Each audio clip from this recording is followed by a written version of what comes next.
Chers collègues, est-ce que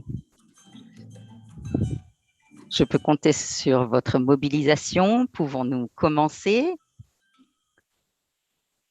Très bien.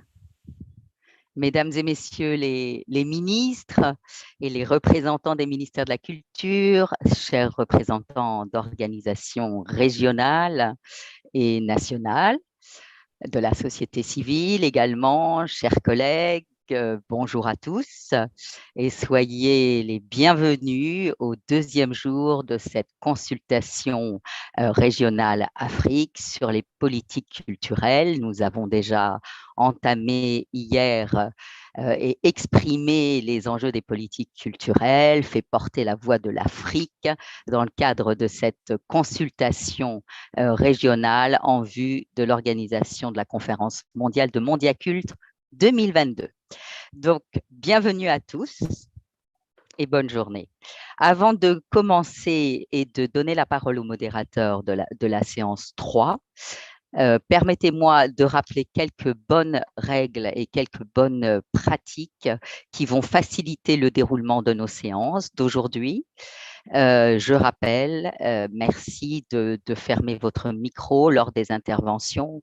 Vous serez appelé à intervenir au bon moment et vous pouvez toujours lever votre main électronique si vous désirez lors du moment des discussions. Merci également d'ouvrir votre caméra pendant vos interventions. Il est plus agréable pour l'ensemble de participants de pouvoir identifier qui a la parole.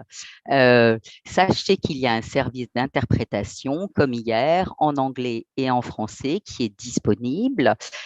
Pour pouvoir changer de langue, il vous suffit de cliquer sur le bouton à droite de votre écran et puis vous sélectionnez le canal anglais, français ou original. Pour permettre la participation de tous les intervenants dans les temps, je vous prie de respecter le temps de parole qui vous est accordé. Le modérateur, bien entendu, le rappellera. La liste des orateurs sera postée comme hier dans le chat de la consultation sur la droite afin que vous connaissiez l'ordre de passage de votre intervention. Si vous avez des commentaires à émettre en dehors de votre temps d'intervention, n'hésitez pas à réagir dans le chat à tout moment. C'est bien entendu à votre disposition. Les ONG nationales et les observateurs sont invités à suivre les débats sur le canal YouTube de l'École du patrimoine qui vous a été transmis. Alors, je rappelle que chaque ministre ou leur représentant pourra s'exprimer pendant 6 minutes, pendant que les représentants des organisations régionales et de la société civile auront 4 minutes de temps de parole. Pour notre édification commune, je vous rappelle les 4 priorités sur lesquelles vous êtes invités à vous exprimer. Priorité actuelle au niveau national et régional. Premier point. Deuxième point, défis et opportunités pour le développement durable, la révision des politiques culturelles et l'intégration de la culture dans l'agenda des politiques culturelles, des politiques publiques. Troisième point, questions émergentes et domaines critiques en matière d'engagement politique futur. Et quatrième point, finalement, les recommandations à l'UNESCO et à la communauté internationale. Sachez que cette journée sera marquée par un temps fort, qui est celui de la présentation du rapport par notre rapporteur, son excellent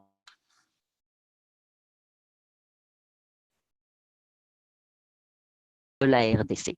Suite à quoi, le micro vous sera ouvert pour vos observations, vos réactions sur le projet de rapport. Avant de clôturer la consultation, cette clôture sera faite par le ministre de la Culture et de la Communication du Sénégal, notre président.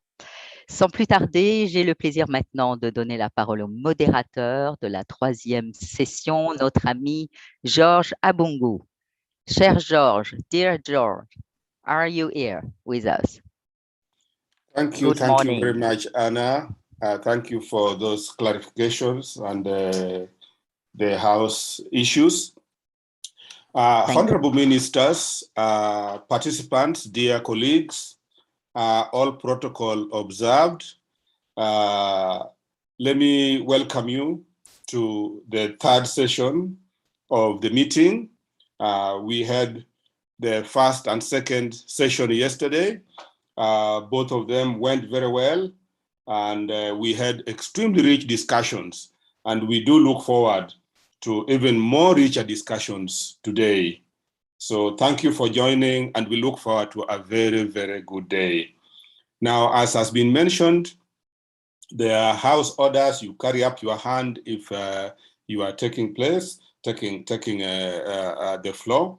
The Secretariat will be posting on the chat box of the speakers, just to make sure that you are speaking, or that to make sure you know what's going on.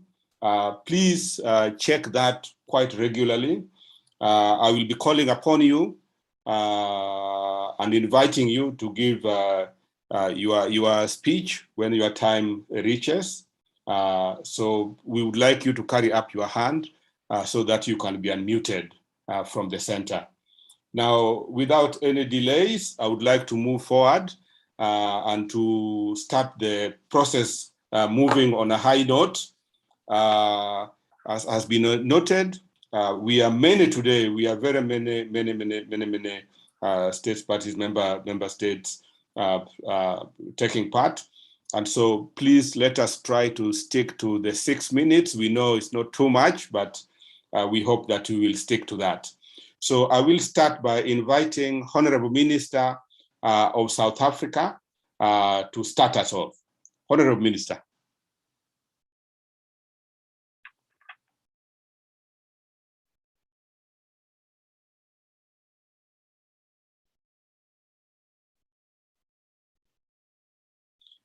Could you unmute Honorable Minister if he is not unmuted?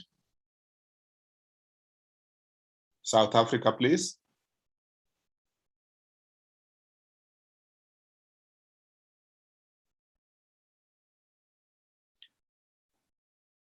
I did see South Africa on the screen, so. Can you unmute me? Yes, yes. There you are. Sorry, Mr. Sorry, Honorable. Yes, it seems as if. Morning, yes. Morning, Your Excellencies, ladies and gentlemen.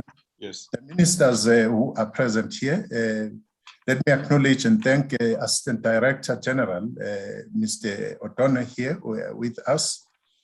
Also, Miss Lemestre, most particularly the President of the Regional Consultation, my brother, Minister Diop of Senegal, Minister of Culture and Communication. Now, I want to go straight to the point. Our approach to culture, heritage, and arts is a scientific one here. It's scientific here in South Africa. In 2014, our department launched the research arm. We call it the South African Cultural Observatory, and this helps us to make our interventions evidence-based, and it is the very institution that has made all of us here in South Africa to understand the contribution of the creative economy to the GDP. We know with certainty that our contribution is between 1% and 3% to the GDP of the country. In 2018, the United Nations Conference for Trade and Development released a report, UNCTAD, which noted, amongst others, the following: the potential and opportunities for developing countries that the creative economy offers, and contains country profiles for 130 economies, including South Africa. In the country profile on South Africa under the heading highlights the Creative Economy Outlook report. This report notes the establishment of our research arm, as I said, the South African Cultural Observatory in 2014, and I quote them, to map the socio-economic impact of arts, culture, arts, culture and heritage sectors and the cultural and creative industries in South Africa using innovative statistical methodologies, audits, and research tools. It further notes this UNCTAD report, Chair, that it shows that South Africa is amongst the top 10 developing country exporters of visual arts. The report also found that cultural and creative goods export from South Africa increased from $270 million in 2005 to $599 million in 2014. Now, since the outbreak of coronavirus, as this Department of Sport, Arts and Culture in South Africa have embarked on a number of relief interventions, including ensuring that we spend through grants 750 million rands, which amounts to $48.5 million to assist the industry, the creatives. However, we stretched the rand as much as possible, but couldn't cover everybody as it would be expected. But we covered and made sure that 64,464 creative workers benefit out of this program. And as we move forward, we have our strategic program known as Mzansi Golden Economy. The purpose of this program is to support all streams of arts, ranging from public art to cultural events, to touring ventures, and so on. So beyond the grants and relief interventions, we are now, as government as a whole, and in particular, our area, we are looking at what we call the Economic Reconstruction and Recovery Plan. And this is what the government in South Africa is rolling out in the country today, particularly as it regards to the economy. And our government intervention also is informed in protecting and promoting African cultural heritage, is informed by policies. We have a national policy on the repatriation and restitution of human remains and heritage objects adopted in 2021. We also use UNESCO Convention for Safeguarding Intangible Cultural Heritage of 2003 and the 1972 Convention concerning the protection of the world cultural and natural heritage.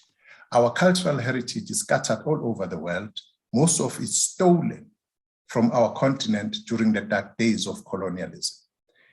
It's upon us as this collective, African collective, to work together for the repatriation back to the continent of our cultural resources. The recent example, for instance, of the auctioning of former President Mandela's prison key, which we managed to stop, and we are in the process of bringing back to the country, is a case in point. We are at the advanced stage in engaging our sister countries, and some are still to engage, for instance, to ensure that we look at the universal value of the struggle for liberation and roads to independence. We can name countries here, Mozambique, Zambia, Botswana. All of them have specific areas we are working on with them.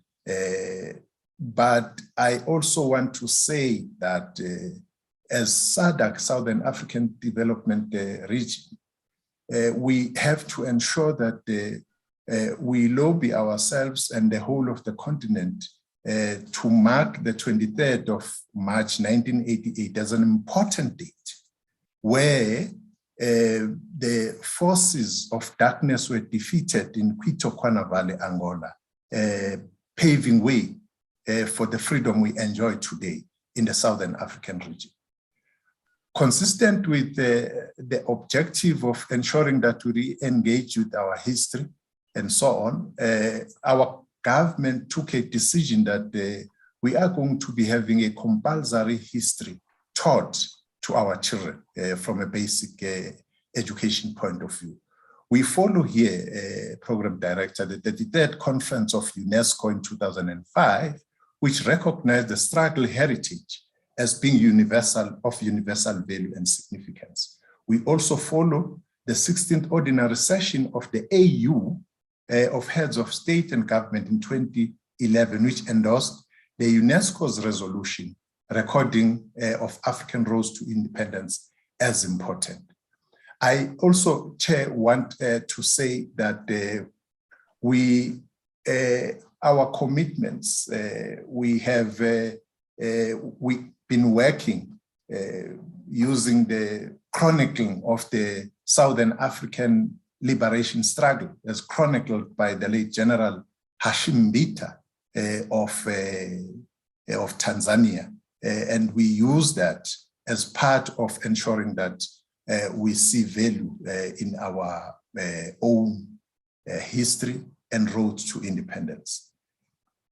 On the way forward, the cultural and creative economy provides our people with employment and contributes somewhere between, as I said, 1% and 3% of our GDP. I believe as a continent, if we work together, we can create international demand for our cultural and creative work.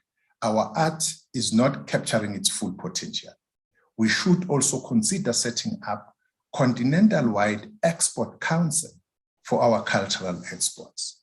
This will enhance the value of our cultural products. I further want to recommend, in line with this theme, supporting African artists, cultural and creative industries for an inclusive and sustainable economic recovery. We investigate a federation of cultural observatories across the continent. This will help guide informed evidence-based policy developed in each country, but also find ways where we can collaborate to put African cultural and creative industries and the creatives responsible for the products and services they provide in their rightful position. We call on all of us, member states of the AU, to ratify the Charter for Cultural Renaissance. It is very important for us to do that. You know, Chair, with the very last minute I want to say, Chair, that for us to realize that which UNESCO said is of universal value, which is the struggle for liberation on the continent. With us here in South Africa, we are twinning our museum, the Mbuzini Museum of President Samora Machel and Matola Museum. We have revived the O.R. Tambo Presidential House in Lusaka in Zambia 2 years ago. We're engaging Botswana and Lesotho to see how do we commemorate the massacres which took place in those countries in the hands of apartheid government. We are also engaging Angola on the Vienna camp. We have an outstanding issue of the Wanke and Spolilo campaign, which was the liberation campaign to liberate Southern Africa. All of this, Chair, I think that will be synthesized if we, particularly on the side of SADC, we recognize Kwitokwana Valley. The Senegal, South Africa and Senegal, the twinning of the islands, the Gorée Islands and Robben Islands, which we started a few years ago with my brother there and the government of Senegal, the department, is actually a symbol which shows human spirit triumph over evil. And it's these kind of twinning programs which I think should proliferate in the whole of the continent. Thank you very much for your attention. Thank you, Honorable Minister. Thank you again. Let me apologize for the hitch at the beginning, but you have given us a powerful, very, very beautiful start. And you've covered so many things which really we are going to resonate, I believe, the whole day. The question of South Africa, the statistics, which is an extremely important element that you have raised and that you are giving us from Africa to the contribution. The issue of restitution that you have raised, extremely important. The liberation struggle heritage, this is an important area, a thing of which is of outstanding universal value, and as Africa we need to come together. And something that you have also stressed very much is the issue of the continental approach to this issue so that the voices can be heard. I think these, among others that you have raised, are going to help us as we move along. So thank you very much for starting us on that very high note. I just want to say, when you mentioned the struggle route, I had the opportunity to be given the privilege to lead the first management plan for Robben Island. So I understand it very much, what South Africa has contributed. And the key that you mentioned of the cell, where I also spent a lot of time just looking at, is really something that Africa cannot allow. So that voice needs to be heard very clearly. I've just decided to do that, to state this at the beginning. I will not talk again. I will just call you 100 members to give the talks. But I think this really needed us to take into consideration some of these very key issues that you have mentioned. So I will move on to ask Honorable Minister of Gabon, second in line. Please, Gabon. Could you unmute Gabon, please?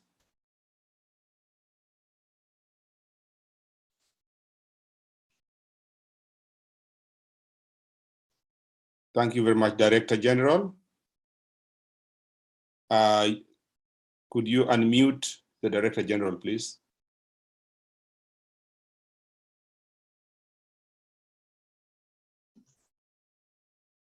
The Secretariat, please, could you unmute the Director General so that we can hear him? C'est bon? C'est bon, c'est bon. Please proceed. C'est bon, vous me suivez? Proceed, please. Merci. Excellence, Monsieur le ministre de la Culture et de la Communication du Sénégal, président de la consultation régionale. Excellence, Monsieur le sous-directeur général de la culture à l'UNESCO. Excellence, Monsieur le représentant de l'Union africaine. Excellence, Mesdames et Messieurs les ministres de la Culture. Mesdames, Messieurs, par ordre protocolaire. Je suis Monsieur Adrien Djembi, directeur général du patrimoine culturel au ministère de la Culture et des Arts du Gabon. Permettez-moi, au nom du ministre de la Culture et des Arts du Gabon, Son Excellence, Monsieur Michel Mengameson, empêché de porter le message de Son Excellence, Monsieur le Président de la République, chef de l'État, Ali Bongo Ondimba, qui fait de la culture un défi majeur dans le cadre du développement des politiques publiques. La politique culturelle en République gabonaise s'inspire du plan stratégique Gabon émergent, PSGE, et vise à faire de la culture une ressource importante au service de la cohésion sociale, de la paix, de la promotion de la créativité, de la création de richesses en vue du développement et de l'épanouissement intégral de l'homme et de la nation gabonaise dans une optique de préservation des valeurs traditionnelles des communautés et de leur enrichissement à travers un dialogue permanent avec les autres cultures du monde, notamment celle de l'ère bantoue. Cette politique repose essentiellement sur un ensemble de principes généraux, de grands axes et d'objectifs stratégiques. Le thème que nous abordons aujourd'hui, questions émergentes et domaines critiques en matière d'engagement politique futur, est évocateur, car l'on ne peut exprimer ici que la culture joue un rôle essentiel comme fondement, ressources et finalités pour le développement de la nation gabonaise, étant entendu qu'un développement humain et durable ne peut être assuré que par l'intégration des données culturelles dans les stratégies qui visent à le réaliser. Je cite ici Mondiacult Mexico 1982. Donc, la culture s'affirme en tant que secteur offrant un potentiel important pour le développement économique et social, y compris la réduction de la pauvreté. Le gouvernement de la République gabonaise tient à améliorer les conditions des acteurs culturels. En effet, le statut de l'artiste est en cours d'adoption par les deux chambres du Parlement, ce qui permettrait aux acteurs culturels de vivre leur art et de participer pleinement à l'éclosion des industries culturelles, malgré la présence de la pandémie de la COVID-19 qui a anéanti tous les efforts de création et de promotion dans ce secteur. À cet effet, un accent particulier est mis pour encadrer les questions relatives aux droits d'auteur et droits voisins au Gabon. Le Gabon entend également mettre en œuvre les mécanismes nécessaires au soutien aux industries culturelles, gage d'une véritable politique de l'économie de la culture. Ces 20 dernières années, les industries culturelles ont connu dans certains pays une croissance économique exponentielle, générant ainsi de nombreux emplois et participant activement à la création de richesses. Elles contribueraient également à l'innovation et à l'essor des secteurs voisins comme le tourisme, les technologies de l'information et de la communication. D'autre part, Le Gabon, dans le cadre de la sauvegarde de son patrimoine culturel et matériel, a déjà inscrit 2 biens au patrimoine mondial de l'UNESCO. Je cite le site La Lopé au Kanda, inscrit en 2007, et le parc national de Livindo, inscrit en 2021, tous logés dans la province, n'est-ce pas, de Logoué-Irindo. Dans la poursuite, 6 biens sont déjà retenus sur la liste indicative du Gabon en vue d'une proposition d'inscription au patrimoine mondial de l'UNESCO en 2023. Le patrimoine immatériel n'est pas en reste. Les travaux sur le VET, qui est une épopée puisée dans la pure tradition du peuple Fan, fait l'objet d'une minutieuse étude pour sa proposition d'inscription au patrimoine mondial de l'UNESCO. Sous l'impulsion de son Excellence, Monsieur le Président de la République, chef de l'État, le Gabon est doté aujourd'hui d'un musée national des rites et traditions qui permet de sauvegarder l'essentiel de sa mémoire en attendant le rapatriement des œuvres qui se trouvent dans les musées outre-Atlantique, notamment au Quai Branly en France. La formation des agents du secteur du patrimoine culturel devient impérieuse. Les partenariats sont en train d'être mis en place pour soutenir l'acquisition des savoirs à l'endroit des agents. La question de la circulation des biens culturels n'est pas en reste. Le gouvernement entend mettre un accent particulier, tout aussi particulier, pour lutter contre le trafic illicite des biens culturels en République gabonaise. Au regard de ce contexte international, qui souligne la nécessité de garantir la participation de toutes les couches sociales à la vie culturelle, investir dans la culture et son intégration comme axe central dans les stratégies de développement et créer des synergies entre le secteur de la culture et les autres secteurs du développement sont autant de défis qui participent au processus du développement durable au Gabon. Le dynamisme de nos différents États, l'ouverture aux apports extérieurs et aux changements que commande l'humanité avec cette pandémie de Covid-19 nous oblige à soutenir et encourager le développement de la culture en nous appuyant sur les industries culturelles, sources de dialogue et de partage entre les peuples et puissants vecteurs du développement économique. Je vous remercie. Thank you very much, Director General, for those very good points that you've raised that Gabon is striving to do, including issues of illicit trafficking, using heritage, and the issues of restitution. Thank you very much. We will move on now to Côte d'Ivoire. Côte d'Ivoire is the next in line. Could you please unmute Côte d'Ivoire?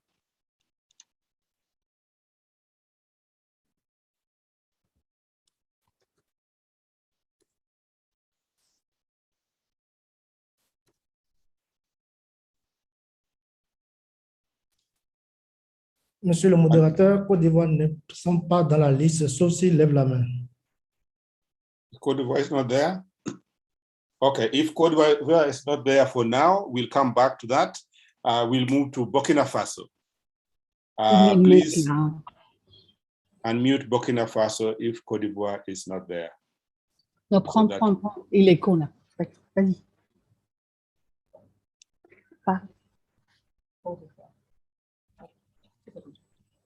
And Burkina Faso is going to be followed by Uganda. So be online, please.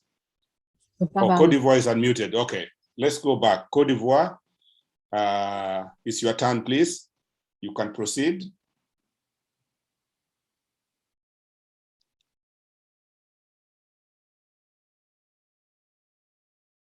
No?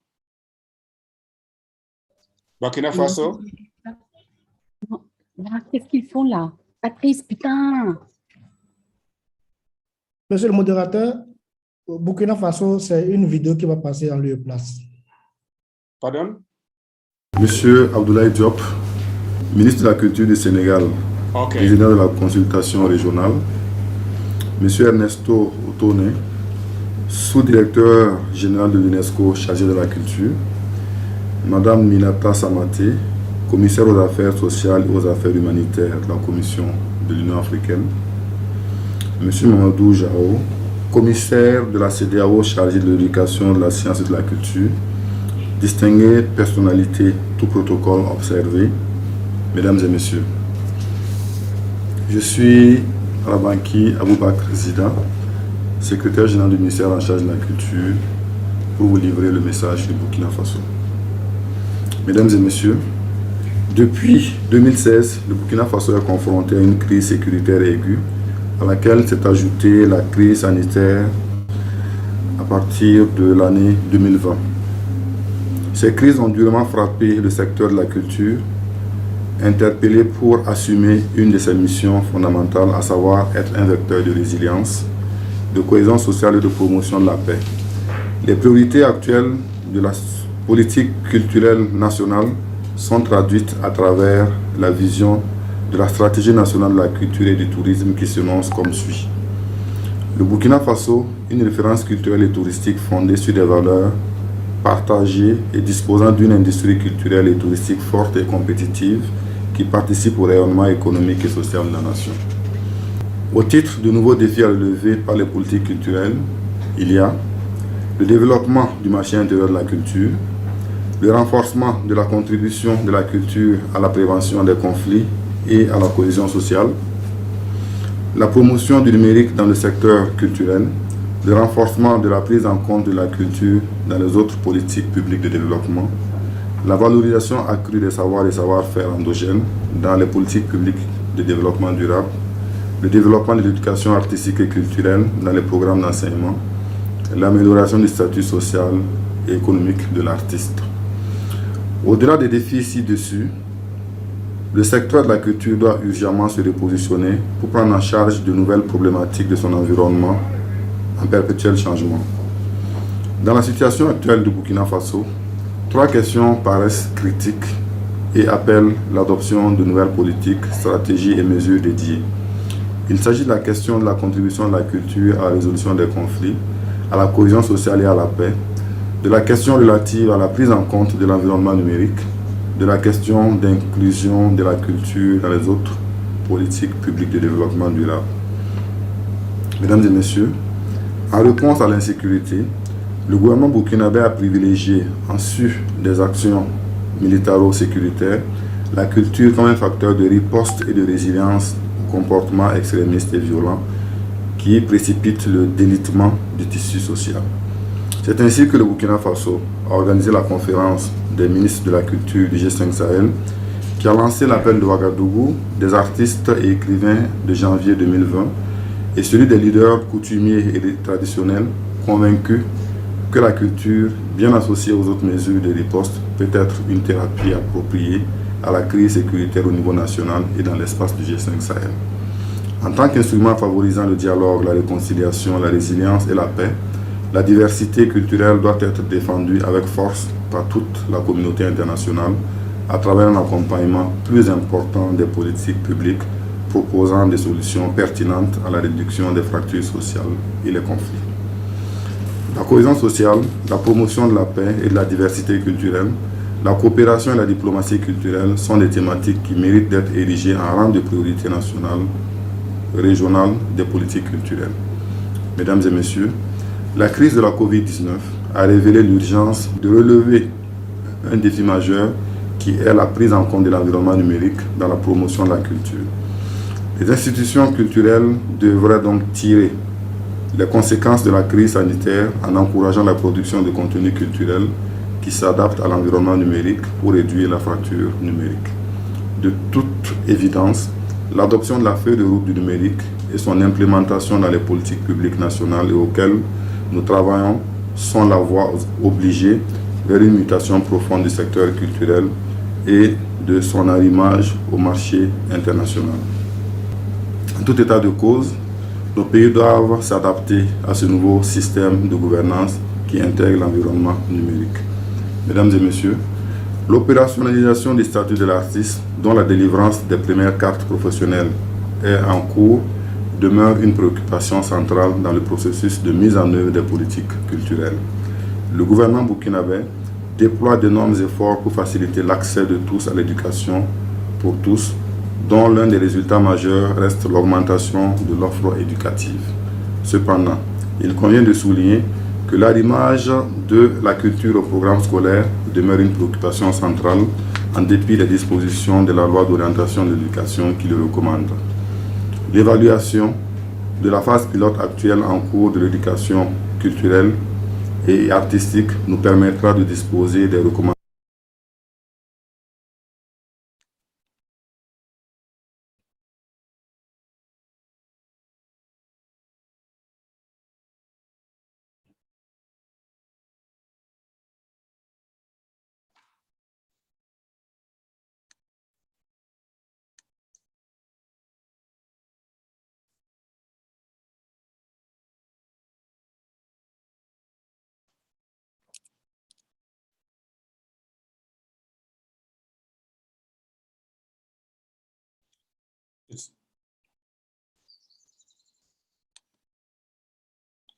Okay. It seems as if there's a problem with the video, but we have captured a lot, and we thank very much Burkina Faso in this for the points that have been raised. We note with sympathy, of course, the difficulties that Burkina Faso is facing, and has raised the whole issue of cultural diplomacy and diversity. We'll come to you, Côte d'Ivoire, in a minute. Yes. Yes, I'll come back to Côte d'Ivoire in 1 minute. So we want to thank Burkina Faso for the presentation, and we recognize that the minister, Honorable Minister from Côte d'Ivoire, is here. So, Your Excellency, Honorable Minister, it's your turn to take the floor. Welcome.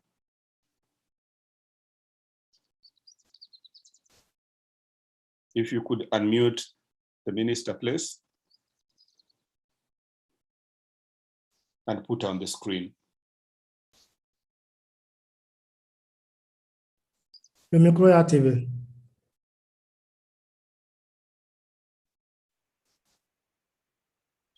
Okay, Minister, you are unmuted. You can proceed. Both your video and microphone, please.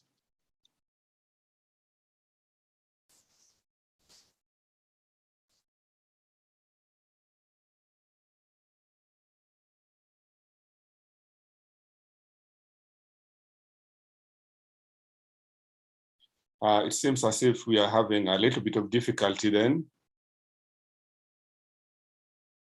with the Honorable Minister.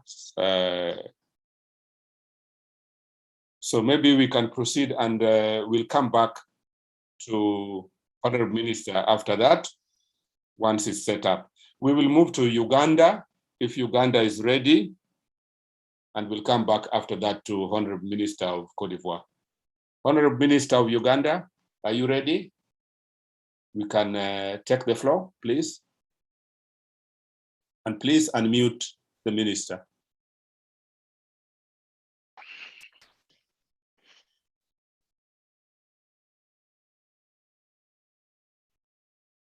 The technical support team, please, can you unmute the minister? I can see that she's muted.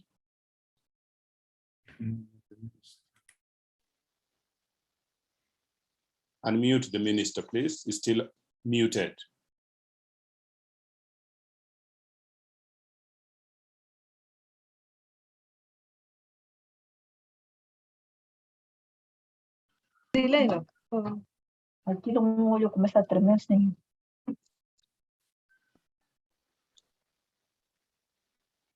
Is there a problem with the technical services?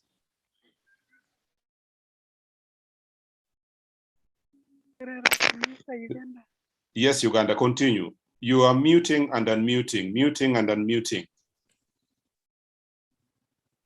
Okay, proceed now. You are unmuted. Yes. Or you are muted again.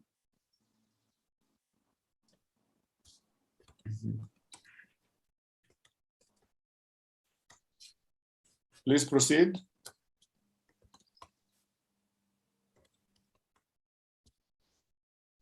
Okay, if Uganda is having technical problems, then we will have to go back to Côte d'Ivoire if they are ready. We need to proceed on. Yes, Uganda, please. Uganda, le micro est activé, il n'a qu'à parler pour qu'on puisse suivre.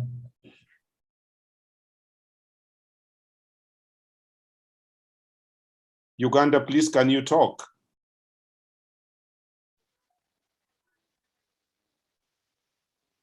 Okay, it seems they are not ready. Can we go back to Côte d'Ivoire if Côte d'Ivoire is ready, please? Because we need to move on. We are spending a lot of time muting and unmuting, and we don't have the time.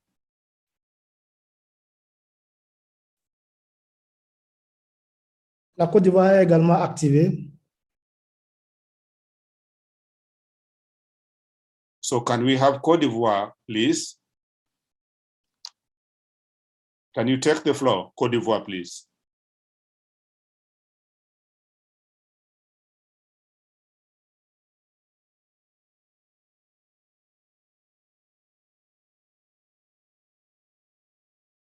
Honorable Minister, Côte d'Ivoire, could you take the floor, please?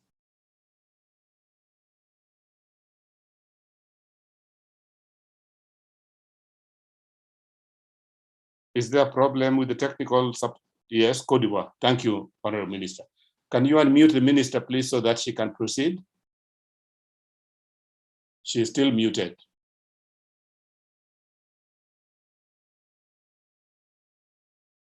There you are.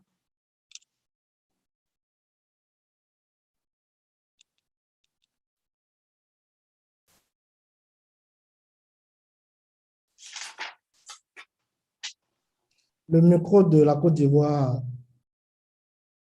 est activé, mais je ne sais pas pourquoi il désactive. Ça se désactive à l'écran. Maintenant, vous pouvez parler pour qu'on voit. On ne sent pas votre micro bouger. Est-ce que le micro n'est pas coupé en local?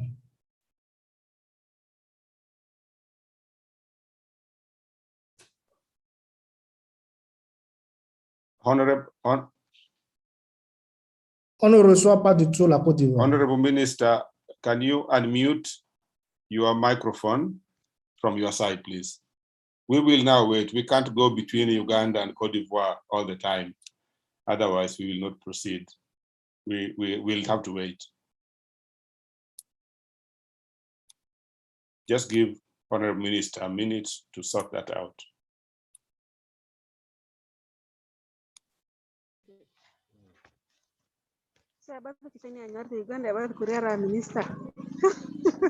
Uganda, please mute. Please mute for now. Let's have Côte d'Ivoire on.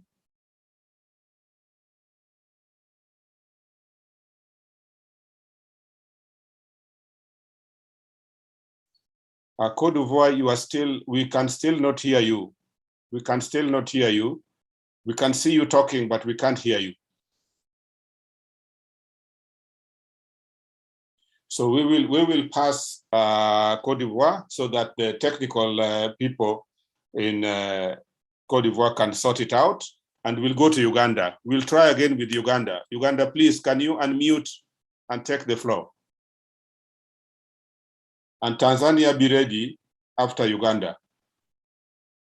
Please, Uganda. Monsieur le modérateur, visiblement, celui qui doit intervenir pour le compte de l'Ouganda n'est pas en ligne. Pardon? L'intervenant de l'Ouganda n'est pas en ligne. So Uganda, Côte d'Ivoire, they are still not. Okay, we'll move to Tanzania. Is Tanzania ready? On that line. Tanzania?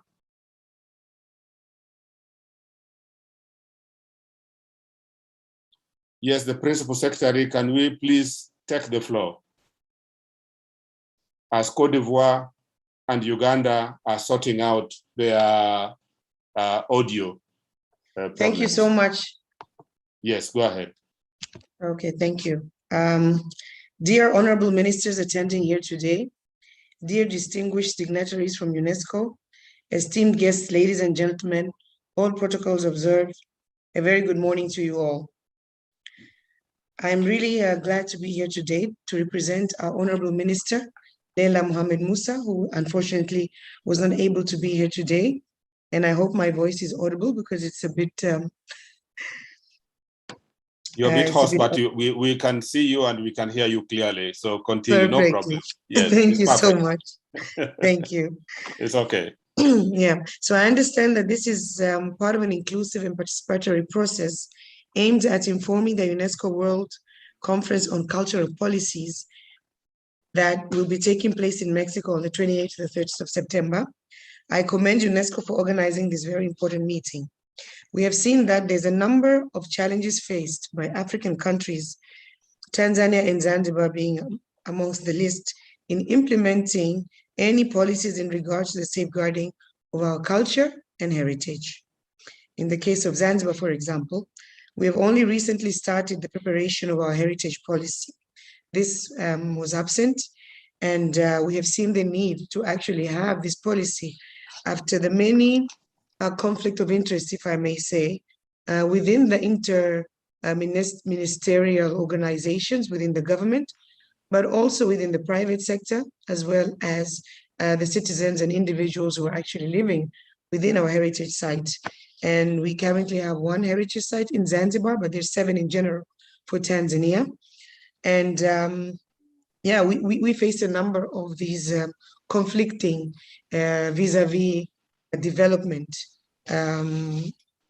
in regards to conserving our heritage. So sometimes when we'd like to have developmental activities, or if a certain building within our heritage site would like to be developed, and of course, being a UNESCO World Heritage Site, we do have a number of rules and regulations that we have to comply with. But how it's being received on the other part is that we're just being strict for nothing, and that they don't really understand the need of them having to comply with these rules and regulations. So we can feel that there's a disconnection on that particular side. So hopefully this heritage policy that we're looking into finalizing very soon within this year would help not only bridge this gap that currently exists, but also put in a number of conditions that people would have to comply with in regards to development. But of course, Africa being a developing continent, or there's a lot, we need to also pay attention to the balance between conservation vis-a-vis development. As we have seen, for example, in our in one of our sites in Selous, in regards to the dam that we're building vis-a-vis the Selous Heritage Park. So there really needs to be a complete balance, and all of these need to be considered when we are looking into conserving our heritage, but also allowing to a certain level development to be able to bring services to the people. And of course, because of this lack of awareness, we're aware that another challenge that we really have is how are we going to inform the public, raise capacity of our people. We also need to have an extensive program to ensure that all the government and the ministries within are actually aligning in regards to conservation vis-a-vis development. And we foresee the need to not only expedite the policy, but also to prepare a comprehensive capacity and awareness building campaign so as to align the national development goals without compromising conservation. So to accomplish this, we will definitely require international support in setting the policy foundation, capacity building on the importance of conserving our heritage. This support can be in the form of technical, material, as well as experts to come in and train our core team who are leading these initiatives. Of course, we'll need to identify the specific areas of the interventions, as I'd already mentioned, a number of them. I would also like to commend Honorable Minister of Sports and Culture from South Africa on his very good speech, and particularly in highlighting the fact that we need to align and combine our efforts so that we can so that African countries can promote, our creative industries. There's also a need, and I'm glad to see that, as he had mentioned, Tanzania, we have taken positive steps in regards to linking our heritage, especially the part on the freedom fighter part, because our late President Nyerere was very active in assisting a number of countries in the African region to reach their independence. So we really have a whole link that we can link with other African countries. For example, we have the slave trade. I think many parts of Africa has faced historical challenges as far as this is concerned. We in Tanzania, we're also currently in the process, in Zanzibar as well, to be able to create the slave trade route so that we can link not only within Zanzibar, Tanzania mainland, but also leading all the way across to the other African nations. We have seen a number of diaspora from America wanting to come back home. We can also use these talents to advance our causes for when they, and of course aligning these policies to ensure that we can also tap into the potential, the diaspora, in advancing our causes to cultural and heritage preservations. And I would also like to recommend that, of course, I know that many countries have already been doing this, and for those who have not been doing it, in our case as well, we just recently started, is that we're compiling an inventory, a thorough inventory of all of our historical sites, identifying all our historical linkages, and see how we can use all of these so that we can add value to our cultural heritage. I'd like to end here. Thank you so much for listening, and thank you for giving me the time. Thank you. Asante sana, Ms. Hamis. You have raised important, very, very important issues. One of them being the way people understand heritage, and also the question of balancing heritage and development. And we know the case of Tanzania. Of course, Tanzania is such a huge, big country and with a very rich heritage. Actually, I was in Zanzibar last week. Oh, wow. And I can see you're having so many guests already. Yes, so you're not doing badly. And what you are raising, Asante Sana, we appreciate. Thank you very much. So from there, we will then move now to Kenya, just to give our colleagues of Cote d'Ivoire and Uganda time to make sure that they're ready. I'll come back to you. So we'll move to Kenya, where Elizabeth Nasobo is representing the minister, Amina Mohammed. So Principal Secretary of Elizabeth, are you ready to take up, please, for Kenya? Yeah, I'm ready, Mr. Bungu. Can you hear me? Yeah, I can see you too. I can see you too. So proceed, please. Yes. Thank you, honorable ministers for culture, representative from UNESCO, commissioner of the culture sector at the AU, and all other distinguished guests. Ladies and gentlemen, it is a pleasure for me to represent the Cabinet Secretary, who is the Minister for Culture at the Republic of Kenya. And I just want to thank UNESCO for organizing this meeting so that we can share ideas and evaluate our goals in terms of how cultural policy contributes to the national agenda and the public policy. So I'll go straight on to the priorities that Kenya has in terms of ensuring the cultural policy is a document and activities are implemented within the Republic. At national level, we aim to integrate culture into the national socio-economic development process. And we do this through the outlining some of these measures through the promotion of innovation, entrepreneurship in terms of the support to the creative industries. We know this is an industry that is very effective in terms of employment creation and generation of income, especially for our youth.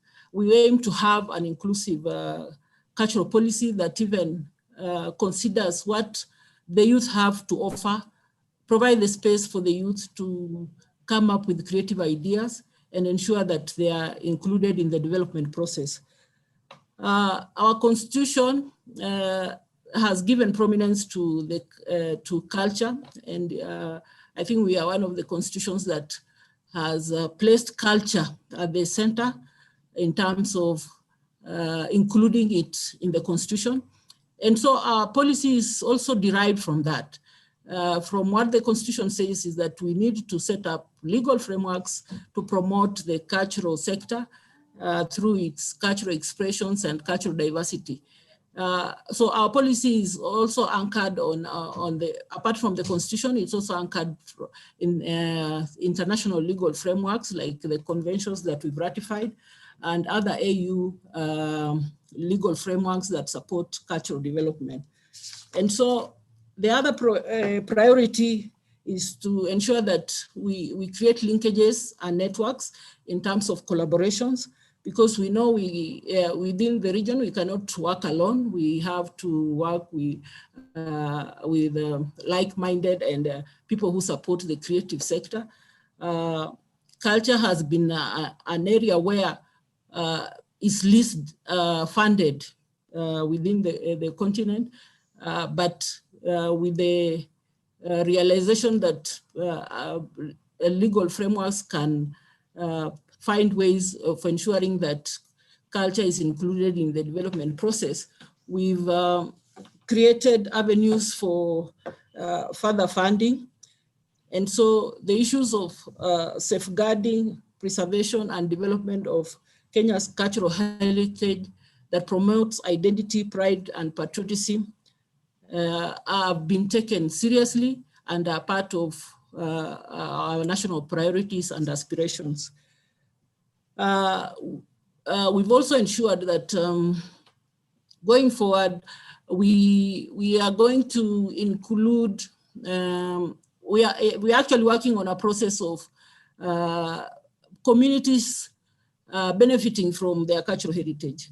A lot of work is going on in terms of how do we identify our cultural heritage, map it out, and protect it from illicit trafficking, and ensure that whatever cultural heritage that we have is communities benefit from that.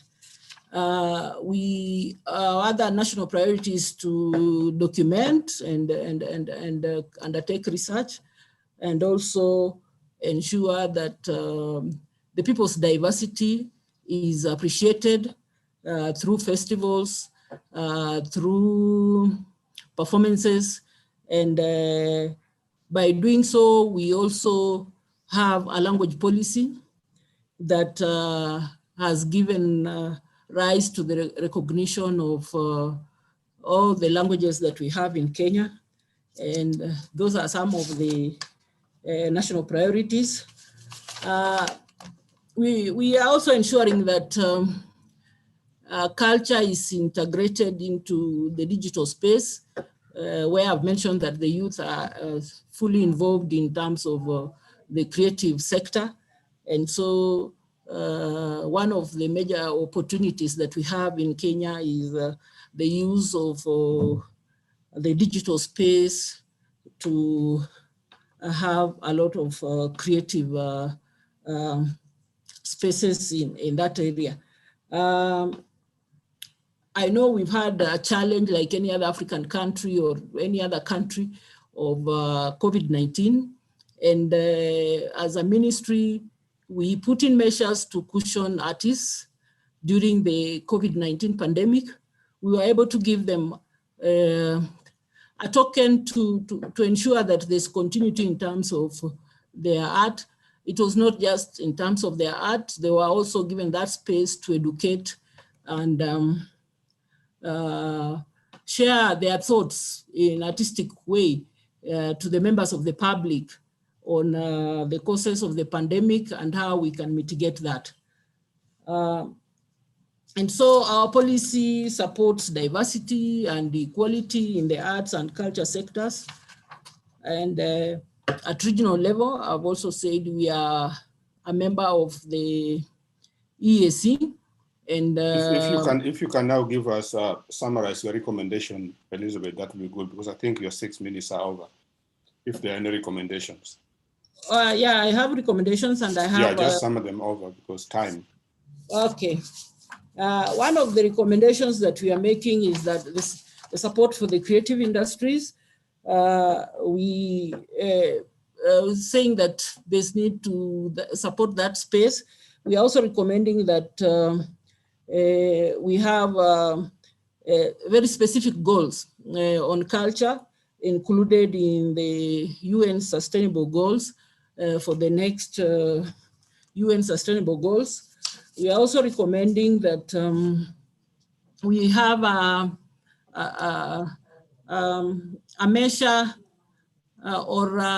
we have a platform where we can assess the impact of COVID-19 pandemic on the creative sector.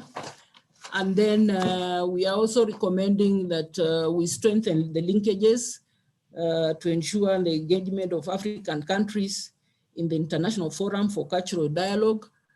And we are also recommending that African countries' cultural policies to advance the aspirations of the African people through the African Union 2063 and ensure that the culture conventions have a prominence on the continent through financial support, exchange programs, infrastructure support, and capacity building. Those are the recommendations we have, unless you want to share. Thank you very much, Elizabeth. We appreciate those are good recommendations that you have raised. Yes, I would just like to ask that we stick to our 6 minutes, please, so that we are on time. But good recommendations. Next will be Ethiopia. We have the advisor to the minister from Ethiopia. Please take the floor. Okay, thank you so much. I'm ready. Yes, Mr. Klilu, please go on. Okay. You can proceed. Excellency Ministers, UNESCO executives, all protocols observed, ladies and gentlemen. This is a great honor for me to engage on behalf of the Minister, His Excellency Kajala Mardasa, in such a paramount consultative forum at this point in time. I would kindly like to intervene on the first point of discussion, which is the current priorities at the national and regional level with regard to culture, arts, and heritage-related policy recommendations. My country crafted its first cultural policy in 1998 and revised the document in 2016. Hence, the revised cultural policy document encompasses 13 major policy issues pertinent to the country's overall cultural landscape. To mention some of these issues: developing heritage resources, developing cultural or creative industries, cultural resources and indigenous knowledge, cultural identity and diversity, cultural institutions, culture and education, and popular participation and public benefits, and so on. Just like other African countries, Ethiopia is endowed with authentic cultural values emanating from more than 80 different ethnic groups. This great and beautiful culture has been protected by our ancestors from foreign intervention to date. However, our government noticed that the adverse effects of globalization on our strong cultural values are expanding, especially immoral information transmitted through social media, information emanated from audiovisual media broadcasted from any corner of the world, like film products or various movies, considered to be the most influential factors in damaging our people's golden and unspoiled cultural values. Consequently, the federal government designed and endorsed a national film policy in 2017 so as to protect the authentic indigenous culture of the people of Ethiopia and to properly manage the adverse effects of utilizing these products. In addition, the policy focused on using the film industry to protect, improve, and promote our culture to our citizens, to the region, and to the global community at large. Ethiopia has more than 80 different languages. The government is striving to equally develop languages of the peoples of Ethiopia in various ways. The first measure is taken by acknowledging and incorporating important points that substantiates equal development of languages in the national constitution. And then by crafting a national language development policy in 2019, which enables us to answer most of the public requests with regard to language development. Therefore, the aforementioned national cultural policies cover most of the areas that needs urgent attention by the government, their stakeholders, and the public at large.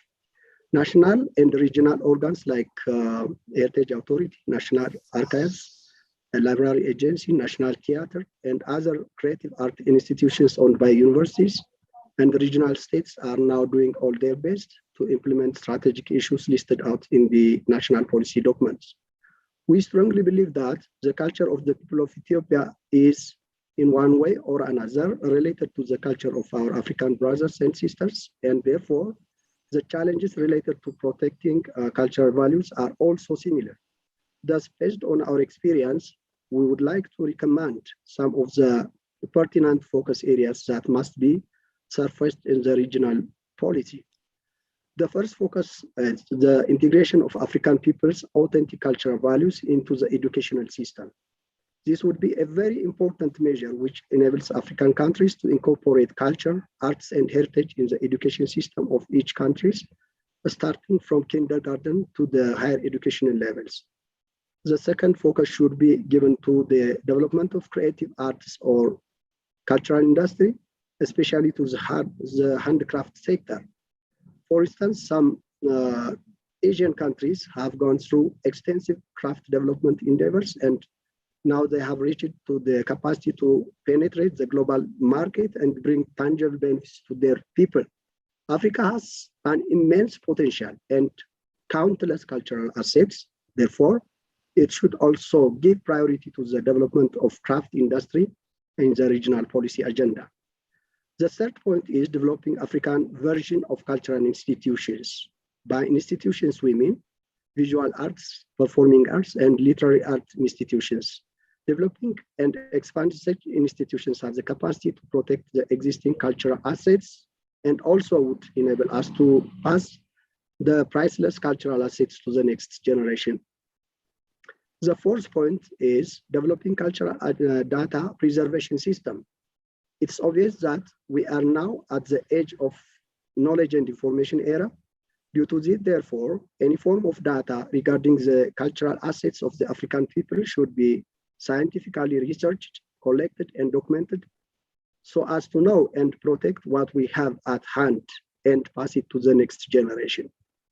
The fifth and last point is protection of cultural heritage and restitution of African cultural treasures taken from homeland by various ways. This includes protection of UNESCO registered World Heritage, protection of cultural heritage that are still as hands of the African people, and the restitution of precious heritage looted, robbed, or taken by any means from Africa to the rest of the world. Therefore, we strongly believe that the regional policy should give due focus to the above-mentioned recommendations, and UNESCO should also focus on supporting the continent to fulfill its cultural endeavors. With this, I conclude my brief remarks. Thank you so much indeed. Thank you very, very much, Advisor to the Minister. Those are very key and very, very important recommendations that you've made, which we take on board. We thank you for that, and we thank Ethiopia for that contribution. We will move now to Uganda, where Honorable Minister is now ready. Honorable Minister, we welcome you. Uganda. Thank you very much. I hope you can hear me.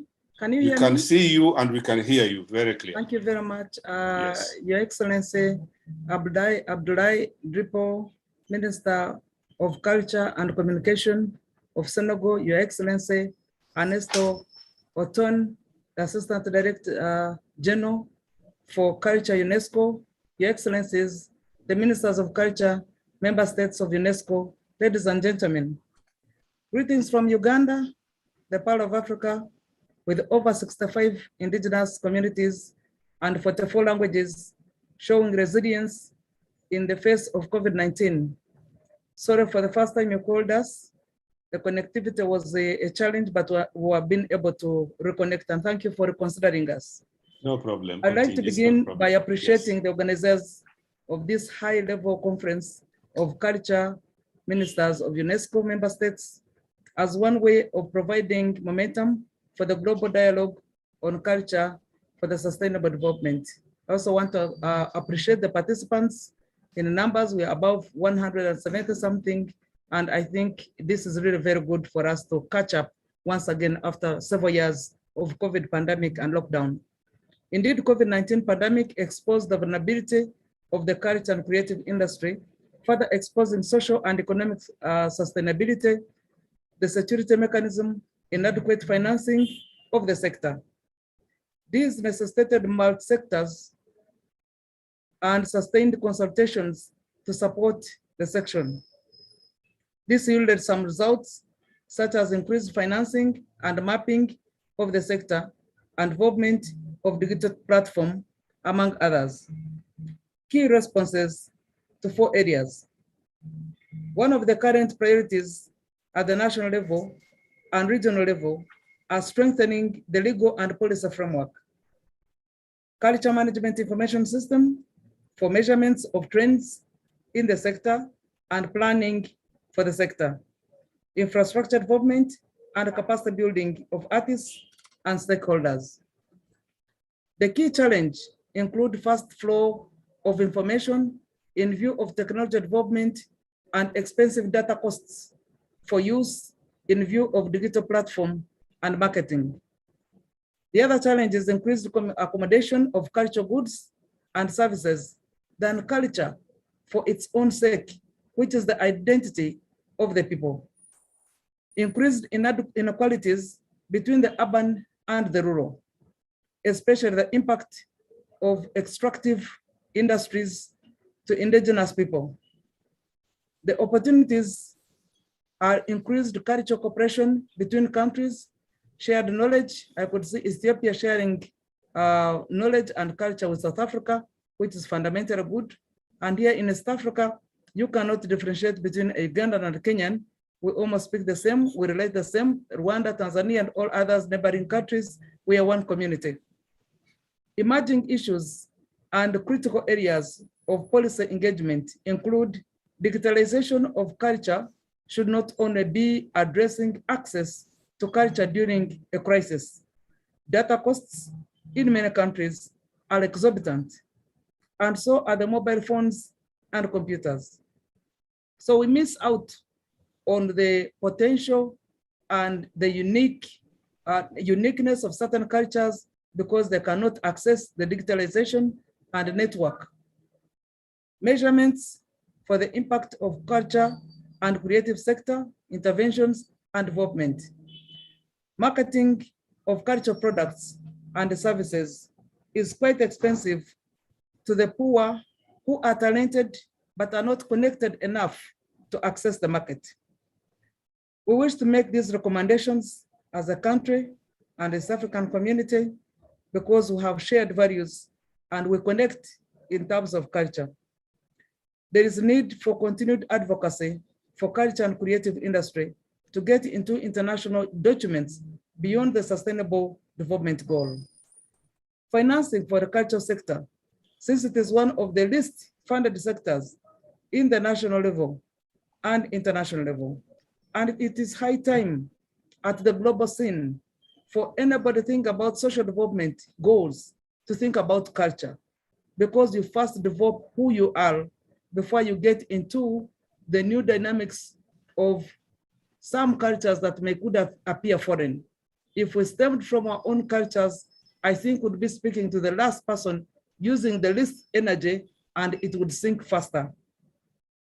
Consensus on tools for integration of culture in other aspects of development, like education, extractive industries, oil and gas, health, agriculture, among others.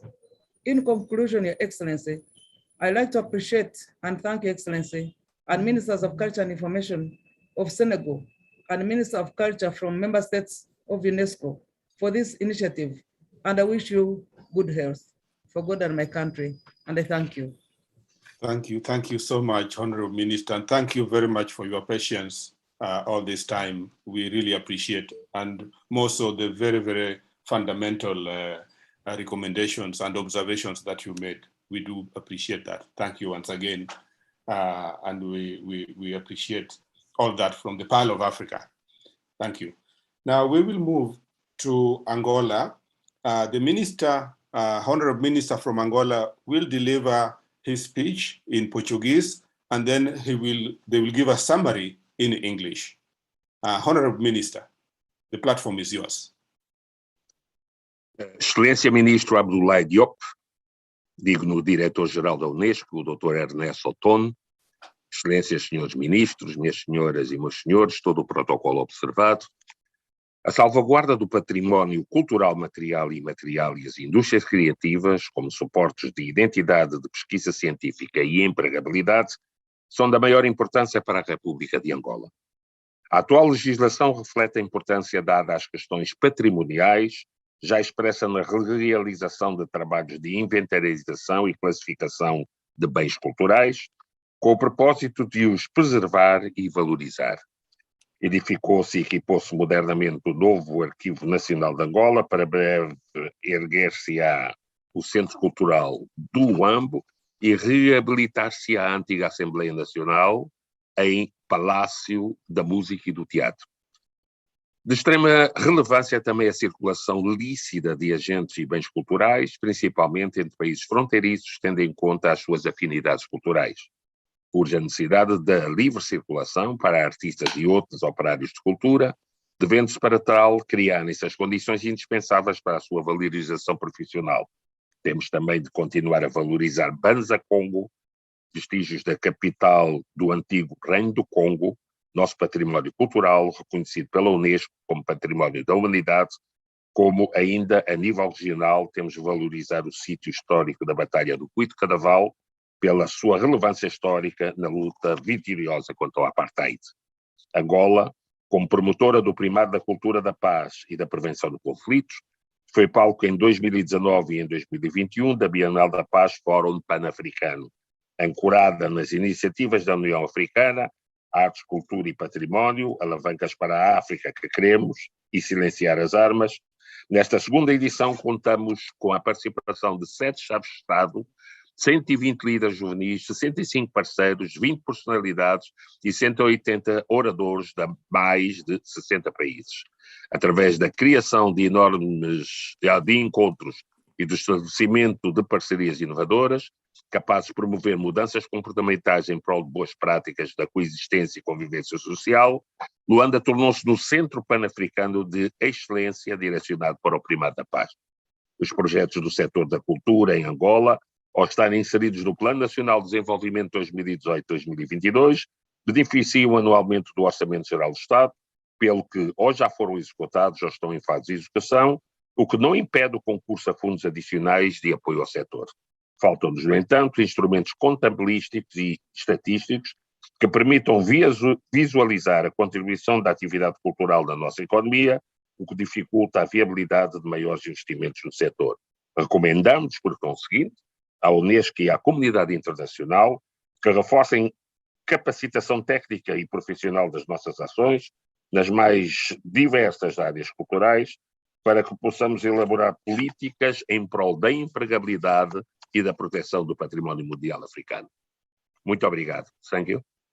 Thank you very much, Honorable Minister. Now we can hear in English a summary.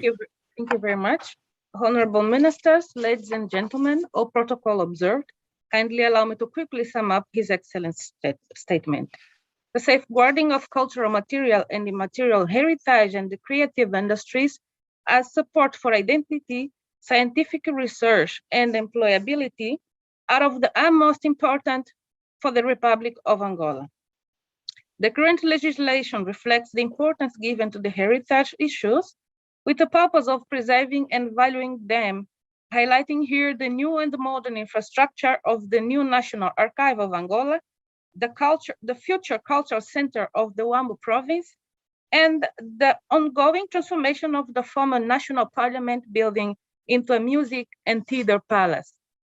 Of extreme importance is also the legal circulation of cultural agents and goods, mainly between bordering countries, taking into account our cultural affinities. At regional level, we must continue to value Banza Congo, the remains of the capital of the ancient Kingdom of Congo, our cultural heritage, recognized by UNESCO as a World Heritage Site, as well as the historic site of the Cuito-Cadaval battle for its historical relevance in the victorious struggle against apartheid. Angola, as a promoter of the primacy of the culture of peace and conflict prevention, was the stage in 2019 and in 2021 of the Biennial of Peace, a Pan-African forum. In the second edition, we had a very good participation, including 7 heads of state. The national budget counts always with cultural issues, but however, we face challenges as the lack of accounting and statistical tools that allow us to visualize the contribution of cultural activity to our economy, which makes it difficult to make greater investments in the cultural sector. We therefore recommend that UNESCO and the international community to reinforce technical and professional training in the most diverse cultural areas so that we can develop policies in favor of employability and the protection of the African world heritage. Thank you very much. Thank you very much. Thank you very much for the summary, very good summary of the minister's presentation.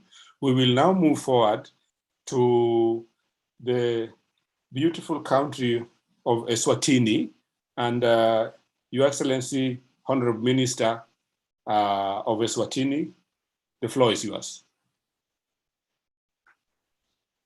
Good afternoon, everyone.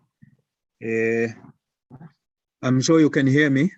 Yes, we can hear you and we can see you clearly.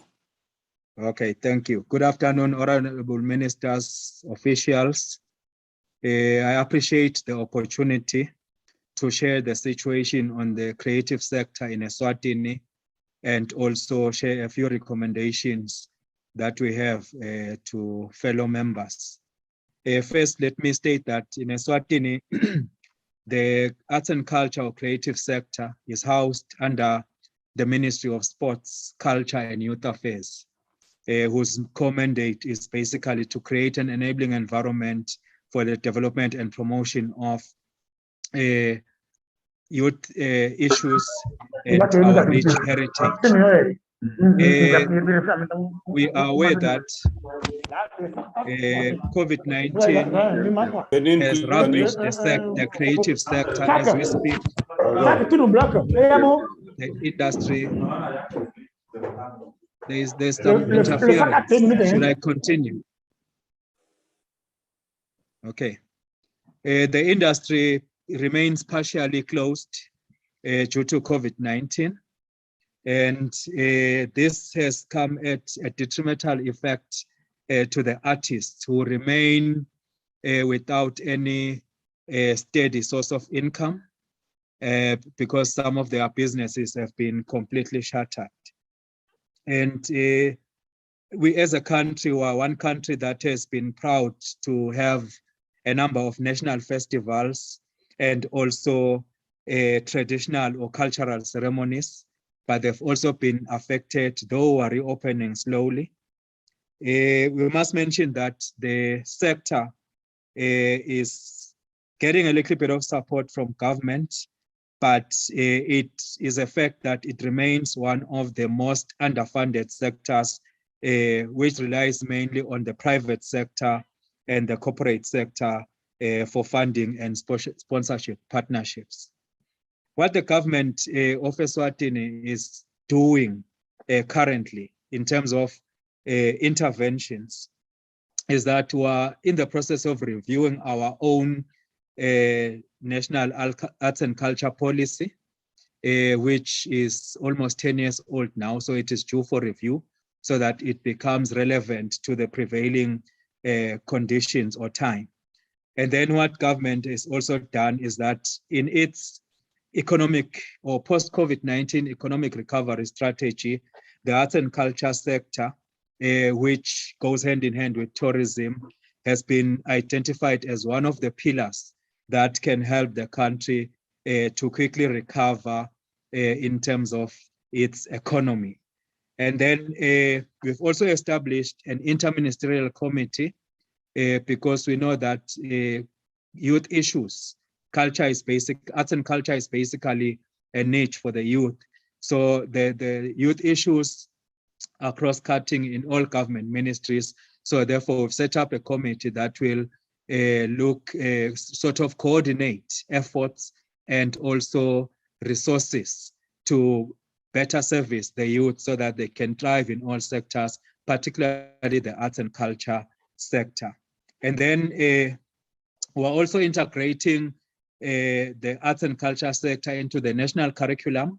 And we want to ensure professional development so that the sector gets more attention and the people and practitioners have made the sector to be a key stimulus for economic development. What we also recommend as a country are interventions that we cannot facilitate on our own, but we need support from our region, be it the SADC or the whole of the African Union, in terms of speaking in one voice and acting in one way to address the industry within policy frameworks, which means that we know that cultural or arts and culture issues flow from one country to another, so that, and we know that each country has a different approach, but we envisage a situation whereby we harmonize our policies, and also that our resources can be pulled together, and then we can be able to have a better impact in servicing our young people.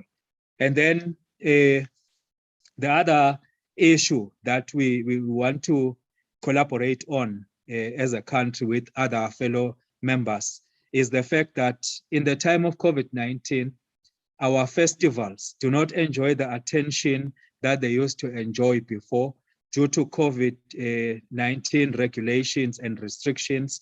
So we want to engage on the COVID issues, the issues of testing, the issues of vaccination for our audiences, so that we are able to reclaim the industry. We have our festivals and ceremonies being international as they used to be.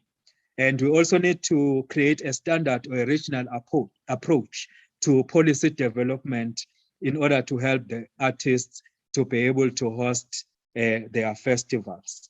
We also recommend that the intellectual property laws and policies must have a regional or a continental approach to address issues of royalty collection, expertise, and relevant support in the region.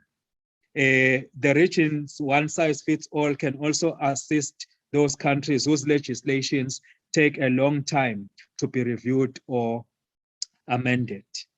And then we also want to tap in on those countries which have got strong arts and culture laws in place, so that we can be able to have our artists or young people tapping in, while regional partnerships through UNESCO can help to share skills and knowledge throughout or through working sessions and residencies for particular projects on policy development.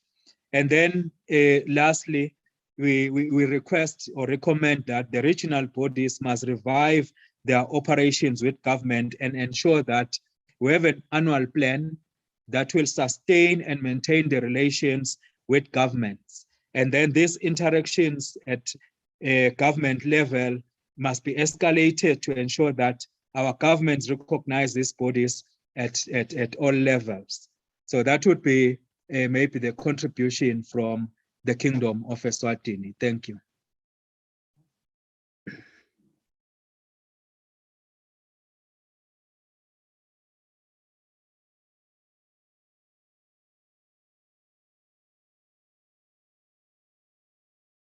I was just saying thank you very much, Honorable, for the very, very important recommendations from the Kingdom of Eswatini. We appreciate very much. I will move on from here like this. I will have Cote d'Ivoire, then followed by Central African Republic, followed by Sao Tome, then Zambia, Ghana, Niger, Burundi, and then Chad. So I will call upon Cote d'Ivoire to take the floor.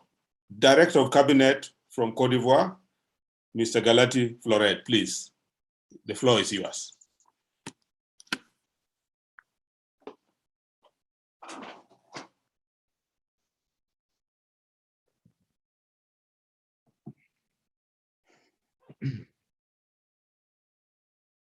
If you can unmute the Director of Cabinet, please. If you can unmute him. Yes. Welcome, and our apologies for the sound earlier on. We still can't hear you, but we hope that we can, if you can unmute yourself from your side.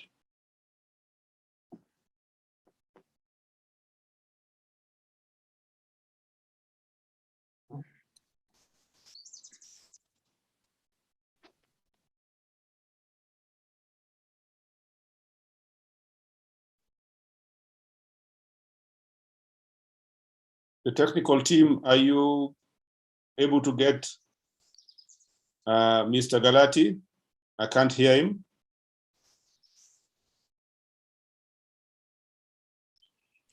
Non, nous avons mis en évidence l'écran de la Côte d'Ivoire, mais on ne les reçoit pas. On ne reçoit pas. Alors, monsieur le directeur de cabinet, yeah, my understanding is that they were now ready.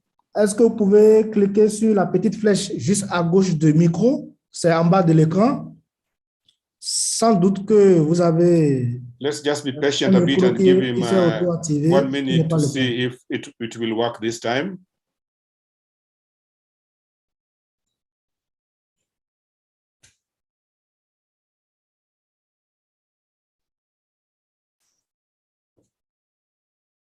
We'll give them a minute to see if this works this time rather than moving up and down. In the meantime, I would like to request Central African Republic to be ready to follow donc, sur up. votre écran de Zoom, en bas, à l'extrémité gauche, vous avez le micro et vous avez une petite flèche à côté. Vous cliquez sur la flèche, vous avez plusieurs micros, vous sélectionnez un autre micro.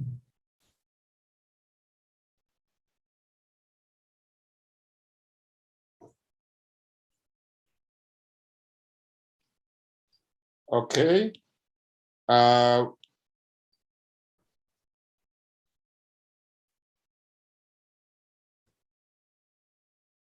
Central African Republic are not there. We'll move to Sao Tome and Principe. Is Sao Tome and Principe ready? We will give Côte d'Ivoire more time to prepare themselves. It seems the problem is on their side. Sao Tome and Principe, please. Não estou tomando uma decisão fácil para mim. Se eu lido bem com ele é Gisele. Pessoa muito educada. Mas Oh, there's some sounds coming from Côte d'Ivoire. Please, let's move to Sao Tome and Principe, please, so that we can save on time. We'll come back to Côte d'Ivoire. Yeah. Nem bom Jesus vai me convencer. Por quê? Porque eu não sou ministro e fico aqui só. Vou regularmente. Quando a diretora estava de férias, eu fui à direção. Várias vezes. Várias vezes de manhã entrava. Olha, o primeiro sítio que eu entro é lá embaixo. I'm hearing, could we have Sao Tome and Principe put on the screen, please?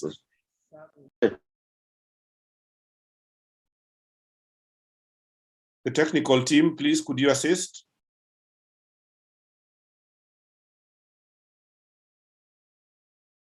Cometer injustiça. Aliás, o nome de Gela nem devia aparecer aqui. Porque eu já tinha falado com a diretora. Okay, if Sao Tome and Principe are not there, Zambia, please take the floor. Zambia.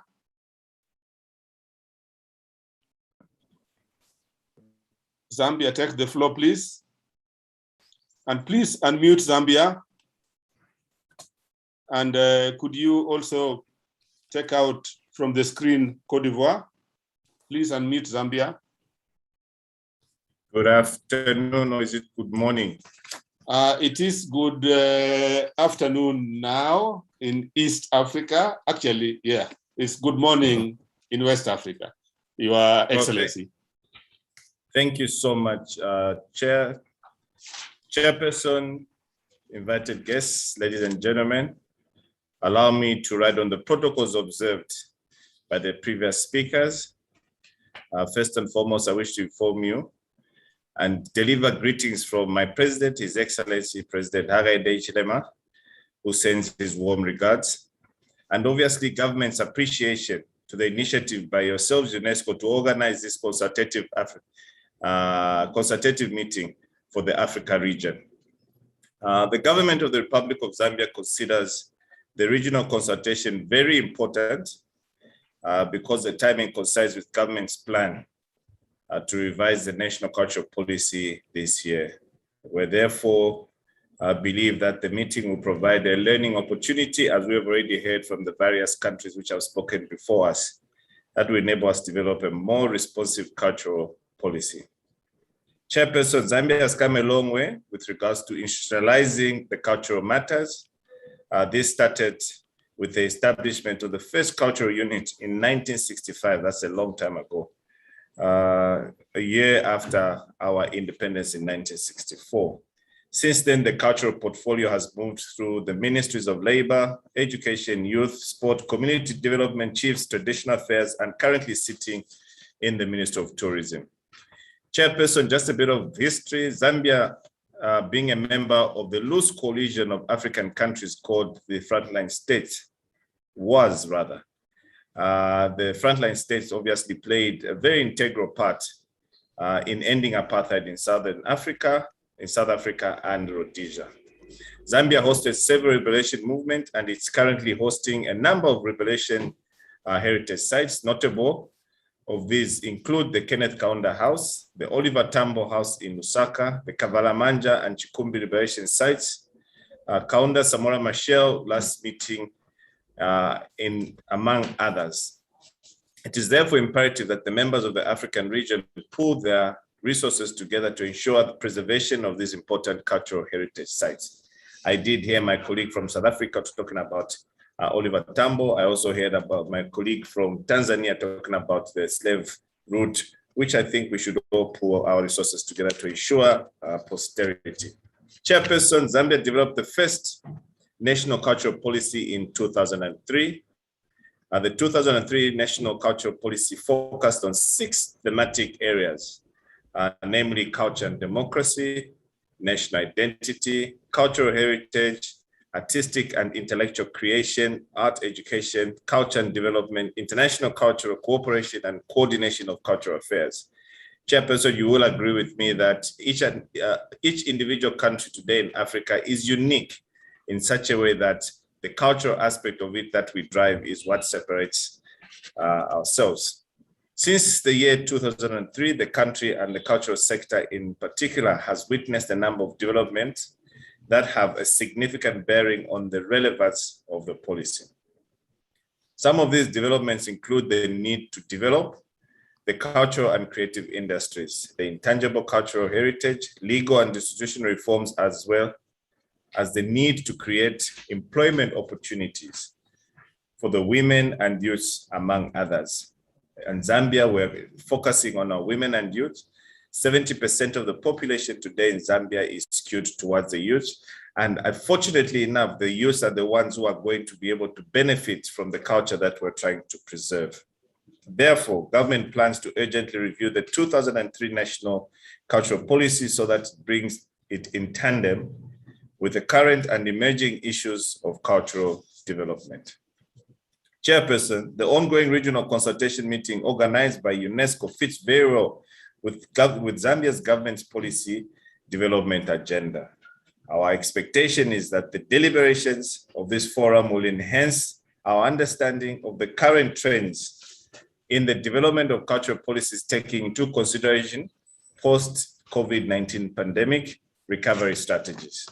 Further, this engagement should help us in identifying issues that are key to the revision of the cultural policy. This will support our efforts to address national challenges, including that of sustainable socioeconomic development.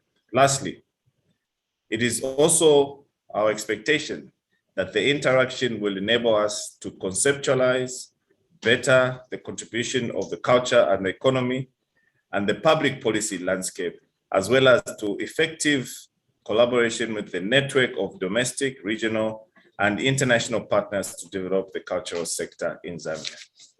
Chairperson, let me take this opportunity on behalf of the government of the Republic of Zambia, and indeed on my own behalf, to thank the UNESCO for the support rendered towards the development of the cultural sector in Zambia, and in particular the support towards the capacity building of intangible cultural heritage and the listing of various elements.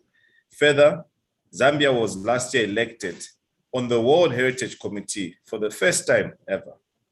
It is our aim, it is our firm belief rather, that this development will accord us a rare opportunity to contribute effectively towards the Convention's objective as they relate to the cultural and natural heritage protection and promotion. Furthermore, I would like to reiterate our firm commitment to the implementation of the 1970 Convention on the repatriation of cultural property. In conclusion, I wish to inform the meeting that the Government of the Republic has a clear development agenda for the cultural sector in pursuit of this development agenda, Government will work closely with the stakeholders using different platforms. Our overall objective, Chairperson, is to ensure that the sector's contribution to the economy and job creation is significantly increased. I submit. Thank you very much, Honorable Minister. Thank you for a very, very good presentation.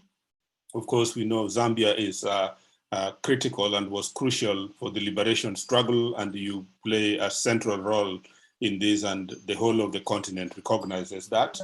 Of course, Mosi Atunya, one of the most fantastic sites in terms of world heritage, and also the very, very rich intangible heritage that you have. And we appreciate the commitment that you have put into all this. So we thank you for that. We'll move to the next. We will have Honorable Minister from Ghana. Honorable Minister from Ghana, you are welcome. Deputy Minister Mark Okraku, it's your turn.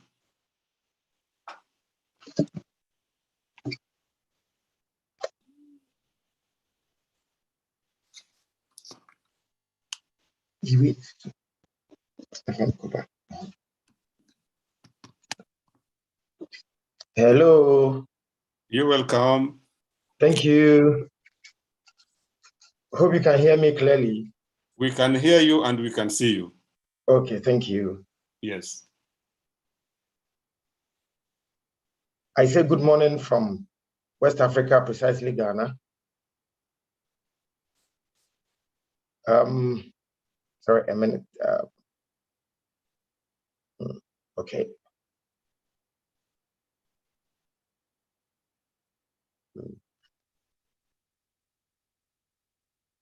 Okay. Ministers, deputy ministers, diplomats, dignitaries, I say good morning to you all. I want to thank UNESCO for this opportunity. Ghana's tourism sector depends heavily on culture and the arts, hence the introduction of Year of Return, and then its sequel, Beyond the Return. These initiatives by President Akufo-Addo chalked a significant level of success. In order to solidify gains made within this sector, Ghana has outlined a number of priorities at the national and regional levels to be implemented. One, government shall take an inventory of all national and cultural assets within the country. This action will give one an idea of the quantum of resources available to the tourism sector that are many within the cultural sector. Examples of such rich resources we put in a catalog are the unique indigenous leadership within Ghana's cultural practices, which employs the use of rich regalia such as traditional stools, palanquins, state umbrellas, talking drums, and the rest, indigenous architecture, indigenous medical practices, indigenous food, drink, indigenous arts and crafts, indigenous theater, oral history, epics, folklore stories, traditional practices, indigenous festivals, and derbys. Establishment of Ghana's Cultural Development Indicator Suite, which is number 2. This platform would catalog all the national cultural assets and make them available to policymakers, researchers, the academia, and all interested persons on how these impact on the economy of Ghana. This will bring to the fore the contribution of culture to Ghana's economy. 3, intensify data collection of all key stakeholders and practitioners within the culture subsector to feed the cultural development indicator with reliable and authentic data to inform policy formulation. Culture policy is the 4th one. We're seeking to review our cultural policy before the end of this year. We've done some great steps too, which I would like to mention. Cabinet has approved the ratification of the Charter for African Culture Renaissance, which has been submitted to Parliament for ratification. In addition, the Ministry of Tourism, Arts and Culture, where I come from, has, in collaboration with the National Commission for UNESCO, established the Ghana Heritage Committee, which was inaugurated by the presidency in 2020. It is well noted that the committee is the first of its kind in the West African sub-region. The Creative Art Bill has been passed. And so now we have the Creative Art Law. And so out of that, we have the Creative Art Agency, which is going to regulate the creative industry. The Creative Art Fund will be midwifed by the Creative Art Agency or the law. And so very soon, practitioners of the arts are going to have their fund, which is going to aid them in supporting or subsidizing some of their creative works. Creative Art Senior High School will start operation this year. Government of President Akufo-Addo has built the first ever creative art school in Ghana, which is going to be free. For those of you who do not know, in Ghana, senior high school is free. National Film Authority has been established to oversee the film industry in Ghana. Intangible cultural heritage, the National Folklore Board, in collaboration with UNESCO Country Office, is undertaking a project for strengthening capacities to safeguard the intangible cultural heritage and contribute to sustainable development in Ghana.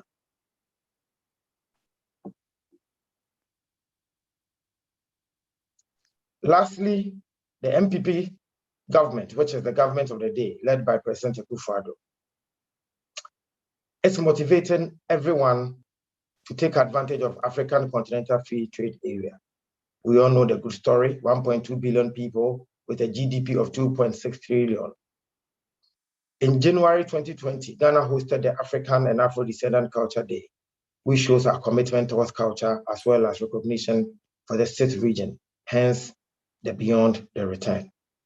These priorities are focused and strategic in terms of vision and ambition if executed to the letter, with help to revitalize the tourism sector using culture as a pivot for development.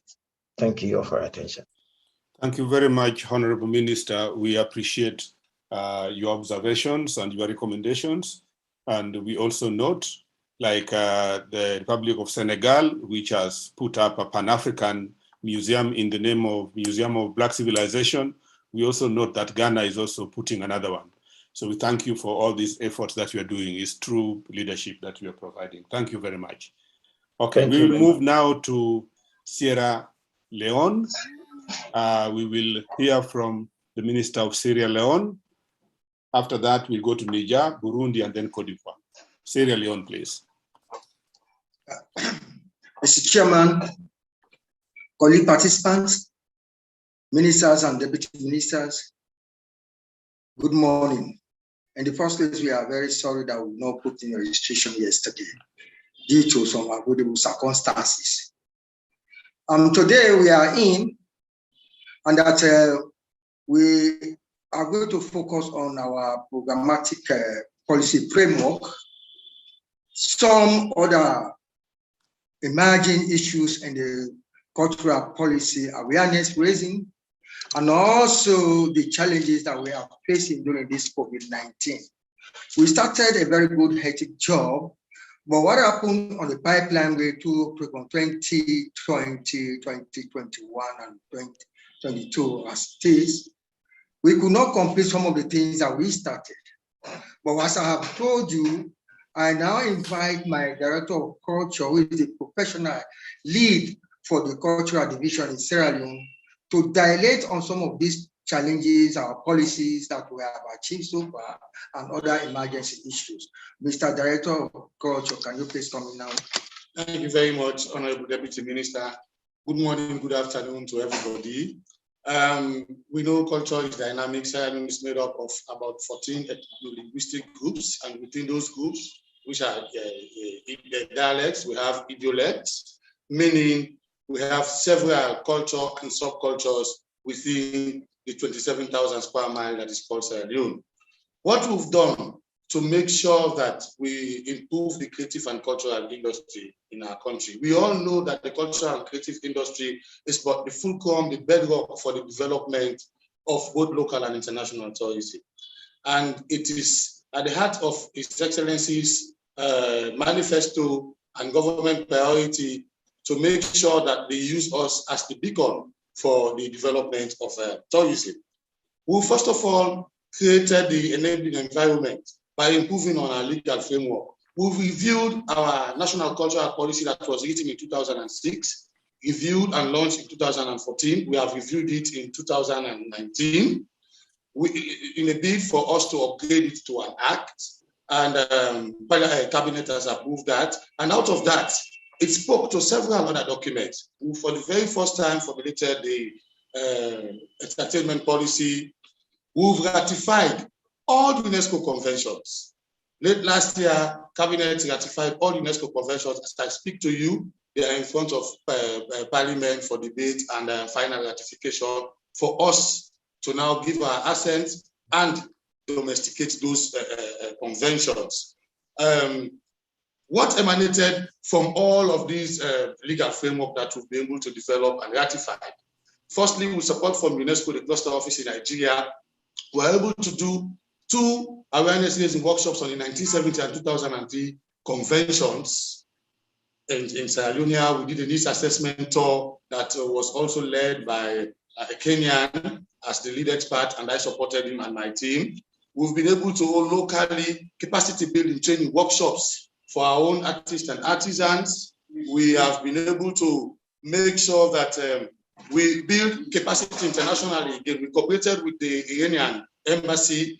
We brought in 4 experts from Iran to come and teach people for a 10-day period on every aspect within the creative and cultural industries: puppetry, fine art, visual art, you name it. We've also made sure that in 2012, we nominated 6 of our sites on UNESCO's tentative list. As I speak to you, just last week, we've concluded the first international workshop together with the International World Heritage Center for us now to move 2 of those sites from the tentative list to the UNESCO World Heritage, and those are Tiwai and Angola Forest, because they are cross-border national parks and they are natural sites. We've also made sure that we've applied pressure on the Ministry of Basic Education, starting from this academic year that we are now on. We now have what is called a whole department called Social and Cultural Studies that starts at basic education level, which will be cascaded to a senior secondary school, and then finally to the tertiary education.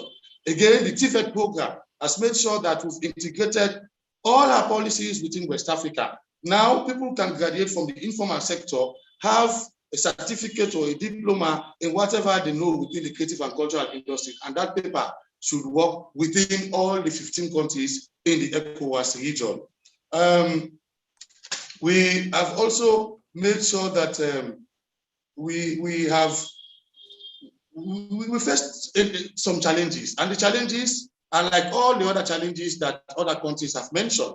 Firstly, we all know that the cultural sector is being underfunded right throughout Africa, and that is the problem.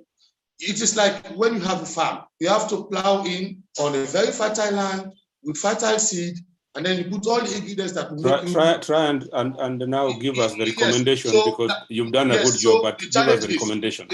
Inadequate funding is one. We want tertiary institutions to help us provide more technical experts within the sector.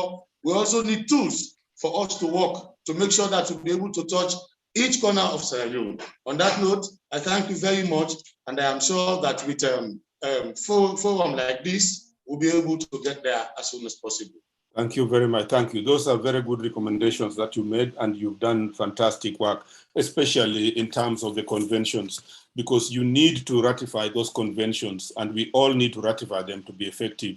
For example, when we talk about restitution, and we have not ratified the 1970 convention, it becomes extremely difficult. Honorable ministers are here. I think this is an area that we need to look at. 17 African countries have not ratified the 1970 UNESCO convention. We need to do that and look at all those others. Thank you very much for raising that. We will now move to Niger. Niger, it's your turn now. Okay. I think you've done it. Yeah. And you see that.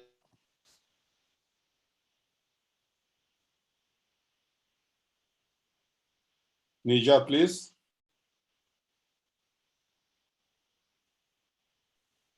Bonjour. Bonjour, bonjour. Bonjour, donc merci de m'avoir donné la parole. Monsieur Georges, merci bien. Donc, je me nomme Dalladi Adamou. Je suis le directeur général du patrimoine culturel, des arts et de l'économie culturelle au Niger. Donc, j'interviens au nom du ministre de la Culture empêché. Donc, monsieur le président de la consultation régionale, Mondiacult, mesdames et messieurs les représentants de l'UNESCO et de l'Union africaine, mesdames et messieurs les ministres chargés de la culture et les représentants des pays invités, mesdames et messieurs les chers participants. C'est un réel plaisir pour moi de prendre la parole en cette occasion au nom du ministre de la Culture, du Tourisme et de l'Artisanat, monsieur Mohamed Hamid Empêché, pour saluer vivement cette initiative et féliciter les organisateurs de cette consultation régionale sur les politiques culturelles. En Afrique, la culture, dans ses multiples dimensions, joue un rôle crucial dans la consolidation de l'unité, la paix sociale et contribue de manière appréciable au développement économique et social dans nos États. Au Niger aussi, le secteur culturel joue un rôle prépondérant dans le développement humain et prend de plus en plus une part croissante dans l'économie nationale. Les activités culturelles, les industries culturelles et créatives, le patrimoine culturel contribuent significativement à la consolidation de la paix, à la génération de revenus et à la création d'emplois.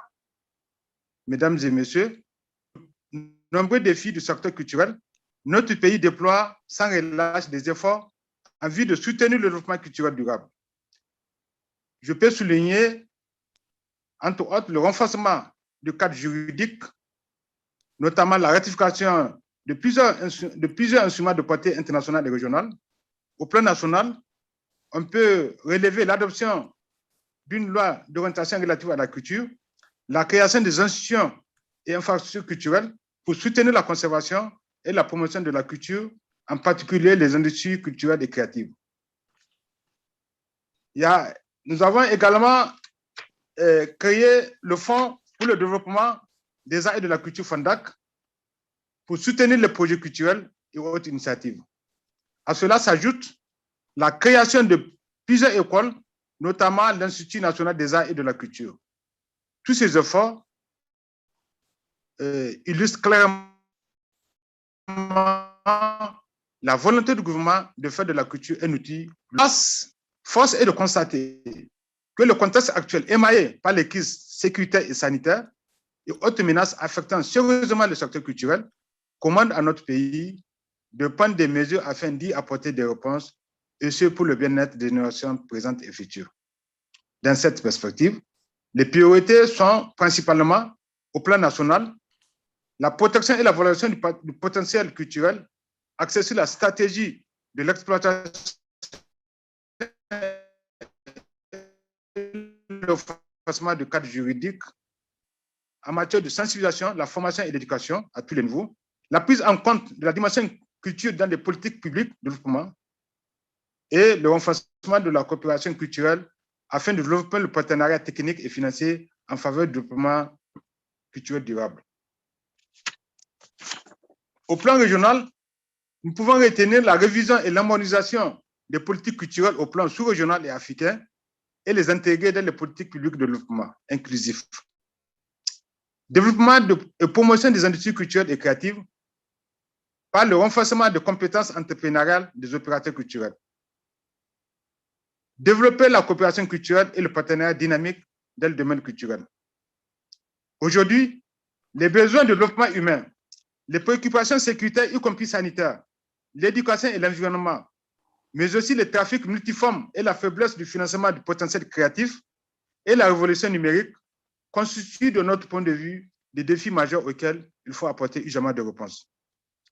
Mais nous fondons l'espoir, puisque la richesse du patrimoine culturel et la diversité culturelle, le potentiel créatif, la volonté de vivre ensemble et de promouvoir la paix sont autant d'opportunités qui doivent encourager et soutenir l'intégration de la culture dans les politiques publiques de développement. En conclusion, le Niger, reconnaissant l'importance de la culture et ses enjeux dans le contexte actuel de la modernisation, voit poursuivre dans une vision régionale ses efforts dans la mise en œuvre de politiques culturelles pertinentes favorables au développement social et économique durable. Enfin, pour soutenir cette approche, nous recommandons à l'UNESCO et à la communauté internationale de développer les réflexions inclusives dans les politiques culturelles adaptées et prenant en compte la transversalité du secteur culturel. Continuer le plaidoyer pour intégrer la culture dans les objectifs de développement durable, les ODD. Et enfin, poursuivre et intensifier les partenariats avec les organisations régionales et internationales en matière de coopération culturelle dynamique et qui soutiennent le financement de la culture. Sur ce, mesdames et messieurs, je vous remercie et souhaite plein succès à la consultation régionale sur les politiques culturelles. Je vous remercie. Thank you so much, Mr. Amadou. Thank you very much for Niger. Thank you for those good recommendations. We will move on to Burundi. Honorable Minister from Burundi, if you can unmute Burundi, please.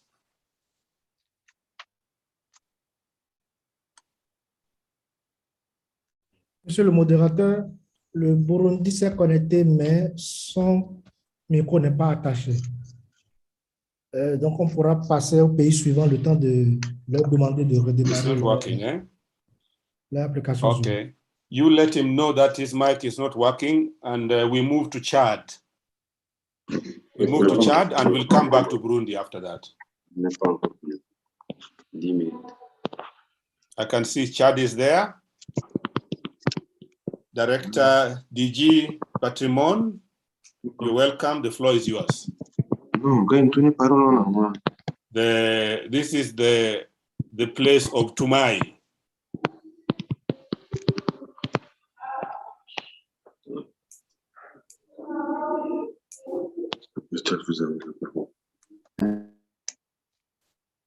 Le chat, vous avez la parole. Veuillez activer votre caméra.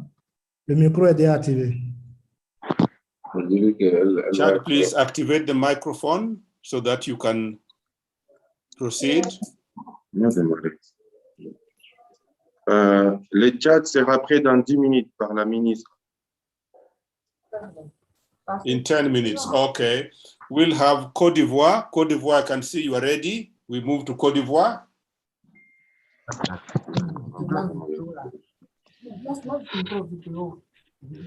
La ministre, elle tient la parole. Non, moi, c'est pas moi. Côte d'Ivoire. Excellences, mesdames et messieurs, vous m'entendez? Perfect. That's good. Now we can hear you. Just put your camera properly. Perfect. Yes. Sorry for the inconvenience earlier on, but you can proceed.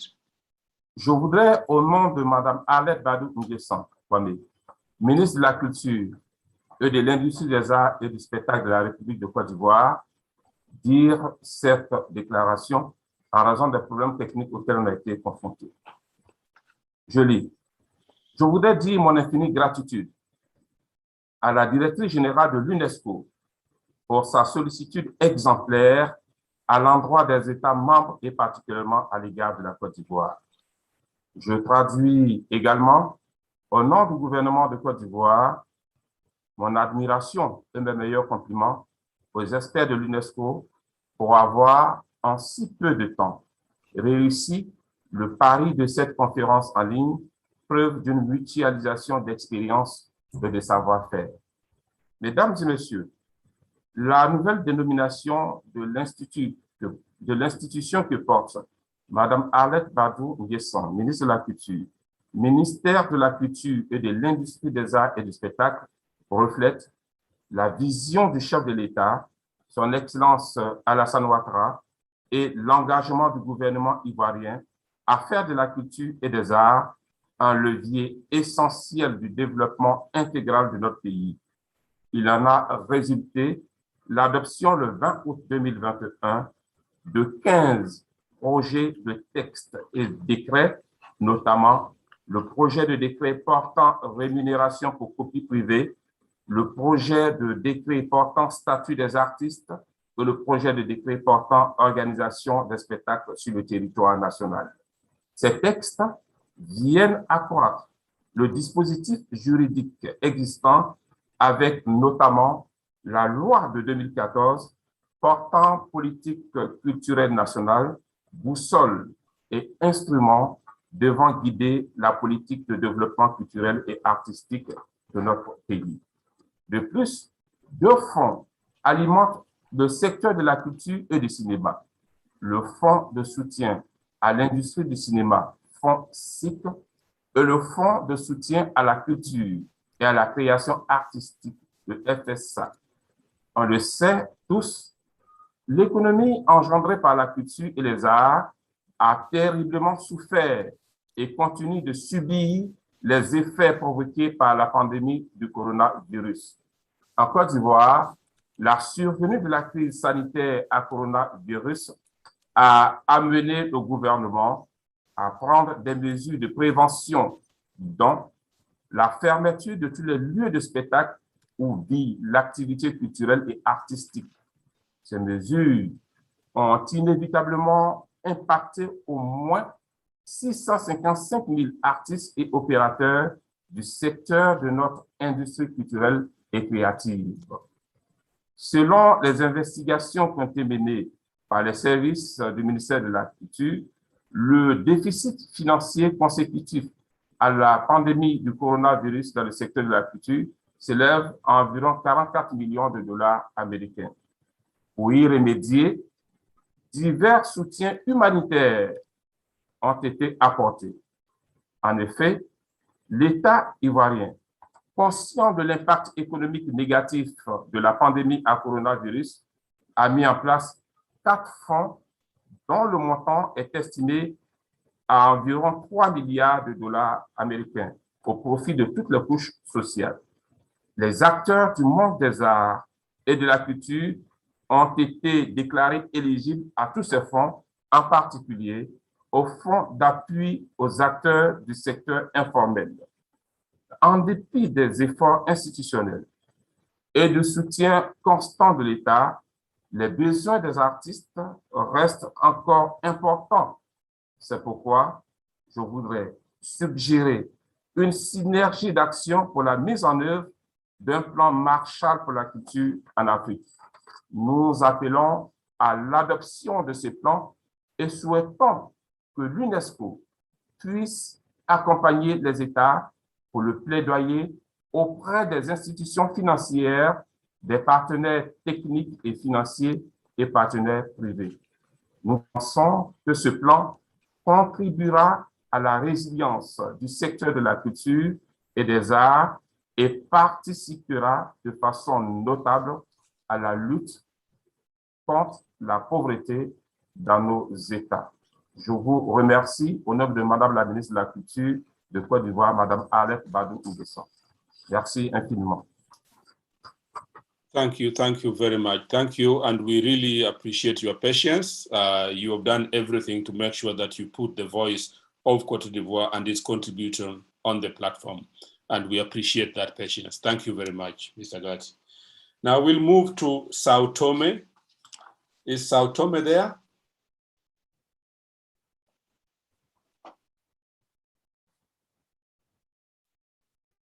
Sao Tome?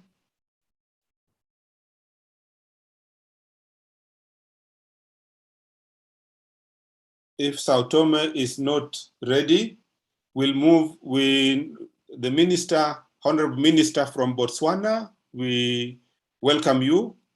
We'll invite Honorable Minister from Botswana to come and take the floor. Botswana, please. If you are ready. I'm struggling.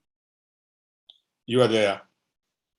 Just the sound, you came a little bit and then went away. So I think it's just the sound. I think you are muted on your side. Can you unmute the minister, the secretariat? Yes, there you are. Thank you very much. Thank you very much, Honorable Chair. I thank you very much for the opportunity, and I promise to be very brief as we are running short of time.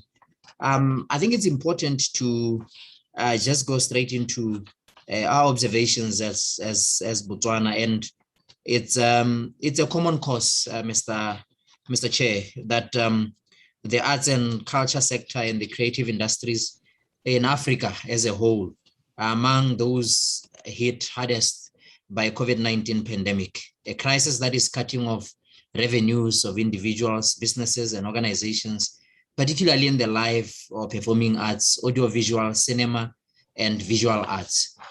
The heritage sector in Botswana, which includes archives and records management, arts and culture, and literary heritage, is fast changing due to the rapid rise in digital technologies. Digital technologies are transformative tools for countries aiming to achieve different strategies that are geared towards uplifting their economic and societal conditions. And Botswana positioned herself well to be an equal competitor by embracing the new development which come with the use of information communication technologies. Mr. Chair, as the country navigates through the global digital world, robust strategies and initiatives are in place as a way of implementing the National Vision 2036 agenda, which speaks to a knowledge-based economy as one of its pillars. Botswana's transformational strategy and the reset agenda by His Excellency the President, Dr. Mokgweetsi Eric Keabetso Masisi, will become handy in realizing the intent where easy access to information will cultural and creative industries, talent and skills of our people will facilitate easy decision-making processes at all levels of measures such as policies, finances, infrastructure, and the actual involvement of all stakeholders. Mr. Chair, the adverse effects of the COVID-19 pandemic has proven that information communications technologies transcends beyond the place of work, creating opportunities for the transformation of the archives and records management profession, entrepreneurial development in the cultural and creative sector, natural heritage, as well as the development of literary works. The use of technology has in turn increased the demand to improve accessibility to goods and services in the creative sector, availability of information research, proper capturing and managing of records, the shift to data-driven business, open government initiatives, shared and collaborative services, greater emphasis on the corporate responsibility, and more. In response, Mr. Chair, to the digital transformation drive, Botswana conceptualized the Smart Bots initiative to ensure easy access to and management of information in the various sectors of the economy. Botswana wishes to roll out the system to its all ministries and departments by this year, 2022, and the system is meant to assist in attaining the following: 1, to promote accurate information flow; 2, to promote easy access to products and services in the various ministries and departments; 3, to assist in the promotion, marketing of services such as archives or the national documentary heritage acquisition, preservation, and access.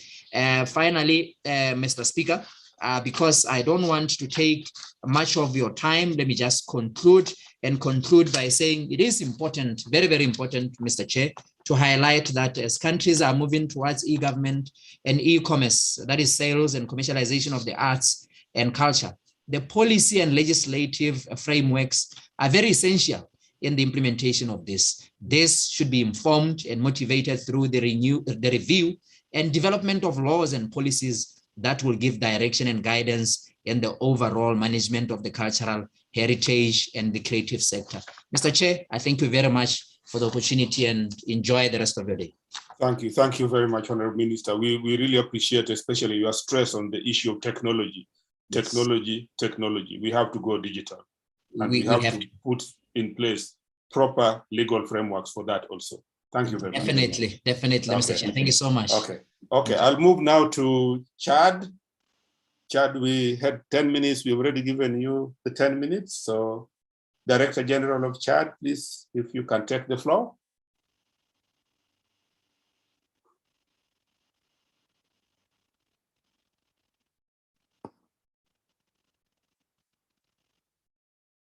Chad, can you unmute Chad if Chad is there? Si le chat est connecté, qu'il lève la main pour qu'on puisse leur donner, leur activer le micro. On ne voit pas chat dans la liste. Chad, please. The land of Tumai, the oldest humanity. Chad, please.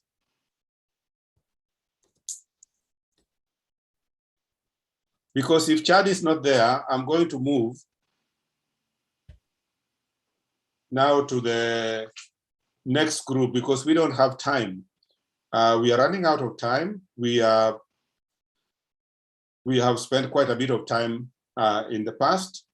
And if Chad is not there, then Chad has disconnected. Chad has disconnected. Okay, so let me take the opportunity to thank all the ministers, the honorable ministers and the different countries, their representatives for the fantastic presentations and recommendations that they have given us. Now, on that note, I will now move for the intervention of the observers and representatives of the regional organizations and international NGOs, professional associations, and networks. Please, we will stick to the 4 minutes like yesterday. We expect to have a rich discussion from here. So I will start with École Patrimoine Africaine. EPA. Yes. EPA, you have the support technique, you have everything, so there is no reason to delay. Merci, George. Yes, how are you? I'm very fine. It was okay, the floor is yours. To meet you. The floor is yours. Yeah. Okay. We'll come back and give other countries later after we finish with this. We will revisit. Please, let's move on. OK. Donc, voilà, Monsieur le directeur général de l'UNESCO, Monsieur le président de la consultation, Mesdames et Messieurs les ministres, Mesdames et Messieurs, tout protocole observé. C'est un immense plaisir de prendre la parole en cet instant à la suite des éminentes personnalités pour joindre ma voix au leur pour remercier chaleureusement les organisateurs de la présente consultation qui donnent la parole à toutes les forces vives de notre continent. L'École du patrimoine africain est doublement honoré car, comme vous l'aviez sûrement remarqué depuis hier, la présente activité se déroule avec le soutien technique des équipes et des installations de notre école. Je voudrais remercier très chaleureusement l'UNESCO qui nous a fait confiance à travers un partenariat exemplaire. Ceci est la preuve, s'il en faut encore, que le continent africain regorge de valeurs et d'institutions capables de faire des choses extraordinaires. Il suffit juste de nous faire confiance. C'est à ce titre donc que je voudrais réaffirmer tout le soutien de l'École du patrimoine africain à toutes les initiatives qui vont découler de la conférence de Mexico, notamment dans le domaine donc, du renforcement des capacités des professionnels en Afrique, dans les domaines du patrimoine et des arts vivants.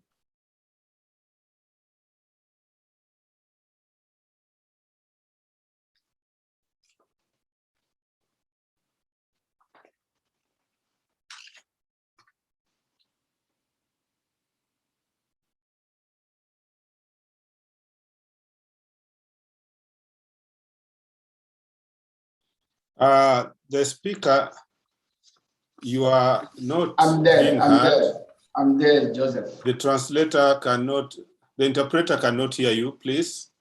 OK. Donc, c'est le souhait des pères fondateurs de cette institution qui reste la seule en Afrique noire à avoir fait ses preuves depuis le 11 novembre 1998, date de sa création. En effet, l'École du patrimoine africain est basée à Porto Novo, en République du Bénin, d'où elle travaille pour l'ensemble des 26 pays francophones, lusophones et hispanophones en Afrique au sud du Sahara.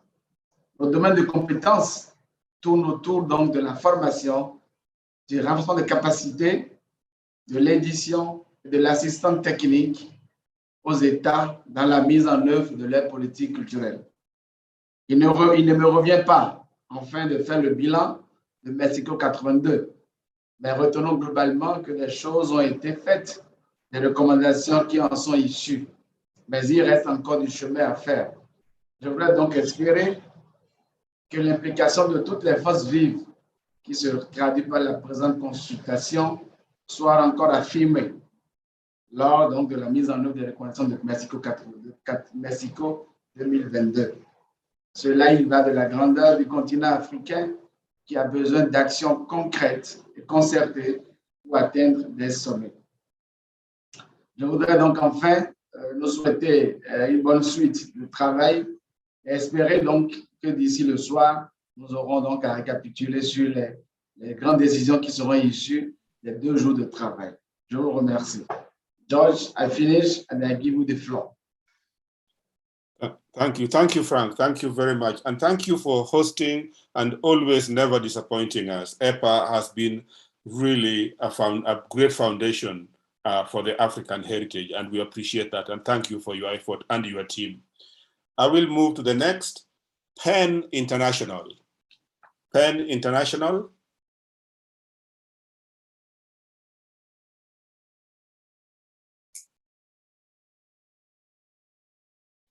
Do we have PEN International? Could you help them to unmute if they're there?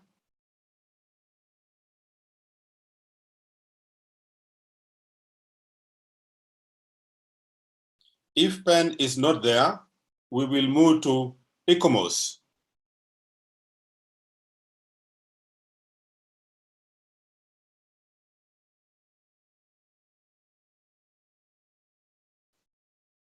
ICOMOS? Bonjour. Which one is that? Le support technique. Je suis le support technique de M. Alpha Diop. Mr. Translate, who is speaking? Je suis Silvia Coraiola, support technique de... Oh, is that ICOMOS? Yeah. Okay, ICOMOS, please go ahead. Sylvia, continue. Oui, mais je suis seulement le support technique. Alpha Diop, c'est le speaker. Oui. Bonjour, Alpha. Bonjour. Il faut lui... Vice President Alpha Diop, we have been communicating. You can take the floor. Our Vice President. ICOMOS, please unmute yourself. I can see you on the screen. Unmute yourself. Hello? Yes, Bonjour. we can hear you. Just come on the screen. Okay, bonjour. Bonjour, welcome, my brother. Bonjour, thank you very much. Bonjour à toutes et à tous. Moi, je m'appelle Alpha Diop et je m'exprime ici au nom de l'ICOMOS en ma qualité de vice-président pour la région Afrique. Le Conseil international des monuments et des sites, qui est une organisation internationale non gouvernementale, est un organe consultatif de l'UNESCO pour la mise en œuvre de la Convention du patrimoine mondial. L'ICOMOS est engagé dans des réflexions globales pour développer des stratégies sur la façon dont les monuments, les sites et les paysages culturels peuvent répondre aux défis mondiaux et informer les différentes parties prenantes du rôle positif du patrimoine pour construire un avenir humain plus résilient et durable. L'ICOMOS a organisé ces dernières années des événements scientifiques majeurs et réalisé des publications sur le thème du développement durable. Avec des organisations de la société civile partageant les mêmes idées, l'ICOMOS estime que la culture représente le 4e pilier du développement durable, jouant un rôle indispensable pour soutenir le bien-être des individus et des communautés, la cohésion sociale et l'efficacité des politiques de développement. Nous reconnaissons la richesse et la diversité des éléments matériels et immatériels dans de nombreuses sociétés en tant que composante importante de la vie socio-économique des peuples et dont la protection et la pérennisation favoriseraient l'atteinte des ODD et l'agenda 2063 de l'Union africaine, c'est-à-dire l'Afrique que nous voulons. Comme stipulé dans la Charte de la Renaissance culturelle africaine, la culture est un levier essentiel dans l'affirmation de l'identité et la dignité de la femme africaine et de l'homme africain. Aussi, l'enseignement de notre culture devra être inclus dans les curricula d'éducation et de formation. Elle devra également aider les Africains à avoir leur propre récit de l'histoire et du patrimoine. Dans le contexte de la mondialisation, il faut encourager et soutenir la restitution des biens culturels à leur contexte d'origine, tout en créant les meilleures conditions pour leur accueil et leur conservation. Ces biens sont un témoignage de la contribution de la région Afrique à la culture universelle. Une fois restitués, ils contribueront à l'amélioration des connaissances sur l'histoire, l'éducation et l'environnement.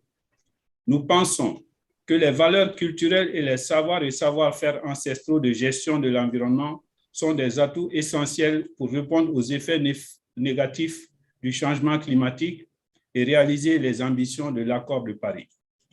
Nous soutenons donc le plaidoyer de l'UNESCO pour promouvoir le pluralisme culturel et le respect de la diversité culturelle en favorisant la justice sociale par la mise en œuvre des droits de l'homme, y compris les droits culturels parmi les aspirations primordiales pour façonner un avenir durable. Depuis 2011, un groupe de travail de l'ICOMOS intitulé « Notre dignité commune », approche basée sur les droits, à réfléchir sur des sujets relatifs à l'implication des communautés locales dans l'ensemble du processus d'identification, de sélection, de classification, d'interprétation, de préservation et de sauvegarde du patrimoine culturel. En perspective, nous devons nous engager à renforcer la contribution de la culture et du patrimoine au développement durable. Pour ce faire, nous avons identifié les pistes suivantes. Développer le tourisme culturel avec un effort particulier sur le développement du tourisme national et régional, favoriser les échanges intergénérationnels pour une meilleure implication des jeunes dans la transmission de l'héritage et à l'adaptation des pratiques culturelles dans le contexte de la mondialisation et de la transition numérique, utiliser davantage les valeurs culturelles traditionnelles dans la prévention et la gestion des conflits, promouvoir les industries culturelles et créatives dans les politiques de développement socio-économique. Ensemble avec l'UNESCO, nous devrons davantage nous engager pour soutenir la conférence Mondiacult+40 pour qu'elle devienne un véritable tournant dans l'élaboration des politiques culturelles et de développement durable. Merci pour votre aimable attention. Thank you very much, Alpha. Thank you, Vice President. Thank you, ICOMOS. Now we move on to ACF. ACF, please. Merci, Monsieur le modérateur. Bonjour à tous et à toutes. Je voudrais tout d'abord remercier l'UNESCO pour nous avoir donné cette opportunité d'échanger, de présenter un peu le contenu de nos activités et surtout de faire des recommandations à l'UNESCO. Je voudrais remercier le gouvernement du Sénégal qui a bien voulu présider ces consultations. Alors, moi, je suis Mahmoud Afé, je dirige le Fonds africain pour la culture qui est basé au Mali, un fonds qui a été créé il y a 3 ans par des artistes du continent, dont les activités couvrent toutes les régions de l'Afrique. Nous finançons les acteurs culturels et les artistes de Cape Town à Marrakech. Et ceci principalement avec l'argent africain. Ça, c'est l'originalité et la particularité du Fonds africain, parce que nous avons voulu non seulement faire de la solidarité, mais c'est aussi une initiative qui défend les désirs d'un continent de créer de nouveaux narratifs par les biais de l'art et de la culture que nous trouvons quelque chose d'assez fondamental et de profond. Et donc, depuis 3 ans, nous finançons, mais surtout, nous avons un autre programme de professionnalisation, à savoir ACF Academy, qui est fortement engagé dans le développement des compétences des acteurs culturels et des artistes. En effet, pour nous, le Fonds africain pour la culture, nous pensons que la priorité des priorités aujourd'hui, c'est la professionnalisation du secteur, la professionnalisation des artistes, des acteurs culturels et leur structuration, parce que c'est de cela qu'il s'agit. Et donc, c'est vraiment la priorité. Et du coup, ça nous renvoie à des défis. Et ceci passe par la mise en œuvre efficace et cohérente des politiques culturelles en lien avec le contexte local et dans une dynamique de partenariat public-privé. Ceci est extrêmement important. Alors, les défis et les opportunités aujourd'hui, l'Afrique, avec l'avènement du Covid, pourrait rebondir, aller vers un nouveau paradigme basé en se basant sur son patrimoine culturel et les questions artistiques et sa créativité artistique en faire un pilier de développement humain durable. Mais pour ce faire, il faut se mettre en mode solution, en mode d'action. Et il y a un ensemble de choses qu'il faut mettre en œuvre. Rapidement, au titre réglementaire et institutionnel, bien sûr, il faut vraiment qu'on arrive à concevoir. Mais avoir des politiques culturelles, ce n'est pas suffisant. Il faut un cadre d'application de ces politiques culturelles-là. En effet, c'est toute la question problématique aujourd'hui du continent.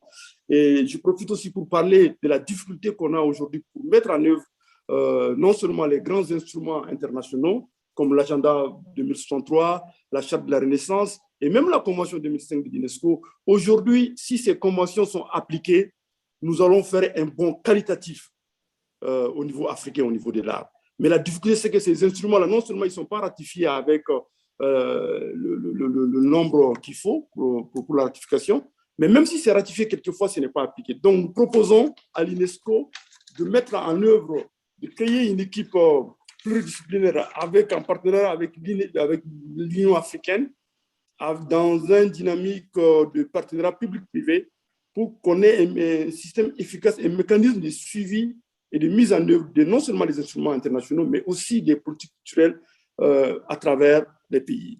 Alors, en termes de défis pour nous, Africains, aujourd'hui, acteurs sur le continent, on a un défi au niveau des marchés, parce qu'on n'a pas de marché. Comment on peut travailler pour atteindre les marchés? La diffusion et la création est une difficulté. Donc, il faut structurer, il faut créer des canaux, mais surtout, il faut diffuser avec les contenus africains.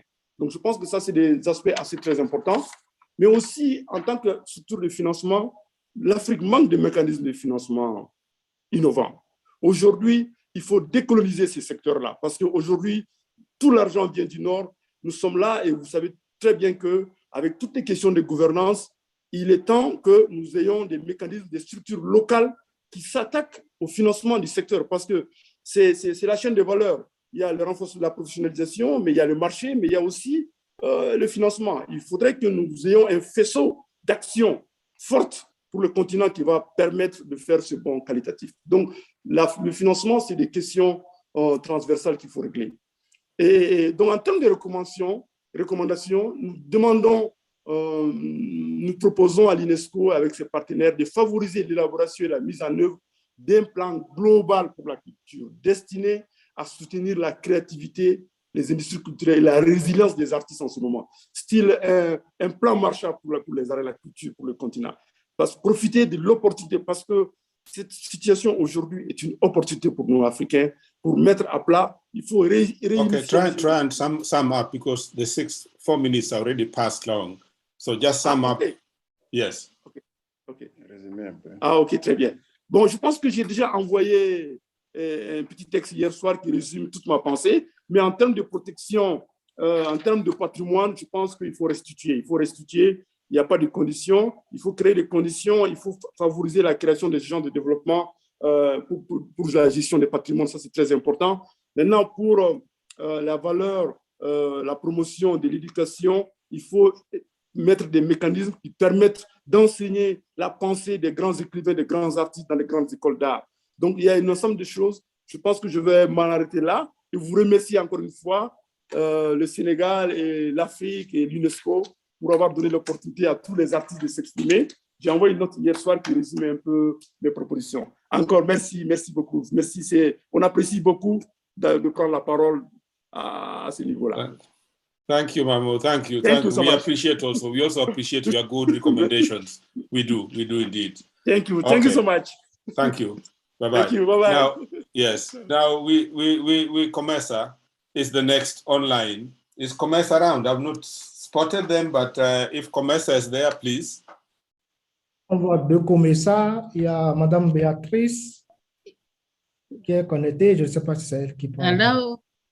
Oh, Comesa is there. Madame Beatrice, yes. You there? Yes, I am. Thank you. Let me not take that chance from you. The platform is yours, please. Proceed. Thank you. You have taken 1 minute from me. I will give it to you. Thank you so much. Honorable ministers, Director of UNESCO, distinguished participants, all protocols observed. Allow me to appreciate the organizers of this meeting for allowing us or giving us the opportunity to make a comment Before I proceed with my comments, I would want to mention that COMESA is the largest regional economic community on the African continent, with a membership of 21 countries that span from part of North Africa, East Africa, the Indian Ocean, and southern part of Africa. It has a strong normative framework for the promotion of cultural policies in the region. In the COMESA Treaty, in Article 138, it is on promotion of tourism, and it says that member states should undertake to develop a collective and coordinated approach to the promotion of tourism in the common market by exchanging cultural groups among themselves in order to develop social and cultural tourism. In Chapter 21 of the COMESA Treaty, it is on social and cultural affairs.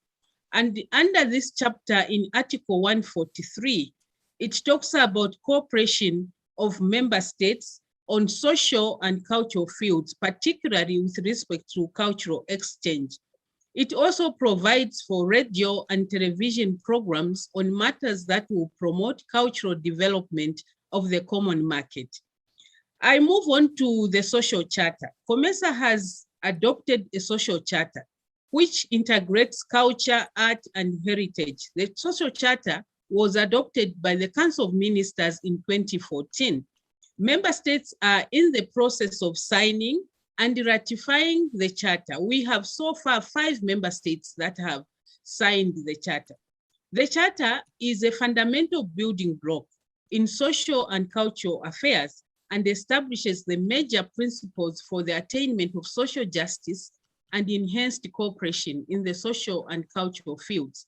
In Article 2C of the charter, it is talking about accelerating economic growth, social progress, and cultural development. And Article 3F talks about protection of ethnic communities, minority and vulnerable groups, and to ensure their participation in the socio-economic and cultural life of the member states and in the region. Article 4 of the treaty talks about establishing programs in cultural exchanges and radio and television programs on matters that will promote cultural development of the region. And Article 4C talks about integration of economic, cultural, and social policies so that they become mutually supportive of public and private sphere. And Article 4J talks about member states' recognition and supporting people with diverse cultures, beliefs, and traditions in their pursuit of economic and social development with full respect of their identity, traditions, forms of social organization, and cultural values. Then we also have Article 11, which talks about promotion of involvement of the community in cultural development programs with a view to enhance greater ownership and participation in such programs. Chairperson, we also have Article 15, which is dedicated to cultural and sporting exchanges. And under this article, we are talking about intercultural awareness by organizing exchange programs among member states, especially youth organizations across the region. The article, which is dedicated to culture, it is also talking about issues of developing cultural tourism. It also talks about the issue of using information communication technology to enhance dissemination of information on cultural matters and also issues of local culture and cultural related programs. It also talks about elimination of harmful social and cultural practices that affect the welfare and dignity of the people and prevent their full participation in economic, social, and cultural development of the member states and of the region. Chairperson, coming to the recommendations, we recommend that there should be increased support to cultural exchange programs among member states. We also recommend that there should be strengthened collaboration with REX in the support of member states on cultural exchange programs, and also to review the existing legal and policy frameworks for cultural and arts sectors and develop people-centered cultural policies to promote equitable development of different cultures and heritage in the region. And there should also be promotion of African heritage through informal, formal, and lifelong education, arts, and literature. We are also recommending that there should be review and strengthen policy frameworks to strengthen SMEs in creative industries and enhance cultural tourism. There should also be ensuring participation of youths and women in initiatives on promotion of culture, art, and heritage. And lastly, but not the least, ensuring that elimination of harmful traditional practices and beliefs that put the lives of women, men, and children in a vulnerable position, and also ensure that we develop community-oriented and led solutions. So thank you, Chairperson. My name is Beatrice Hamsonde. I'm the Director for Gender and Social Affairs in COMESA. Thank you for this opportunity. Thank you very much, Commissioner. You've elaborated very clearly, and even some who did not know what those articles in the different charters are saying, COMESA now understand. Very, very important. Thank you very much. Now, I will move on to Osewa, because I don't see Foundation Zinsu. So unless they're there. Yes, I am here, Professor. No, not you. Zinsu. So you are Osewa then. Zinsu is not there, so I'll move to Osewa. Ibrahim, how are you? I'm fine, Professor. You look okay. Yes, I am. Go ahead. Thank you very much, Professor. Your Excellencies, Ministers of Culture, Directors. I represent here Osiwa, a foundation based in West Africa dedicated to the promotion of culture and art. But I will be switching in French because French is my first language, Professor. Donc, mesdames et messieurs, au nom d'Osiwa, je voudrais vraiment remercier les organisateurs de cette réunion pour l'invitation qui nous a été adressée, mais surtout l'occasion que cette rencontre nous offre pour parler du travail que nous faisons dans le domaine de l'art et de la culture qui n'est pas très bien connu. Je commencerai juste par dire que notre organisation travaille depuis très longtemps sur les questions liées à l'art parce que, entre autres choses, nous voulons promouvoir la diversité des pratiques artistiques et renforcer les espaces culturels nationaux en essayant d'apporter une aide aux besoins en matière d'esthétique, renforcer les capacités des artistes. Et nous cherchons également à connecter, réunir et soutenir des réseaux d'organisations et d'initiatives culturelles locales travaillant à la jonction de la culture, de l'art et du changement social. Au cours de cette réunion qui réunit les décideurs politiques, nous voulons partager un certain nombre d'expériences, mais aussi faire un certain nombre de recommandations aux États sur les questions qui sont discutées depuis hier. S'agissant de notre travail, nous pensons qu'il est vraiment important pour les États de renforcer les capacités de la société civile afin qu'elle puisse participer de manière déterminante à l'élaboration et à la mise en œuvre des politiques culturelles des États. Notre fondation œuvre depuis 2016 dans ce sens, en essayant de soutenir une société nouvelle émergente capable de porter des débats de haut niveau dans le domaine culturel.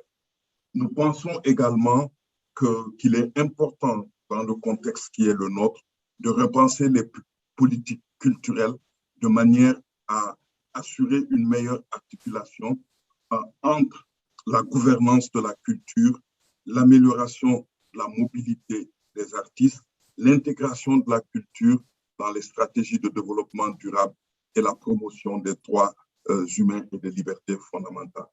Nous pensons également qu'il est important que nos États repensent les politiques culturelles à l'ère des plateformes numériques parce qu'il y a énormément d'opportunités qui se présentent non seulement en termes d'emploi, mais aussi en termes de modernisation de notre de nos actions culturelles.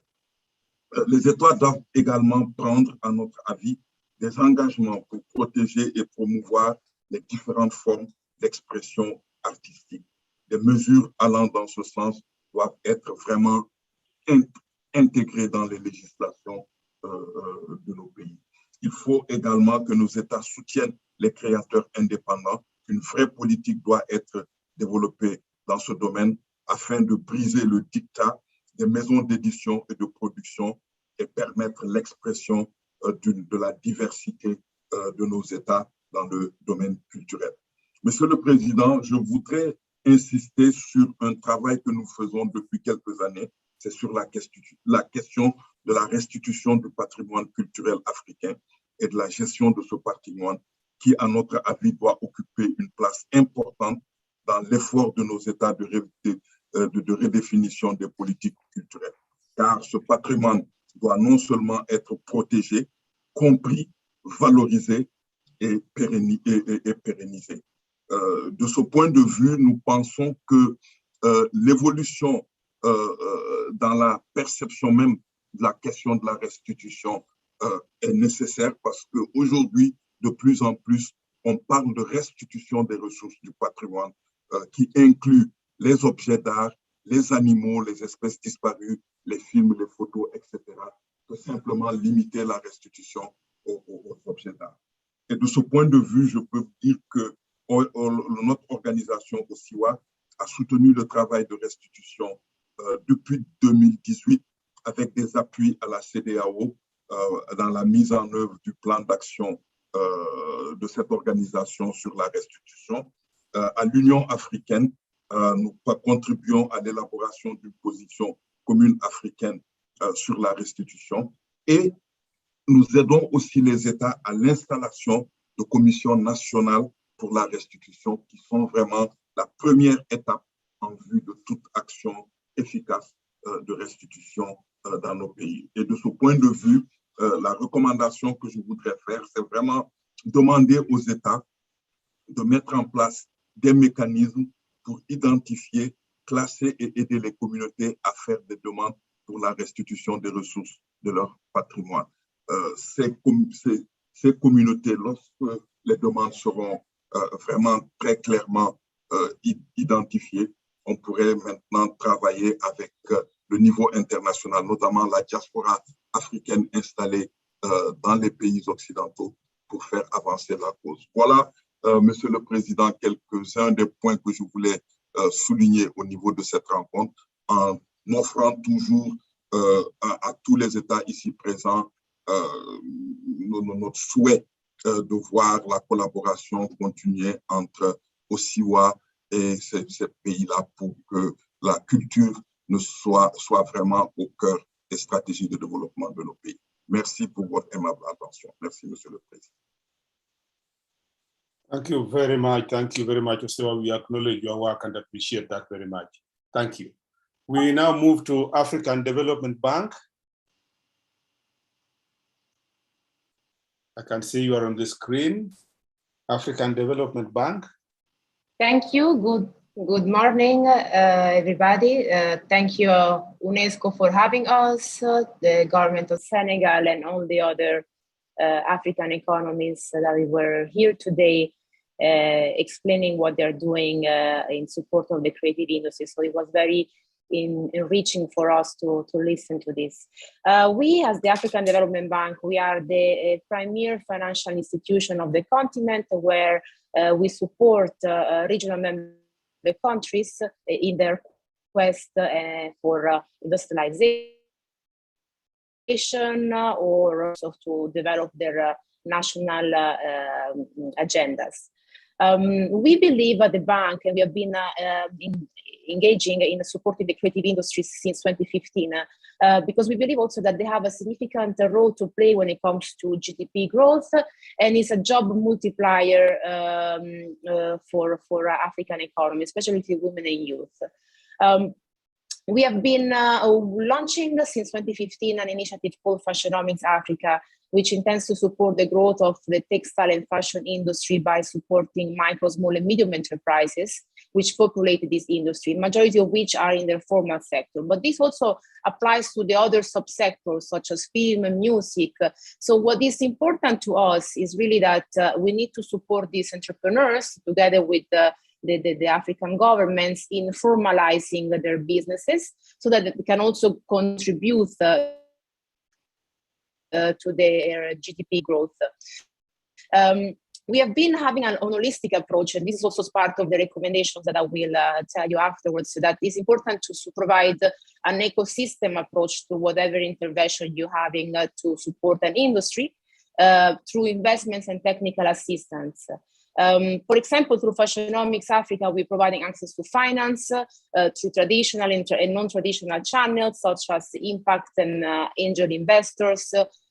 We provide access to markets and market intelligence. We are the first development financial institutions who has developed an e-commerce platform, partnering with DHL to support fashion entrepreneurs to access not only local, regional, but also international markets. And we work with the likes of Google, Facebook, to support and provide capacity building activities and harness the potential of digital economy tools. We have been also working with other strategic partners, and this also is part of the recommendation. It's important to work with public and private sector stakeholders to support the growth of this industry and attract foreign direct investments. An example of one of our recent projects is a loan provided to the government of Nigeria for the creation of the iDice program, which intends to support the growth of digital and creative startups. The program has brought in various stakeholders for a total amount, to think about it, what this also can be replicated for other African countries, of up to 620 million. And if the bank's loan was 170 million. And this is really a public and private sector partnership, where the government of Nigeria also intends to set up a fund to support and provide access to finance to these creative startups. So this is something that we want to replicate for other countries. And what is important for us is, together with what has been said from my colleagues, I will want to repeat the importance of digitization, education, and so forth. What is important is really for you to prioritize cultural and creative industries as part of your development agenda, and solicitate institutions like us to provide support. And for example, we define country strategy papers with each country and government, where you define the areas where you would like to receive support. So I invite you to really work with your ministries of finance to prioritize the cultural and creative industries. These are industries that has to be treated as for what they are. They are economic sectors, assets that have a huge potential for the country's economy's growth. So thank you, and we look forward to continue working with UNESCO and with all of you in bringing high this agenda. Thank you so much, Emanuela. Thank you very much. African Development Bank is doing great work in every sector of the economy, and we are happy that you are also in the arts and the creatives. I know there are already questions asking how can they get in touch with you. Maybe you can send something on the chat on what to do, apart from working with the Ministry of Finances, if there are any other ways. But thank you very much for that very, very valuable information. Okay, we now move to FEPASI. FEPASI is the next one.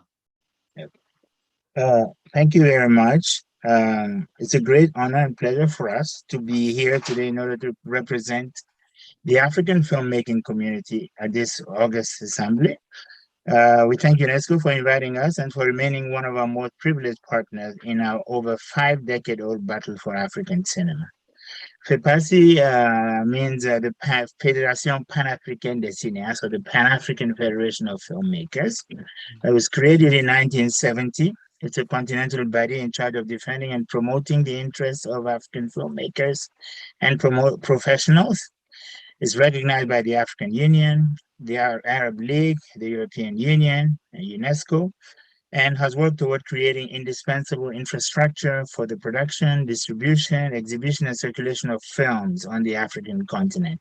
It was created by some of the founding fathers of African cinema. I think you would know Ousmane Sembène, Paulin Vieira, Tahar Sharia, Mustafa Alassane, and others. So the domain in which we're working, which is cinema, has recorded the history of Africa throughout the entire 20th century into the 21st. It's chronicled subjection to the evils of colonialism, a heroic battle to destroy imperialism and colonialism, to build new nations, looking boldly into the future, to represent our humanity, our successes, our defeats, our contradictions, our belief and faith in a great future for our continent. It's magnified our cultures, past and present, critique them with equal fervor, celebrated the great moments of our histories, our founding mothers and fathers, found in them inspiring resources for the future, dignified our characters, putting a finger on the pulse of our doubts, our confusion as to the way forward. In short, it has showed us and the world what it has meant to and still means to live and die and be happy and sad on this continent for over 100 years now. Now, this beautiful and extraordinary cinematic and moving image patrimony has, however, been produced and is still being produced under sometimes extremely difficult conditions in many cases. Many of our filmmakers do not manage to grow and make the films of their lives. Many have lived and died in bitterness for not being able to make the films of their dreams. Many have stopped making films altogether. Of course, many are making films and fantastic films, but I'm raising the issues now. Many others, of course, hang on to subsidy, and that goes to the gentleman from Mali who was talking recently. Subsidy and grants coming from various places in Europe and America in order to keep working. In many ways, an important part of our cinema may be considered a cinema of cultural diplomacy. In other words, as an effect of paradoxically effective cultural policies from Europe and North America, of which we are arguably the effect of. So one can imagine that if Europe and North America were to stop supporting our cinema today, we would be probably singing another tune as far as cinema is concerned. So the economy of this cinema tends to be, I say in many ways, not entirely, of course, we have domestic effort to the contrary, extroverted in many ways. We don't seem to control much of the distribution, exhibition, promotion, dimensions of our field in the same way that others do. Our patrimony is in danger of completely disappearing by an absence of clear policies around its preservation. So in light of the above, I'd like to make three major policy points for which I think we need dynamic, robust, and clear-eyed support from our decision makers here present. First, the question of the safeguarding, preservation, restoration, and diffusion of our cinematic heritage. We would like our decision makers to make film and audiovisual archiving a top national priorities in each of our countries, regions, and across the continent. We would like our governments to establish, support, fund, promote film and audiovisual archival infrastructure in each and all of our countries, regions, and across the continent. This means proper, decent, self-respecting film, television, newsreel, video, sound, radio, music archive, to train our archivists, to give them the means to do their work, to make the archive the core of a people's identity, to its relationship to the past, and its projection into the future, to create optimal conditions for the use of archival material in research, in documentaries, and fiction film, news reports, etc. We are currently engaged in a unique partnership with UNESCO itself, and of course with the Film Foundation, which was created by a great American filmmaker called Martin Scorsese, who has taken upon himself to contribute first to preserving the American film heritage, and has extended the courtesy to places like Africa where we do not have the infrastructure and the means to support the preservation of our culture. Clearly, it is not easy. We are very pleased with this partnership, but we would like also Africa to also be involved in it. To date, we have already restored films from Mauritania by people like Med Hondo, Algeria by Mohamed Lagaramina, Cameroon by Dikonge Pipa, Cote d'Ivoire by Tibite Basori, Haiti by Raoul Peck, his film on Lumumba, Angola by Sarah Maldoror, or the spouse of Maria de Andrade. Her film was Sambizanga. Would like to invite each of our countries to participate in the project in a, what we call one country, one film project, whereby they would support the restoration and diffusion of one significant film from their country, whether documentary, fiction, newsreel, etc. 3, we would like to take advantage of this unique opportunity to really advocate for the ratification of the African Audiovisual and Cinema Commission, which is a specialized agency of the African Union. We've battled strongly for it since 2003, and finally, the ministers of culture adopted it in 2016, 2017. So it's now an existing commission within the African Union. And the idea of the commission is to be a kind of super policy body, if you will, a meta policy body within the framework of the African Union to coordinate precisely different forms of policy that would enable really optimal ecosystem, as somebody was mentioning earlier, for the success and the promotion and development of our film and audiovisual industry. So it's a fantastic instrument that we already have. All we're asking our dear our colleagues, our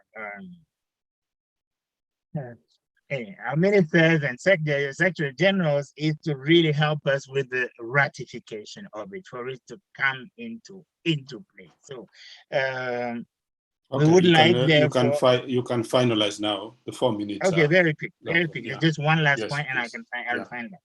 And so we'd like to really advocate for that, and therefore ask the African Union representatives who are here if they could actually share the document of the statutes of the commission with the different ministries present here. It would really be helpful, and would like to make 2022 a year devoted to the ratification of this indispensable document.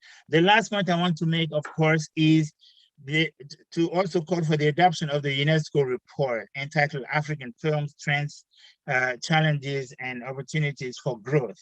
This is the report that came out only in October 2016. And it's really a demonstration of UNESCO's continued support for the kind of work that we've been doing for the past few years. And so the report has mapped the film and audiovisual industry in all 54 African states, highlighted the obstacles to the success of the industry, including the absence of formalization, the absence of policies in many countries, the absence of an enabling environment for the sector, regulatory, infrastructural, and financial involvement of governments in many fields, and of course, the status of liberalization, which has transformed the industry, but also curtailed in some ways many dimensions of African ownership. It's last line.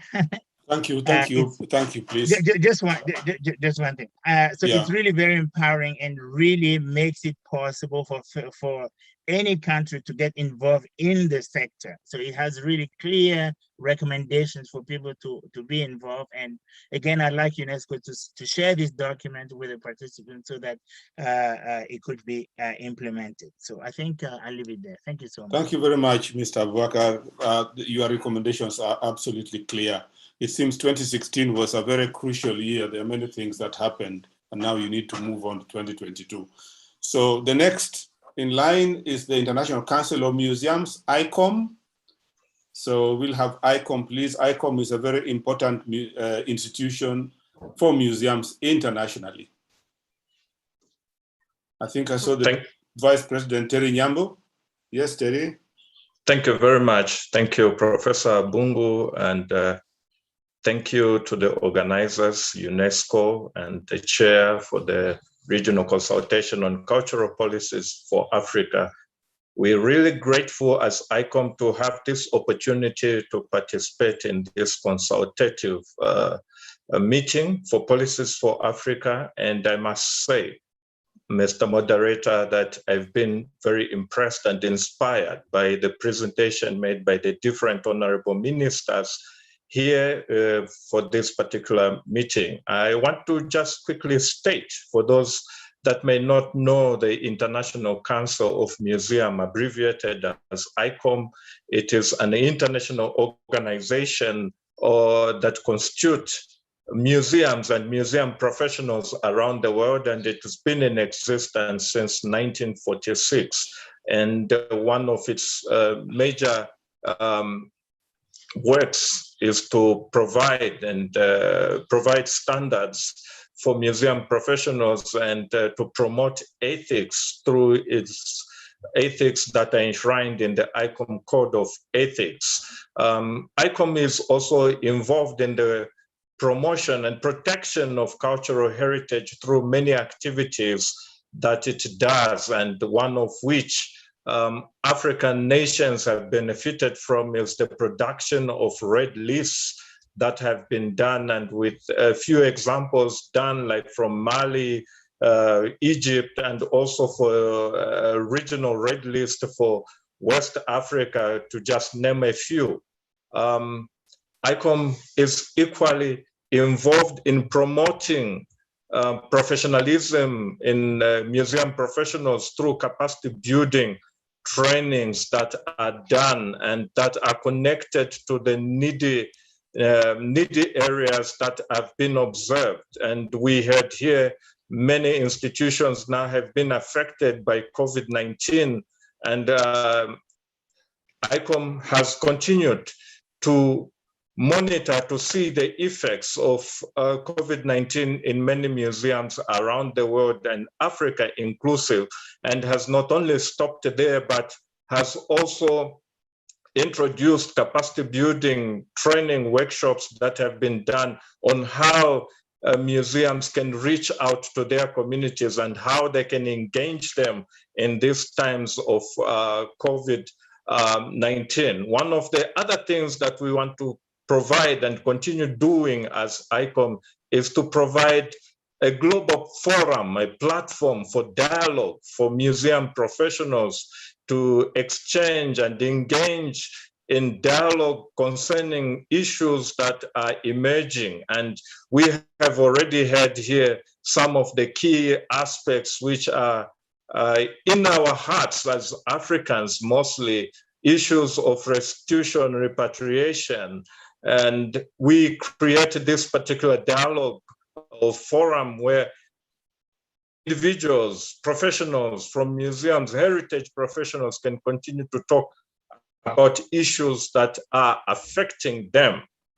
I would like not to take much time here, but if you allow me, Mr. Moderator, now that we have many honorable ministers here, is to just make an appeal of what has been said to us as ICOM from many members, especially from African states. They would like to see more support for the cultural heritage sector in terms of resources for them to do their work. And we would like to see more of networking to continue, because there is power in synergy. There is no one state, no one individual institution that is custodian or has all the wisdom in terms of cultural heritage. And the more we share such with such initiatives that have been initiated by UNESCO, then we get somewhere. I thank you. Thank you very much, Jerry. Thank you very much. You put the case very straight to ICOM and to the honorable ministers and to all the parties. I would like also to advise all the participants that Kadi is posting on the chat on the people following how the list is going. Please keep your eye there so that we can continue being on time. Next one is the United Cities and Local Governments. United Cities and Local Governments, the platform is yours. OK.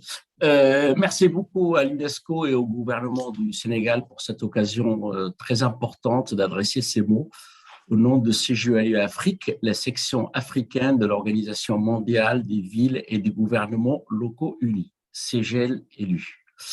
Je suis Moustapha Moufi, directeur culture, migration, paix et sécurité au sein de CGEU Afrique. CGEU Afrique, et plus globalement CGLU, invite UNESCO et ses membres a rédigé des projets du document final de Mondiacult 2022 en tant que véritable agenda mondial sur la culture permettant d'adapter les cadres internationaux, nationaux et locaux des politiques culturelles aux défis du XXIe siècle. Nous avons développé quelques idées issues des problématiques du continent et aussi basées sur la déclaration d'Izmir adoptée lors de nos sommets culture le 10 septembre 2021. 1. L'agenda mondial de la culture devrait être fondé sur les droits culturels, le travail développé par Special Rapporteurs on Cultural Rights au cours des 12 dernières années, Farida Shahid et Karim Abenoun, est remarquable. Nous pensons que ce n'est qu'un agenda fondé sur les droits culturels que nous pouvons protéger et promouvoir les libertés fondamentales, ainsi que garantir le droit de tous de participer librement et pleinement à la vie culturelle, comme nous l'affirmons dans nos principes documents de Culture 21, Action et la Charte de Rome, qui sont mis en œuvre par nos membres dans le monde entier. Identifier les obstacles, servir les personnes vulnérables, relier les politiques culturelles aux espaces publics, la lutte féministe, la décolonisation et l'action climatique sont essentiels. 2. Nous sommes également convaincus que le nouveau cadre devrait établir un lien étroit entre les droits culturels et le développement durable. Ici, nous tenons à insister sur le fait que la meilleure stratégie pour consolider systématiquement la place de la culture dans le développement durable dans la pratique et non avec des arguments rhétoriques est l'image de la culture comme 4e pilier du développement durable. Bien sûr, cela ne signifie aucune hiérarchie. Ce que nous demandons, c'est d'ajouter explicitement la culture au paradigme du développement, sur un pied d'égalité avec les piliers économiques, sociaux et environnementaux. Cette image décrit mieux le monde que nous vivons et permet une réelle transformation, ne laisser à personne et aucun lieu derrière, en mettant le pouvoir de la culture comme une dimension explicite et opérationnelle du développement durable. 3. En outre, Mondiacult 2022 devrait établir des nouvelles normes de protection adéquates pour les travailleurs culturels et les artistes. Comment les artistes doivent prendre conscience de la nécessité de mieux appréhender le droit d'auteur et plus largement les droits de propriété intellectuelle. Cela va dans le sens d'accroître l'autonomie économique des artistes et permettre aux artistes de vivre du fruit de leur travail. Nous devons sensibiliser et associer toutes les parties prenantes à ce sujet. Artistes, créateurs, exploitants, collectivités territoriales, de la nécessité de faire respecter ces droits, un des piliers majeurs de l'Union culturelle. 4. L'Afrique est un continent très fourni en termes de patrimoine matériel, sites historiques et archéologiques, les vestiges de différentes civilisations africaines dont la liste est longue. En ce qui concerne le patrimoine immatériel des arts et des traditions populaires, des us et coutumes, dont nous avons hérité, il témoigne de la diversité et la richesse de ce continent. Ce patrimoine culturel, matériel et immatériel à l'échelle du continent est aujourd'hui sous risque et doit être sauvegardé, à part quelques exceptions. Pour cela, 3 types d'actions: recensement, identification, classification, documentation, protection et préservation, restauration et sécurisation des autres sites qui ne font pas partie du patrimoine mondial de l'UNESCO. On doit aller plus loin. Valorisation, promotion et diffusion. En faire un levier du développement économique, organiser des visites, faire connaître au sein des écoliers, aux touristes, etc. Les villes et collectivités territoriales africaines doivent être au centre de ces actions et doivent être soutenues dans leurs efforts. À Julet Afrique, nous les soutenons à travers le programme Culture et plus particulièrement à travers la célébration des capitales africaines de la culture, tous les 2 ans, dans une ville choisie et après expression d'intérêt. À travers cette célébration, nous souhaitons offrir à la ville hôte l'occasion de célébrer et promouvoir la culture africaine et célébrer le patrimoine, les arts et la culture de cette ville hôte dans 5 autres villes du continent, qui développent à cette occasion un partenariat culturel avec la ville capitale africaine de la culture au cours de la période. 5 et dernier point, nous pensons également qu'il serait opportun d'ajouter la culture comme 4e pilier de développement durable aux côtés du pilier économique, social, comme les autres piliers. Il devrait être envisagé d'adopter les objectifs de développement durable pour ce pilier, ou tout du moins d'amorcer une réflexion dans ce sens dans le cadre de Mondiacult. Cette réflexion devait être inclusive et concerner tous les acteurs et tous les niveaux de gouvernement. Il devrait avoir comme guide la promotion à la culture et les droits culturels aux côtés des droits économiques, environnementaux, sociaux comme vecteur de paix et de solidarité au niveau mondial. Ce chantier mérite qu'on y prête attention voulue, notamment en mettant en place un groupe de travail international sous l'égide de l'UNESCO auquel CGLE Afrique souhaite participer au cas échéant. Mondiacult est un moment unique pour amorcer cette réflexion salutaire. En fait, cela peut être un moment très important s'il y a du courage en chacun d'entre nous. Et si nous avons l'audace de façonner un nouveau cadre de développement, de promotion des politiques culturelles qui garantissent d'aucune culture et aucune expression culturelle artistique ne serait laissée de côté dans le monde de demain, qui sera un monde de paix, grâce notamment au développement de la convivialité, facilité par le rapprochement et le partage de nos cultures. Je vous remercie. Thank you. Thank you, Mr. Mustafa. Thank you very much. The next is the ITI, Institut International du Théâtre.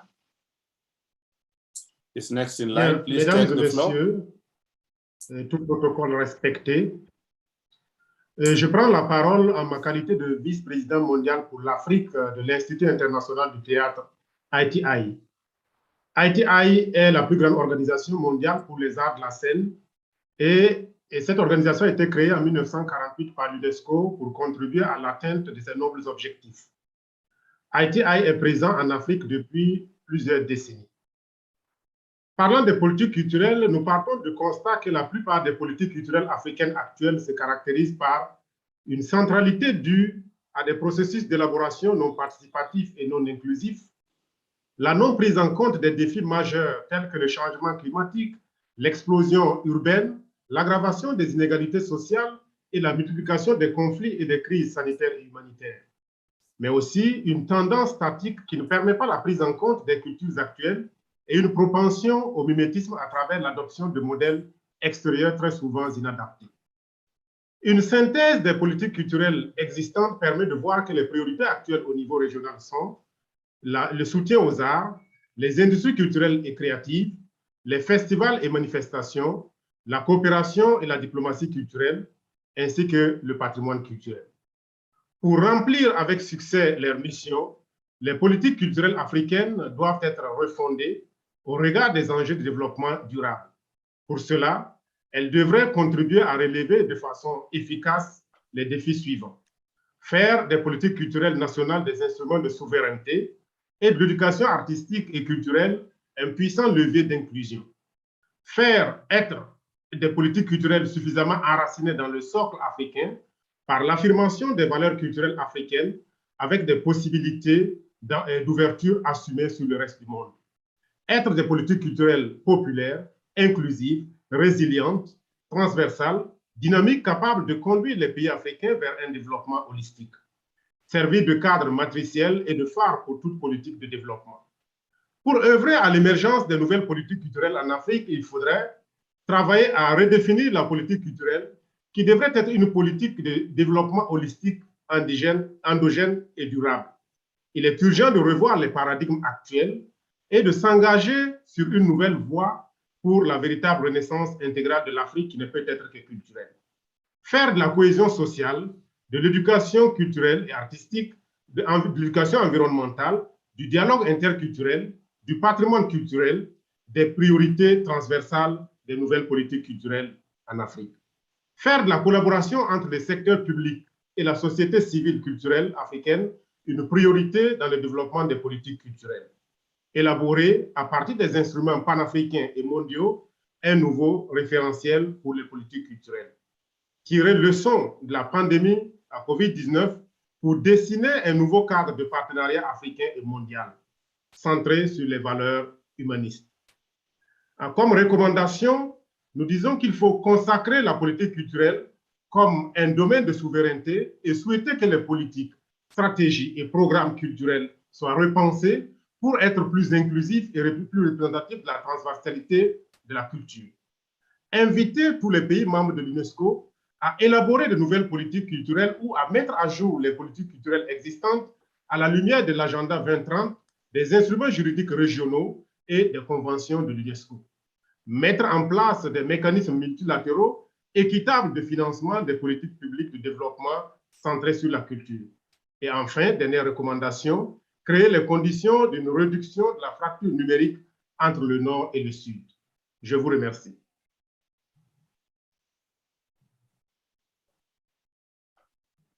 Thank you very much, Mr. Hamadou. Thank you for that. Very, very good advice and good inputs. We'll move straight now to IFLA. IFLA, the International Federation of Library Associations and Institutions. And I noticed that I think it's Dr. Konji coming in. Yes, I'm in. Yes.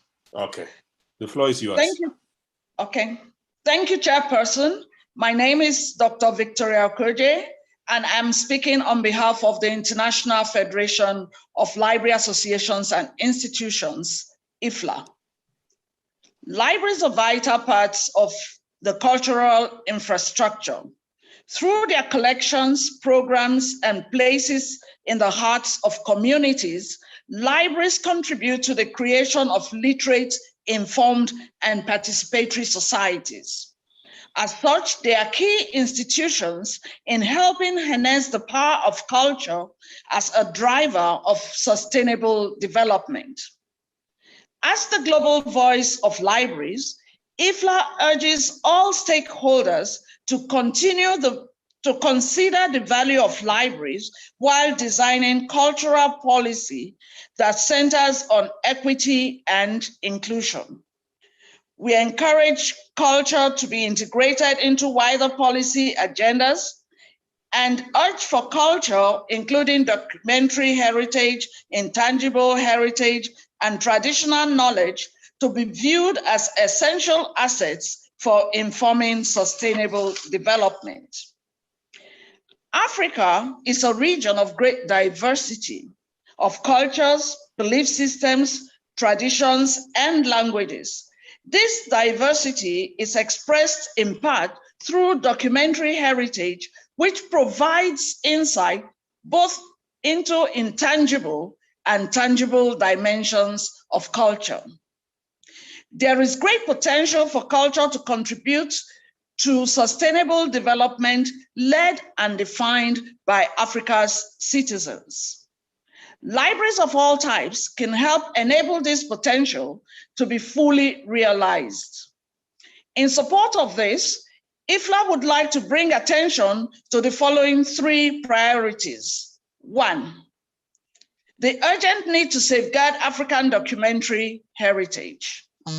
Documentary heritage provides a reflection of the continued contribution of Africans to world civilization and of the pioneering place of Africa in the very foundations of writing and the spiritual and cultural development of mankind. The loss of this material will be a loss to the memory of the world. In the face of threats from conflict and disaster, in particular from the threat of climate change, there is an urgent need to support memory institutions in safeguarding their collections. This requires awareness raising on cultural property protection and integrating disaster management and risk reduction for memory institutions into national disaster management plans. There is also a need to strengthen investment and skills development in documentary heritage preservation and conservation, including for the digitization of documentary heritage materials. Secondly, we stress that equitable participation in digital transformation is critical for economic growth. This is linked to the promotion of creative economy, as well as to quality education, reduction of inequalities, job creation, and overall sustainable growth and development. Libraries are flexible skill training spaces and can be powerful knowledge partners in initiatives designed to grow digital literacy and ICT skills. Third, heritage and cultural expressions transmit values, spark dialogue, and reinforce shared histories. Libraries present an opportunity to engage communities with cultural heritage and in turn realize the potential of this heritage with the goal of promoting peace, reconciliation, and education for sustainable development including environmental sustainability. Institutions like libraries can be effective partners in strengthening linkages between culture and education, especially with a focus on promoting multiculturalism and multilingualism. They are also key partners in engaging young people as actors of social transformation, which will be essential for climate empowerment. Finally, many of this year's voluntary national reviews of implementation of the Sustainable Development Goals are from African countries. We certainly can show the way. More importantly, we should set a priority now for an explicit goal for culture in any post-2030 development framework. We thank UNESCO for involving civil society in this preparatory process for Mondiacult 2022 and for the opportunity to add the voice of libraries to this conversation. Thank you. Thank you. You made a great cause for library and for its contribution to the heritage of Africa, and we thank you very much. Maybe we should also think about, when we talk about restitution, the archives and other documentations that were taken out. Maybe that could, rather than just the objects, maybe the library side could also try to push this course and help the museums and other bodies look at this particular area. Thank you very much, Dr. Victoria Kunji. Okay, we now move to the International Music Council, IMC, CIM. Please, the platform is yours.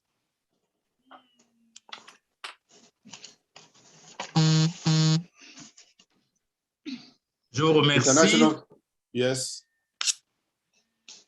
we see you. Thank you. Are you getting me? We are getting you and we are seeing you. Please proceed. Thank you so much. Monsieur le Président, Monsieur le Modérateur, Excellences, Mesdames et Messieurs, je suis Charles Binambikoy, secrétaire exécutif du CERDOTOLA, mais j'interviens ici en tant que vice-président du Conseil international de la musique et représentant du Conseil africain de la musique. Je tiens à remercier d'entrée de jeu l'UNESCO et le gouvernement du Sénégal pour l'invitation à nous faite à participer à cette consultation multi-acteurs. Le CIM, comme vous le savez, est le plus grand réseau au monde d'organisations et d'institutions musicales dédiées à l'avancement de droits essentiels de la musique pour tout être humain. Le rôle transformateur de la musique dans ces trois déclinaisons en tant que forme d'art, bien culturel et vecteur de valeurs sociétales a été et restera d'une importance capitale alors que nos sociétés sont confrontées à la pandémie et à d'autres défis mondiaux. Dans toutes ces manifestations, la musique est une ressource extrêmement précieuse partout dans le monde, singulièrement en Afrique.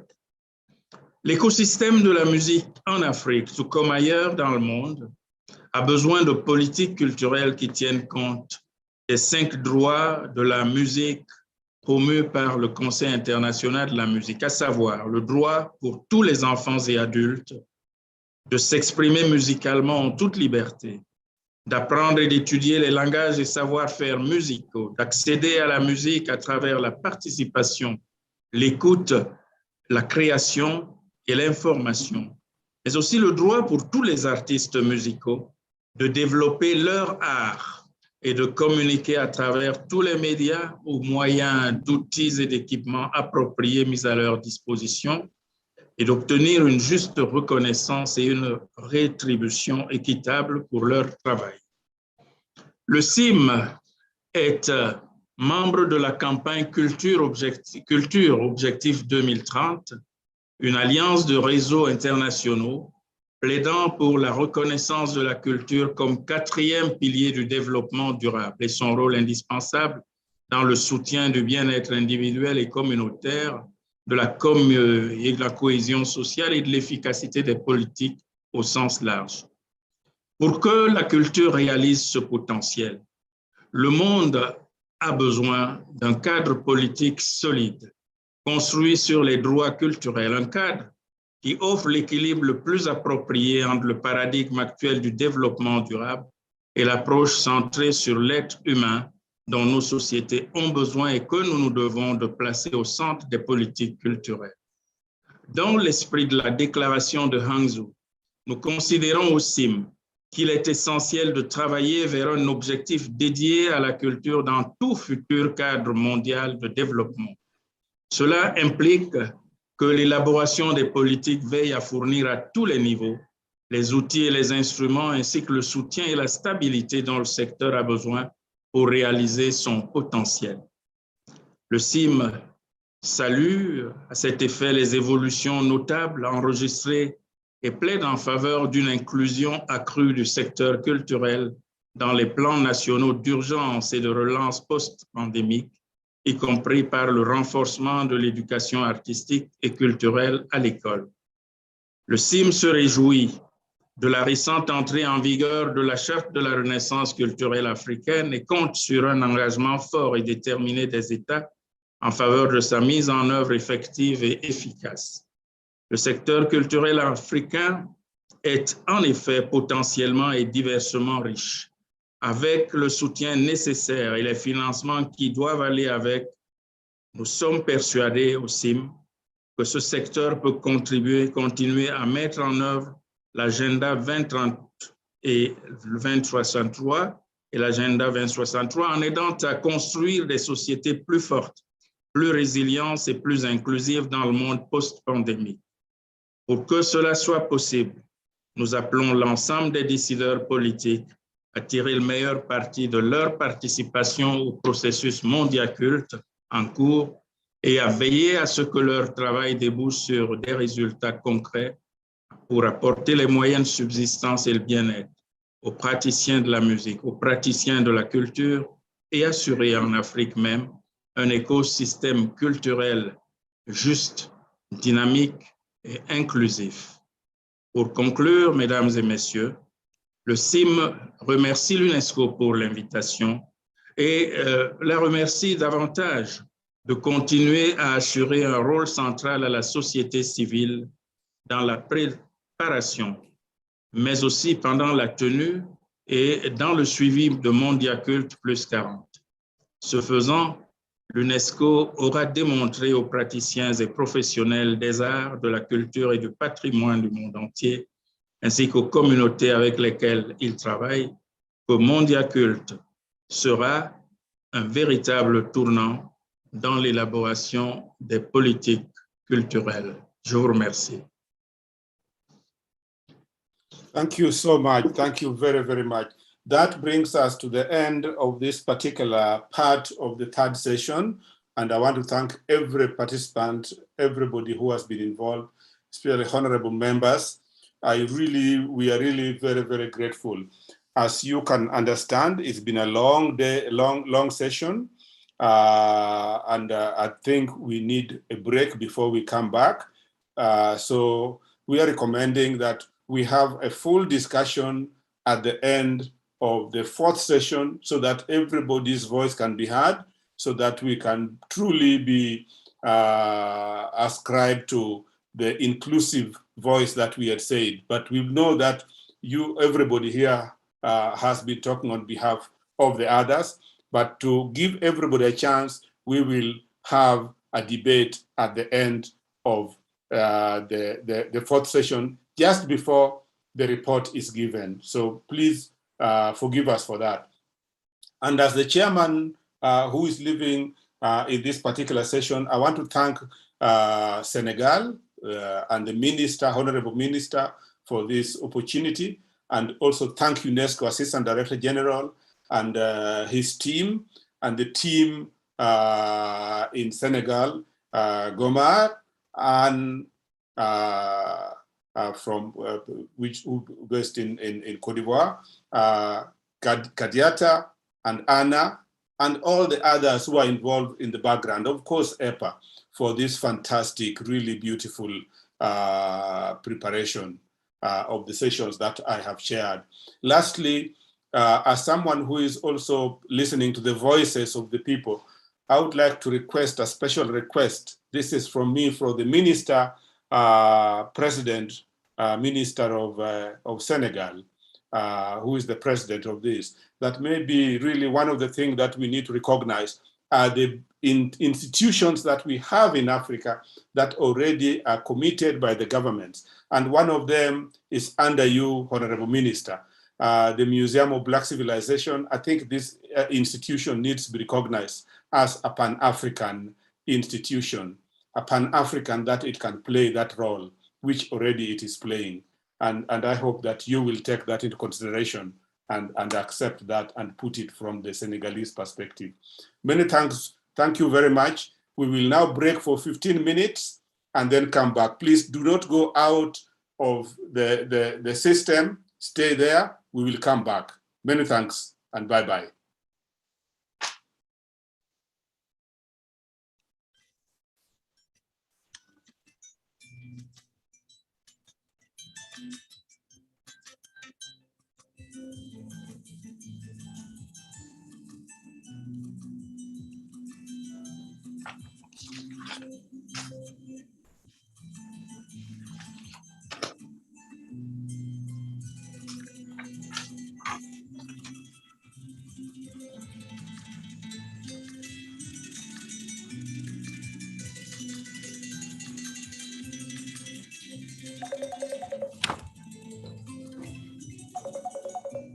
Allô? Oui.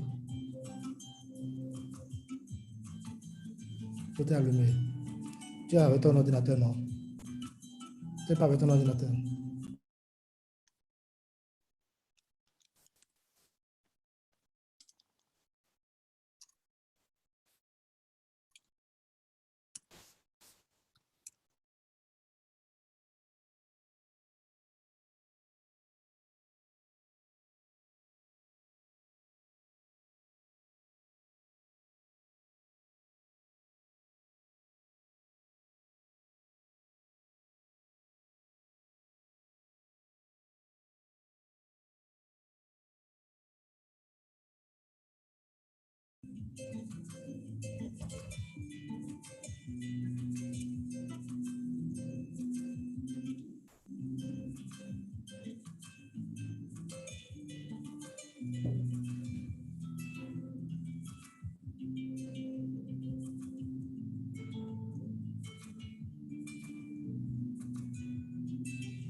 Je crois l'avoir maintenant.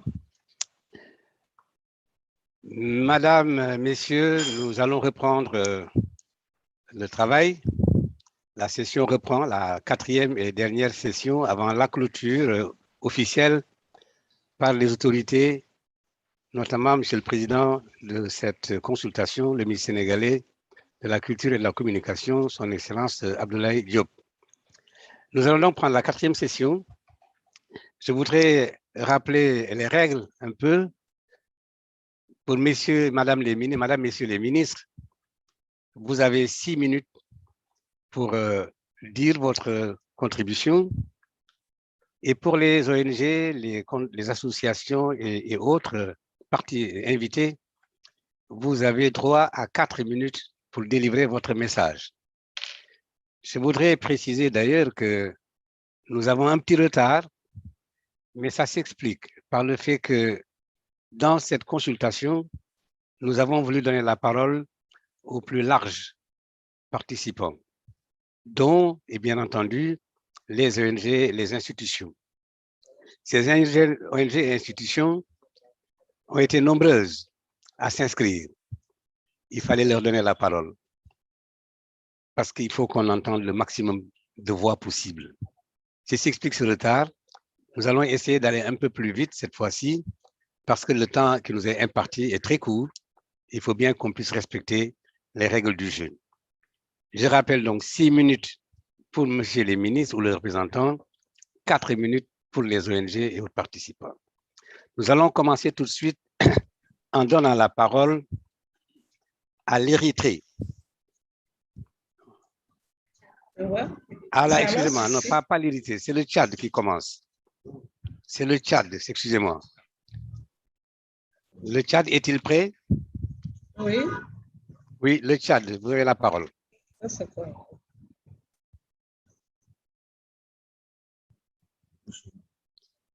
Oui, Madame le ministre Acha du Tchad. Oui, on vous entend. Mettez votre caméra. C'est bon, on vous entend depuis le Tchad. On vous voit également. Allez-y, on vous écoute, Madame le ministre. Et de la promotion de la diversité. Vous ne m'entendez pas? Si, nous vous entendons. D'accord. Alors, je voudrais tout d'abord, au nom du gouvernement de transition de la République du Tchad, remercier l'UNESCO pour cette initiative qui nous permet de participer au processus de préparation de la conférence mondiale prévue pour septembre 2022. Je voudrais également me réjouir de la nomination de mon cher frère, le président de la culture du Sénégal, qui nous permet également de nous retrouver ici autour de cette table en virtuel. Je ne pourrais pas m'engager dans cette communication sans avoir une pensée et surtout exprimer notre gratitude à l'équipe du bureau régional de l'UNESCO, particulièrement M. Salah Khaled, Kiara Bardechi et M. Jean Roland, qui nous ont vraiment soutenus pour nous permettre de disposer d'un document de politique culturelle pour le Tchad. Alors, nous allons passer tout de suite au niveau de nos priorités pour ne pas perdre le temps. Alors, au niveau des priorités, je voudrais annoncer que nous avons retenu au niveau de notre politique 3 grandes priorités, à savoir la facilitation des meilleurs aménagements du territoire culturel, l'appui à la création et à l'amélioration du statut de l'artiste et des professionnels de la culture, ainsi que des associations, organisations et fondations.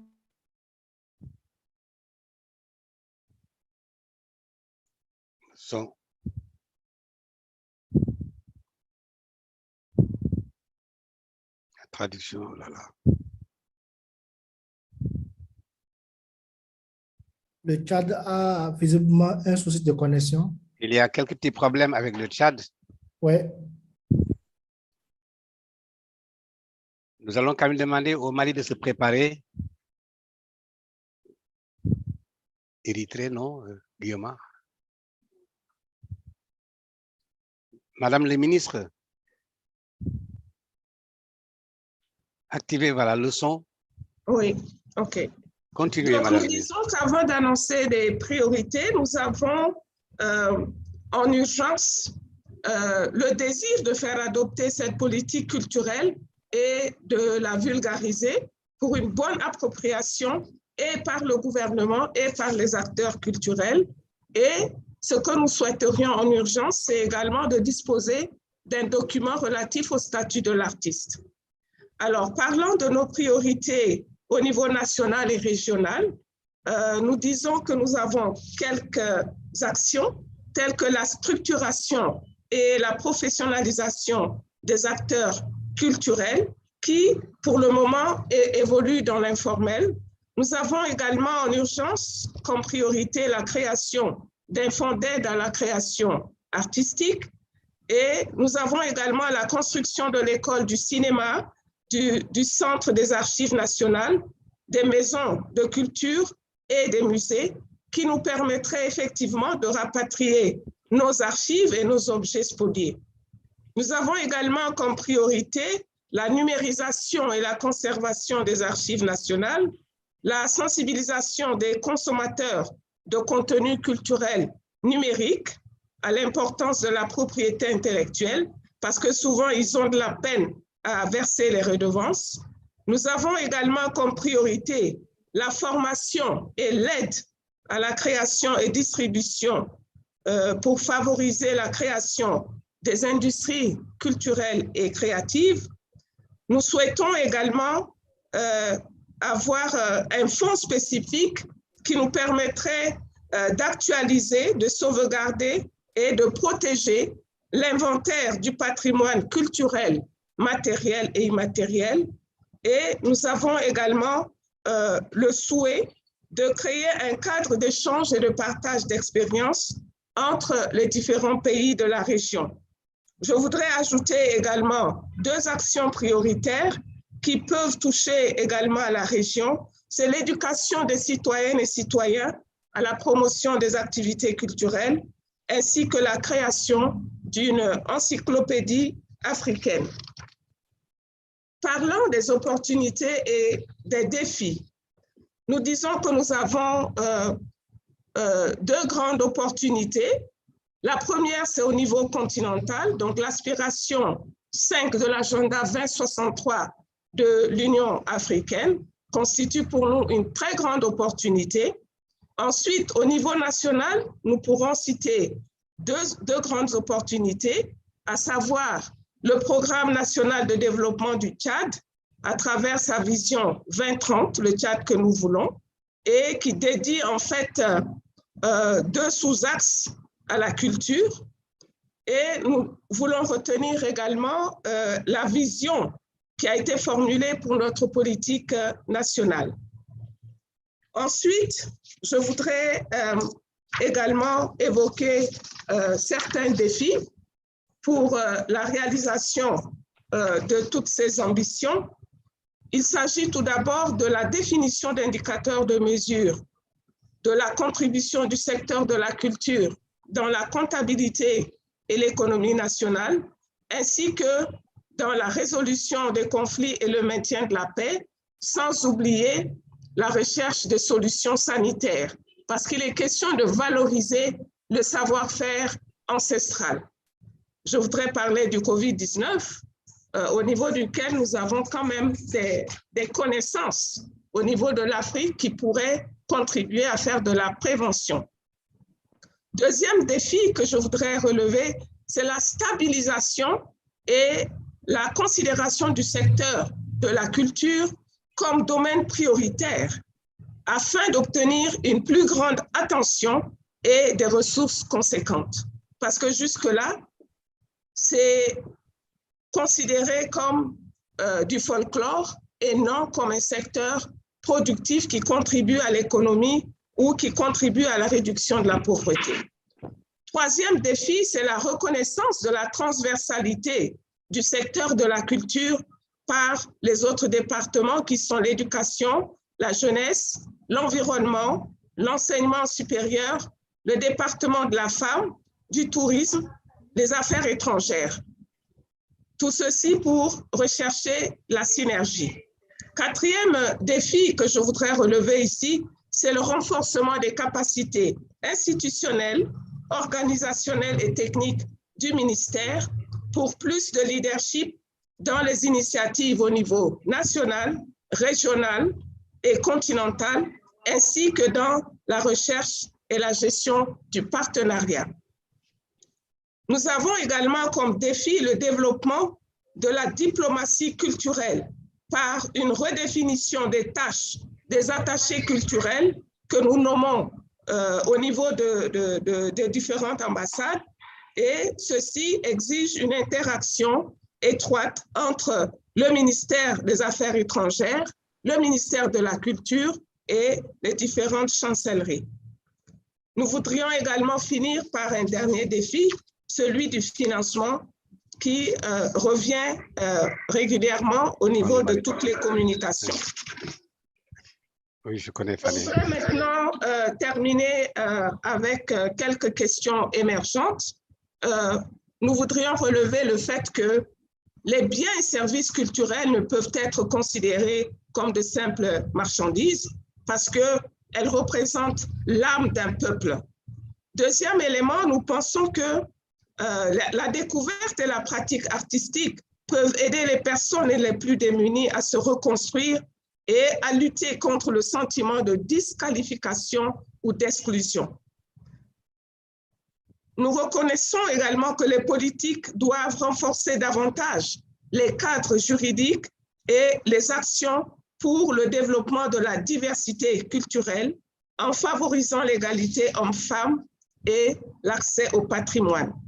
Et le dernier point que je voudrais relever avec beaucoup d'émotion en termes de domaine critique, c'est le fait que les États africains laissent souvent la culture aux mains du secteur privé.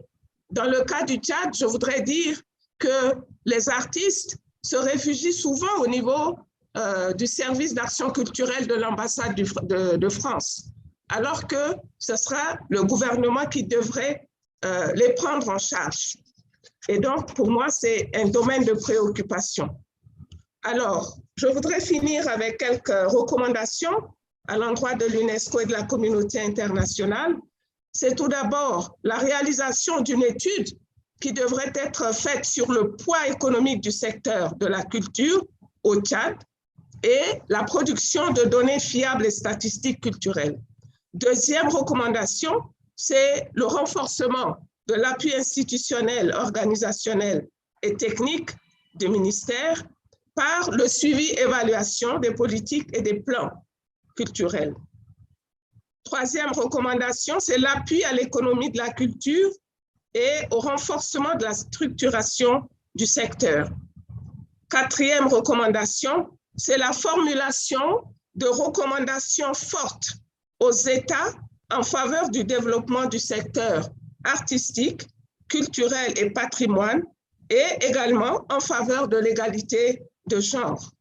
Dernière recommandation, c'est l'élaboration d'une stratégie de développement de la diplomatie culturelle et en même temps d'une stratégie d'intégration de la culture dans les autres secteurs comme secteur transversal. Je voudrais ici prendre l'exemple du concept genre qui a été vraiment bien conceptualisé avec des marqueurs genre.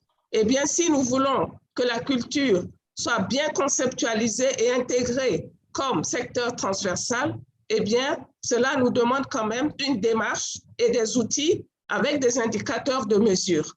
Voilà, monsieur le modérateur, ce que je tenais à partager au nom du gouvernement de la République du Tchad. Je vous remercie. Madame le ministre, nous vous remercions également, nous remercions beaucoup pour cet exposé clair et complet. Et ce n'est pas étonnant que cela vienne du pays de Toumaï. Merci, merci Madame le ministre. Je vais demander au Mali maintenant de prendre la parole. Le Mali. Je ne voulais pas que... Le Mali est-il en ligne? Oui, monsieur le modérateur, le Mali Oui. est déjà en ligne. Voilà, nous écoutons le Mali.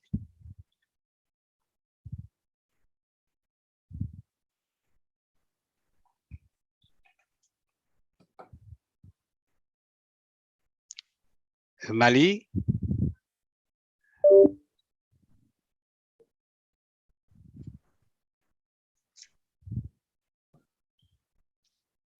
Le Mali. Mali, vous avez la parole.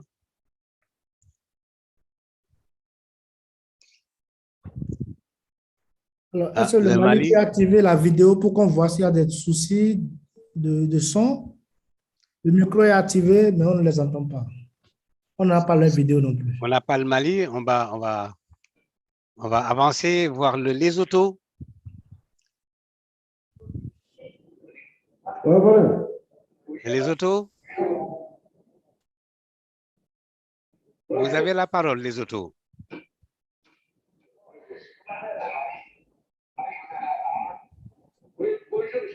Oui. Le Mali est prêt? Oui, alors le Mali, prenez la parole, ensuite on va donner la parole au Lesotho.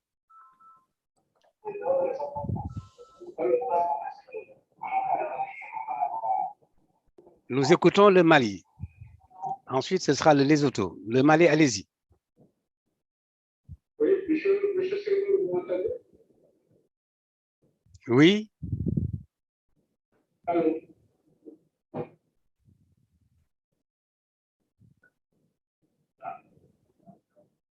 Oui, le Mali, vous pouvez y aller. On vous entend faiblement. Le Mali, à vous, on vous entend. Allô? Bonjour. Il y a des problèmes techniques avec le Mali. Monsieur le modérateur, on peut aller au pays suivant le temps que le Mali... Oui, le temps que le Mali soit bien prêt, nous passons au Lesotho. Je n'arrive pas à me connecter. Oui, à vous, Lesotho.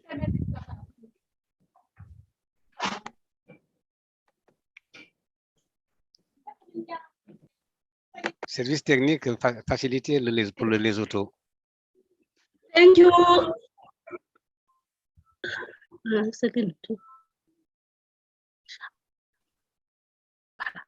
Oui, le Lesotho est en ligne. Oui, nous écoutons le Lesotho. Lesotho, allez-y. Okay, thank you, Mr. Program Director. I'm speaking on behalf of the Minister of Tourism, Environment and Culture, Honorable Muzamai. Honorable Ministers, UNESCO headquarters, ladies and gentlemen, within this limited time, allow me to share with you Lesotho's experience and journeys while measuring them with the regional experiences and challenges. The government of Lesotho is committed to safeguarding and promoting cultural, natural, artistic, and linguistic heritage for a revitalized nationhood, pride, social cohesion, and patriotism for sustainable economic development. So clearly, we are in line with the continent's priorities and contribute to building resilient and inclusive societies inspired by the Ubuntu philosophy. I am because you are because I am. Lesotho, as a former British protectorate, has suffered the same fate of cultural distortion and suppression like other African countries. In order to redress these historical and cultural imbalances, the government of Lesotho found it imperative to review its national cultural heritage policy aimed at putting in place proper measures and systems that will curb undue encroachment into our culture and its resources.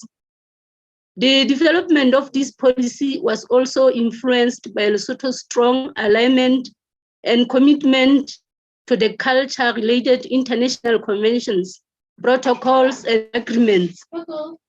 Its implementation will transform societal issues and institutional perceptions on efforts towards appreciation and significance of arts culture.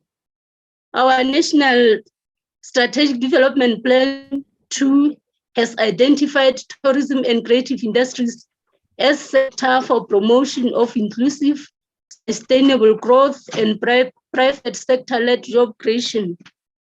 Program Director, consideration of our National Strategic Development Plan necessitated the review of our outdated national cultural policy, which outlines specific actions that address challenges facing the arts, culture, and heritage sector, while also taking into consideration contemporary legislative, digital, economic, and social interventions.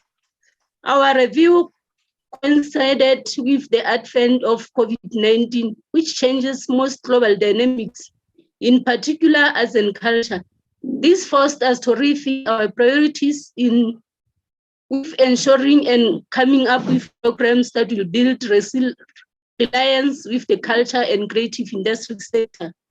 Adding to that, the current construction of the Lesotho National Museum and Art Gallery came at an opportunity right time when museums are speaking the contemporary ways of creating the exhibitions.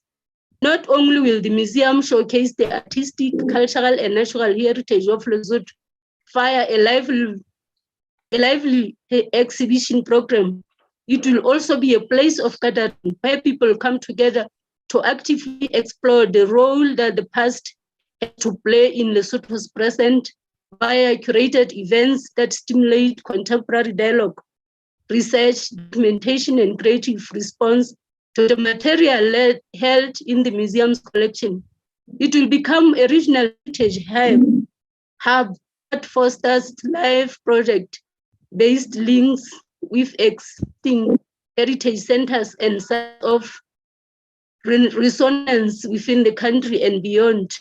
Program Director, ladies and gentlemen, I conclude by urging all present here today and UNESCO to be cognizant of the following: the need to enhance coordination platforms which will bring together governments, private sector, civil society, and community-based arts organizations in the region, and to engage in dialogue on the current performance and future of culture and creative industries in the region, to prioritize and support projects, programs, and initiatives that prohibit the current digital piracy, to support initiatives that offer training and to artistic and cultural professionals in leveraging our digital technology to reach more audience and increase revenues, understanding contracts, negotiations, creative business management skills.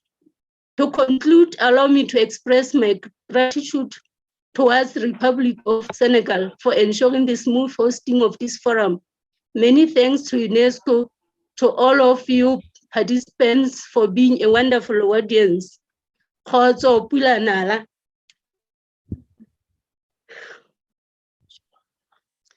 Merci beaucoup. Cette belle contribution du Lesotho est bien notée.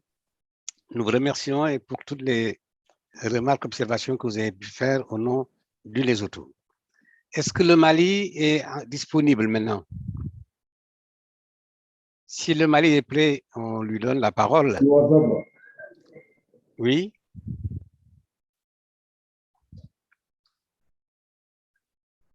Le Mali, vous avez la parole.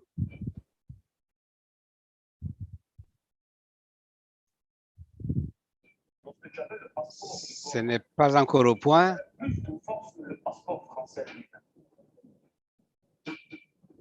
Ce n'est pas encore au point pour le Mali.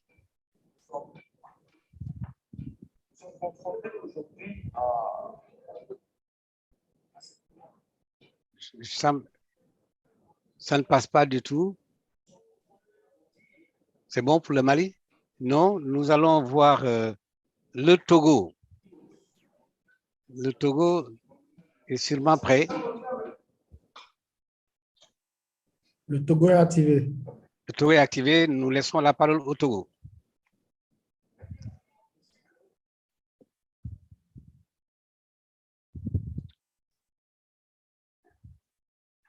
Alors, le Togo. Il y a aussi quelques problèmes pour le Togo.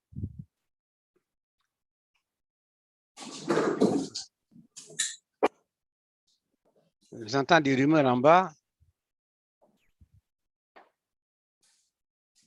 Levez la main, le Togo. Vous êtes en ligne, veuillez parler pour qu'on écoute ou activer votre vidéo. Vous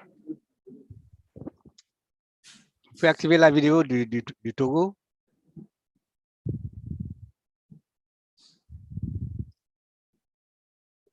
Non, nous n'avons ni le Togo ni le Mali.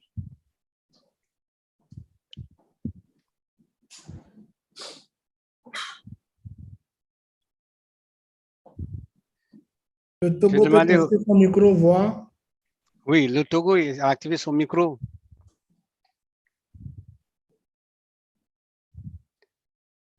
Non, non, ça ne passe pas.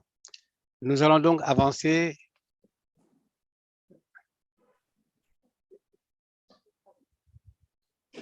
Sao Tomé est-il disponible?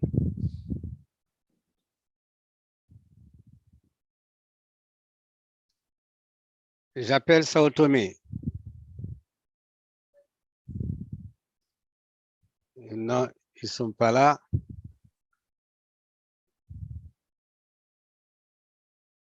Le Burundi est-il là?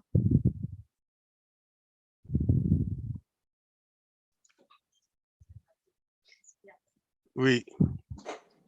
Bon, je voudrais déjà remercier les ministres et représentants qui ont pris la parole. En attendant peut-être prochainement de retrouver les autres, nous allons passer aux observateurs et ONG.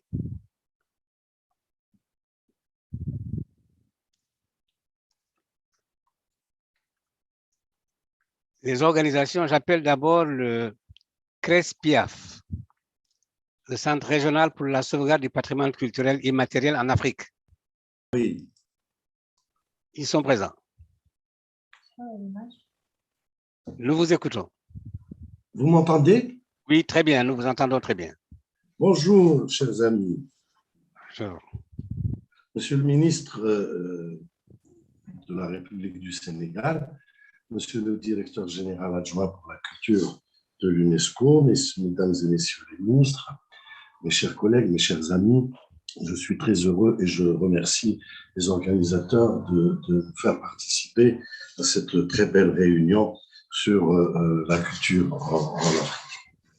Le lieu duquel je vous parle, il s'agit du CRESPIAF, c'est-à-dire du Centre régional à Alger pour la sauvegarde du patrimoine culturel immatériel en Afrique, qui est un centre de catégorie 2 et qui active sous l'égide de l'UNESCO dans le domaine du patrimoine culturel immatériel. Ce centre s'est d'abord lancé dans des questions de sauvegarde. Ainsi, il a organisé deux grands ateliers au service du continent, deux grands ateliers de formation de formateurs, l'un à Constantine autour de la question des politiques publiques et le second à Alger autour de la question du montage et de la procédure.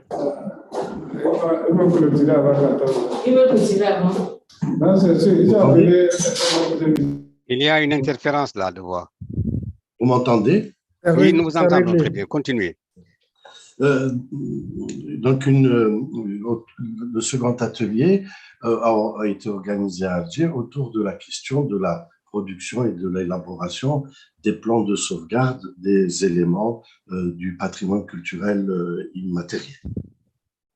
Maintenant, au bout d'un certain nombre d'expériences, il s'est occupé également de la diffusion de la Convention de 2003. Il s'est occupé également de faire connaître, au moins en Algérie, au moins au plan national, puisque, comme vous le savez, les centres de catégorie 2 qui agissent sous l'égide de l'UNESCO sont d'abord de droit national. Donc, au moins au plan national, ce centre a diffusé, par l'organisation de plusieurs expositions du patrimoine culturel immatériel du continent, a organisé également des conférences, des prises de parole, des interventions dans les médias au pays et à l'extérieur. Maintenant, ce centre entend se focaliser sur les questions de recherche scientifique au service d'abord de l'identification et de l'inventaire dans les différents domaines de la Convention fixée par l'article 2, qui est l'article de définition du patrimoine culturel immatériel, à savoir les pratiques sociales et les rituels, les traditions et les expressions orales, les savoirs et savoir-faire. Pour cela, nous avons créé des unités de recherche que nous souhaitons internationales, auxquelles nous souhaitons agréger des compétences du continent. Et nous avons également créé une médiathèque à Alger, une médiathèque qui est constituée d'ouvrages sur le patrimoine du continent et surtout qui offre aux jeunes, à la jeunesse, la possibilité de se connecter avec tous les liens qui parlent, tous les liens de l'UNESCO, tous les liens de l'Union africaine, tous les liens des centres spécialisés de l'Union africaine qui permettent à cette belle jeunesse de pouvoir se connecter et de pouvoir voir ce qui se fait et se dit sur le patrimoine du continent.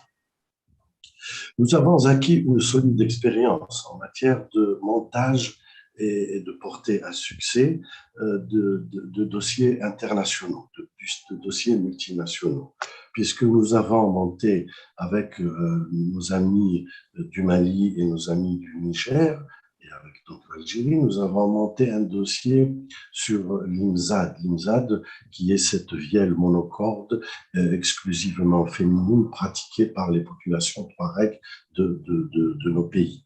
Nous avons porté ce dossier, nous l'avons coordonné et nous l'avons porté à succès.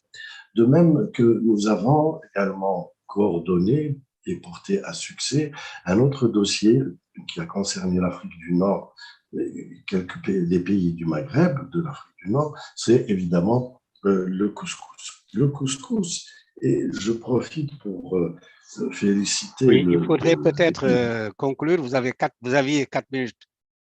J'ai une petite minute quand même, une petite minute. Oui, allez-y, concluez, s'il vous plaît. Et féliciter évidemment le Sénégal qui vient d'inscrire lui aussi le Tchéboudien. Concernant le continent et la Convention, un constat s'impose, c'est que le continent présente peu de dossiers et parmi eux, peu de dossiers ont accès à l'inscription. Et pour cela, évidemment, cela revient à la faiblesse sans doute du domaine de l'expertise, et il serait souhaitable que les États mobilisent leurs institutions, que les États mobilisent les institutions spécialisées dans le patrimoine, dans l'expertise et la recherche, telles que le centre qui vous parle en ce moment, tels que le CERDOTOLA, le CELTO, l'Académie africaine des langues, la SAFA, le CERAV, etc. La mobilisation de ces institutions au service du patrimoine culturel, au service de la Convention de 2003 sera d'un très grand apport à la culture de notre continent.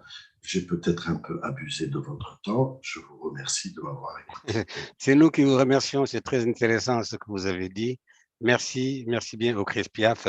Je vais passer la parole maintenant au CERDOTOLA. Peut-être notre ami Charles Binam Bikoy est en place. Ouais. Je ne sais pas comment on fait pour...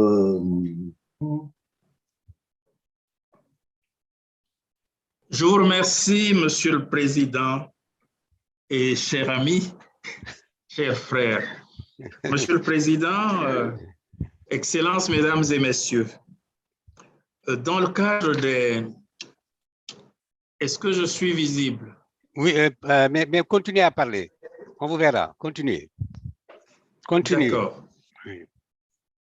On te verra, continue.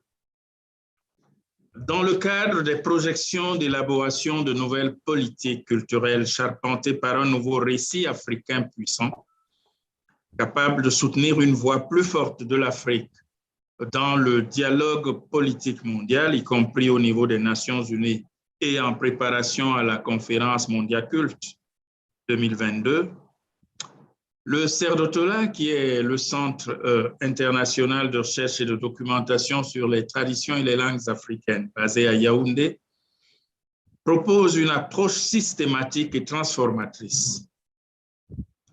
Si l'importance de renforcer les ratifications et la mise en œuvre de la Charte de la Renaissance africaine pour favoriser le développement et l'adaptation des politiques culturelles au niveau national est reconnue essentielle, c'est aussi en raison du besoin de susciter, de renforcer et de soutenir les convergences tendancielles qui montrent les pays d'Afrique en termes de priorité, que montrent les pays d'Afrique en termes de priorité qu'ils donnent désormais à la transformation structurelle dans leurs objectifs d'ensemble.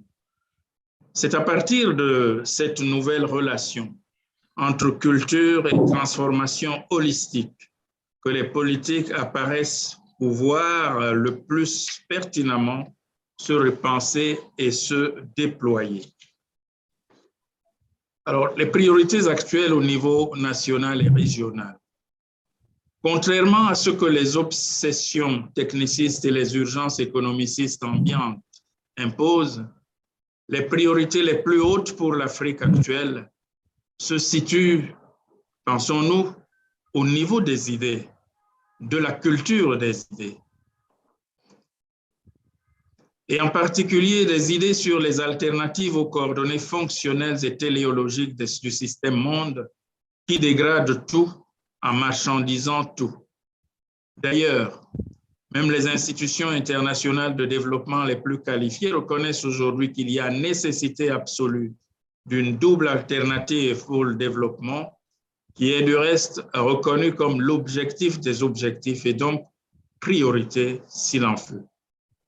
Cette double alternative concerne d'une part une voie de transformation productive qui inclut une culture, une personnalité et une créativité africaine originale pour mener à bien les adaptations translatives indispensables à l'enracinement de l'économie de marché et de la démocratie dans les notions locales de culture et de mémoire historique.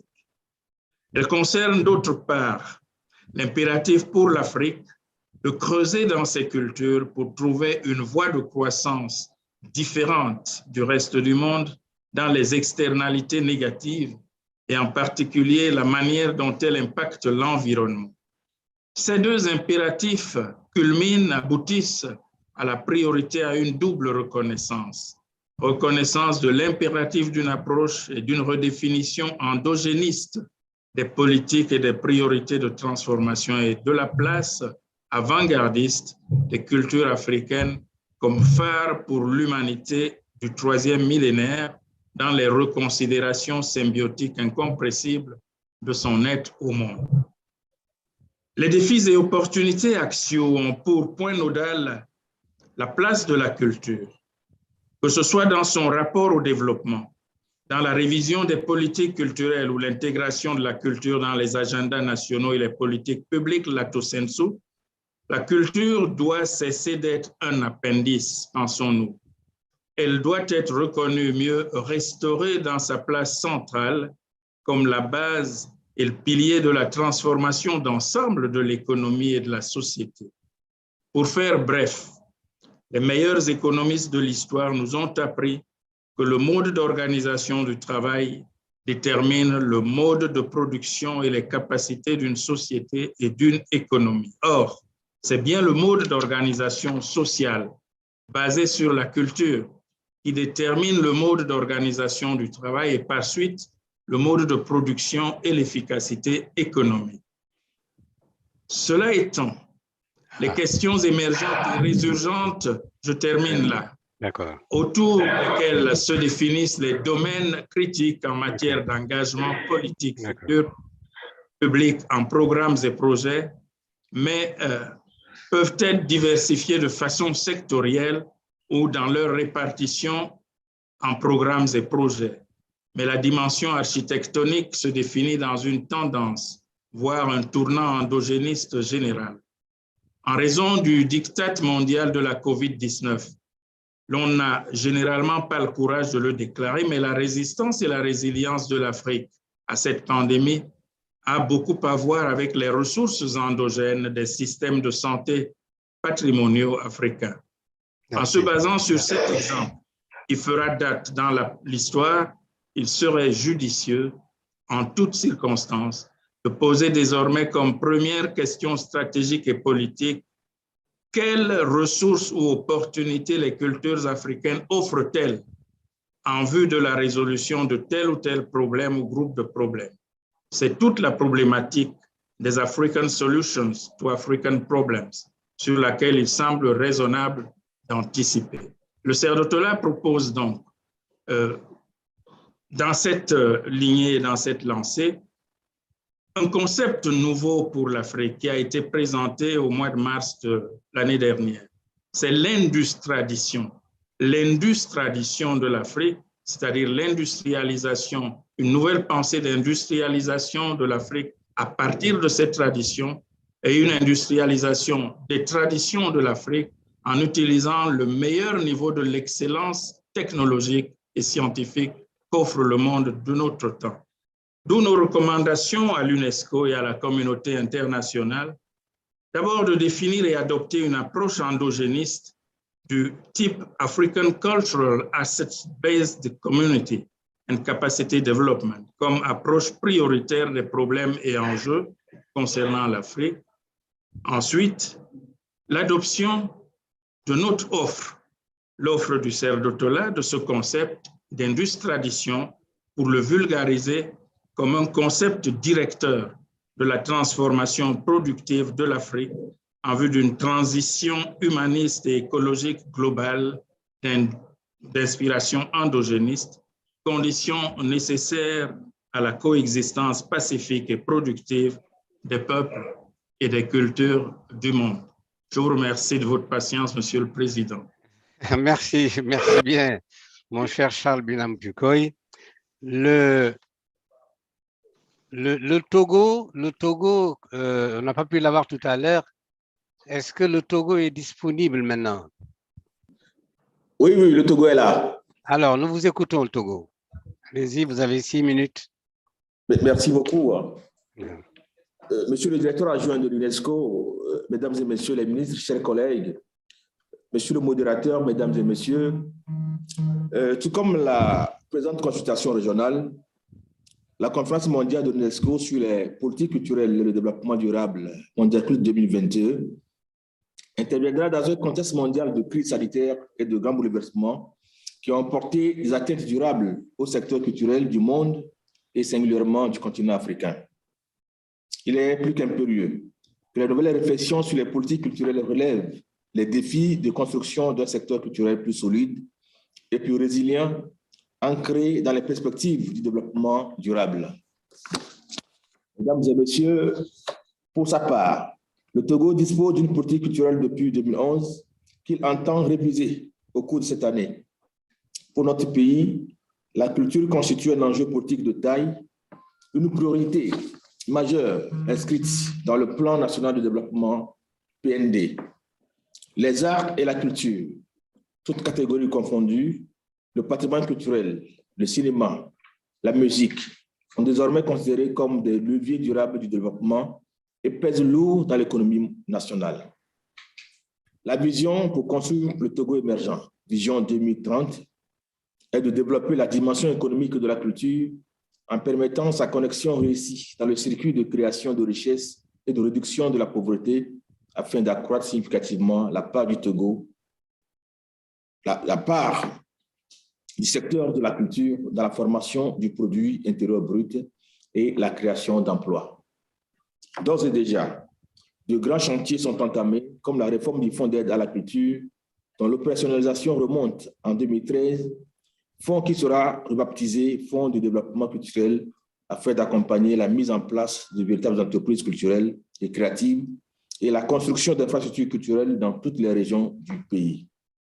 Dans la foulée, il est prévu la révision du plan stratégique national et décennal de l'action culturelle 2014-2024, la mise en place du Centre national de cinéma et de l'image animée qui fait suite à l'adoption de la loi portant code du cinéma et de l'image animée le 21 septembre 2021. Un centre national de lecture et d'animation culturelle travaille déjà dans la mise en œuvre de la politique nationale de la lecture et le maillage territorial pour le renforcement de la décentralisation culturelle. C'est vous dire que le Togo adapte depuis quelques décennies sa politique culturelle à l'évolution technologique en mettant un accent particulier sur les industries culturelles et créatives, le travail des femmes, le numérique, la formation des jeunes dans le secteur des industries culturelles et créatives. C'est pourquoi nous attendons de l'UNESCO et de la communauté internationale l'accompagnement nécessaire pour conduire les réformes adaptées à notre époque et aux enjeux actuels.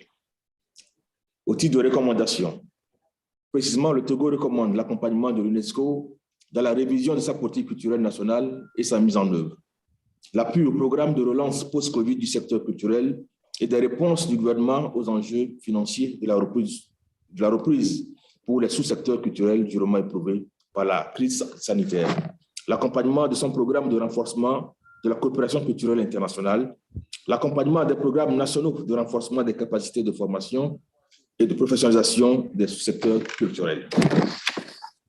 L'appui dans la question de l'inégal accès à l'Internet et des enjeux de la réglementation du numérique au service de la création et de la diffusion culturelle. La juste rémunération des créateurs et la question du respect du droit d'auteur. La protection et la promotion de la diversité des expressions culturelles au niveau national. La mise en place des infrastructures culturelles et la mobilité des acteurs culturels. L'aménagement culturel du territoire dans le cadre de la décentralisation et la circulation des créations dans les villes et les régions. La facilitation d'accès à plus de financement dans le secteur culturel. Je vous remercie. C'est nous qui vous remercions, Monsieur le ministre, pour cette belle contribution du Togo. Merci, nous avons pris bonne note de tout ce que vous avez dit. Et ça a bien pris en compte. Je vais maintenant passer la parole au CERAV Afrique. Merci, Monsieur le ministre. Le CERAV est-il en ligne? Le CERAV? Le CERAV est bien en ligne. Oui, allez-y, CERAV, vous avez la parole. Allez-y, nous vous entendons. Monsieur le modérateur, apparemment, ils ne savent pas qu'ils sont en ligne. Hein? Apparemment, ils ne se rendent pas compte que le micro est activé. Alors, CERAV, allô, CERAV, vous êtes prié de prendre la parole, nous vous écoutons. Non, ça ne passe pas. Monsieur le modérateur, ils ne sont pas prêts. Ils ne sont pas dans la... Non, ils ne sont pas. Donc, nous allons demander à l'UEMOA de prendre la parole. UEMOA. L'UEMOA. L'UEMOA est activé. UEMOA, vous avez la parole. UEMOA. Oui. Union monétaire ouest-africaine. Merci de nous donner la parole. Monsieur le Président, Monsieur le modérateur, Mesdames et Messieurs, je suis Denis Bokoné, chef de la division culture de la commission de l'UEMOA. J'interviens donc au nom de l'UEMOA à cette tribune importante. L'Union économique et monétaire ouest-africaine, composée de 8 pays, regorge d'un potentiel culturel très important. C'est un secteur qui mobilise une grande partie de la population régionale, particulièrement les jeunes et les femmes qui représentent plus de 50% de la population active. Afin de mettre en place un environnement favorable à l'expression culturelle, assurer la protection des œuvres et des professionnels, encourager la création et à faciliter la libre circulation des biens et des services culturels, la commission de l'UEMOA a adopté une politique commune de développement culturel en 2013, dont l'objectif de cette politique est de diversifier l'économie sous-régionale et assurer le rayonnement de l'Union à travers la création des conditions optimales de développement culturel dans une perspective de développement durable et de consolider la dynamique communautaire. Et à cette politique s'adosse un programme régional de développement culturel adopté en 2014. en cohérence, en synergie et complémentarité avec le contexte global, régional et interrégional, le programme de développement culturel de l'UEMOA s'assigne comme objectif global de contribuer à la valorisation de la culture comme source de création de richesses et de rayonnement de l'espace communautaire. Et de façon spécifique, ce programme de développement culturel ambitionne de développer un marché régional structuré et attractif des biens et services culturels. Également d'améliorer la visibilité des expressions culturelles de l'espace UEMOA. Et la mise en œuvre de ce programme a produit quelques résultats qu'il est important de partager avec vous ici. Il s'agit de l'adoption des 5 textes communautaires adoptés entre 2018 et 2020. 3 textes dans le domaine de l'image. Il s'agit de la directive portant dépôt légal des documents audiovisuels. Et le second texte, la directive portant harmonisation des dispositions relatives aux droits d'auteur et aux droits voisins. Et le troisième texte dans le domaine de l'image, toujours, c'est la directive portant harmonisation du cadre réglementaire pour la production et la circulation de l'image au sein de l'UEMOA. Et dans le domaine de la propriété littéraire également, l'UEMOA a adopté une directive portant lutte contre les atteintes aux droits de propriété littéraire et artistique. Et enfin, le 5e texte concerne le patrimoine culturel où l'UEMOA a une décision portant création de liste du patrimoine régional au niveau de l'espace UEMOA.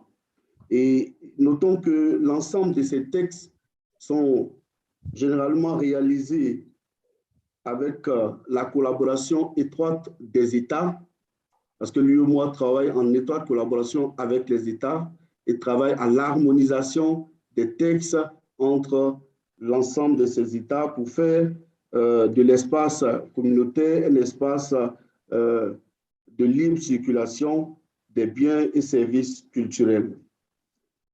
En termes de perspective, l'UEMOA est en train de travailler sur un texte, toujours avec les États, sur la rémunération pour copie privée, de sorte que au sein de l'espace, ce texte soit appliqué parce que nous croyons que cela viendra un peu comme une bouffée d'oxygène pour aider les acteurs culturels dans l'ensemble des États.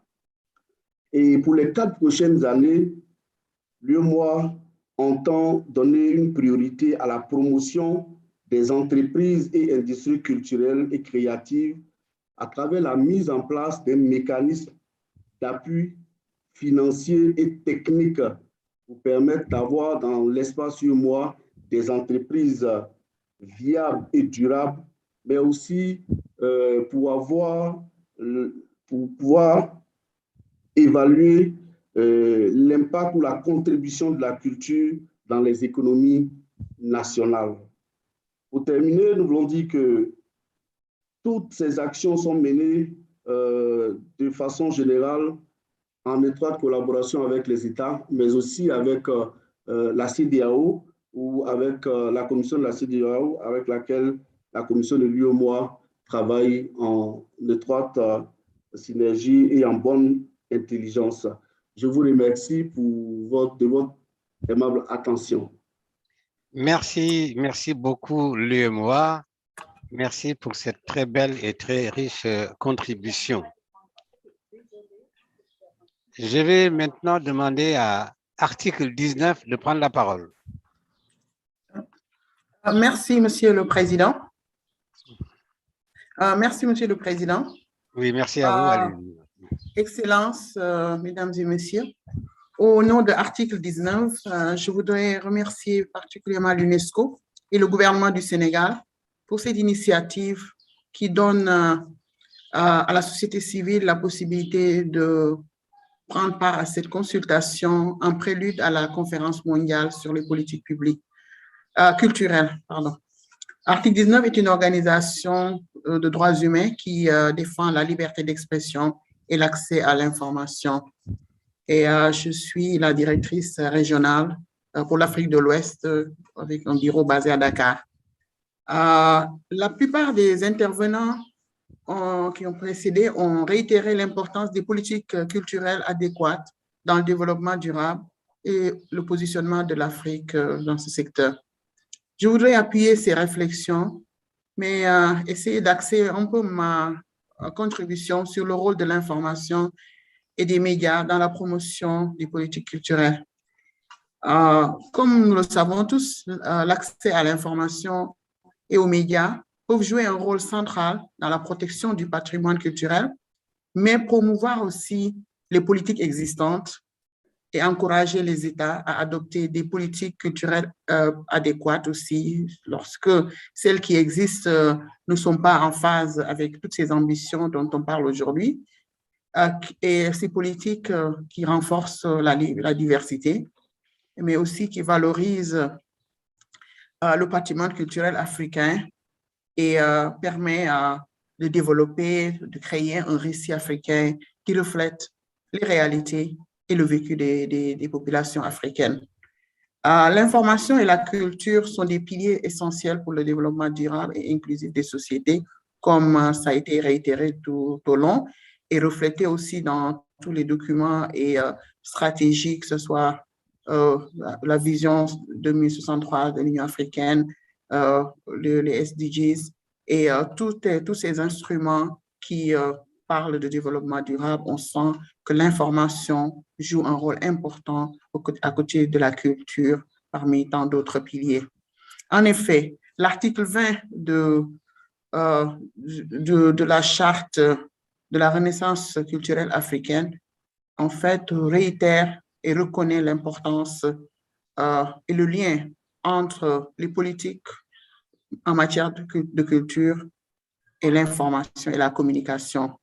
Et ce même article demande aux États d'encourager l'utilisation des moyens d'information et de communication pour leur développement et la promotion culturelle.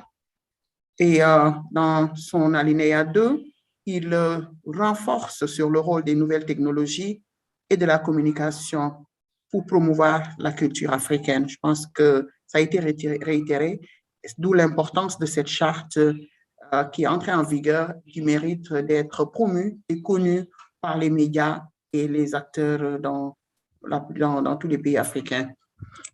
Les médias et l'information peuvent jouer un rôle crucial, comme je l'ai dit tantôt, dans la promotion, par exemple, des politiques culturelles.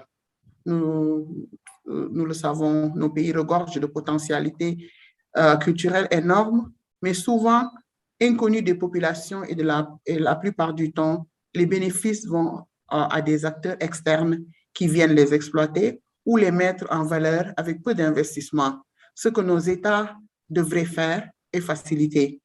Un exemple, nous avons vu dans le secteur de la communication, la plupart des documentaires qu'on voit sur la faune, la flore, sur tous ces monuments historiques et les sites d'attraction en général sont réalisés par des médias et sociétés de production non africaines qui en détiennent les droits d'auteur et droits d'exploitation. Et je pense que nos télévisions, surtout de services publics, devraient être dotées de moyens pour produire ou coproduire dans le cadre de coopération bilatérale ou multilatérale sur ces aspects culturels pour que l'information puisse aller vraiment vers le grand public, pour que les Africains puissent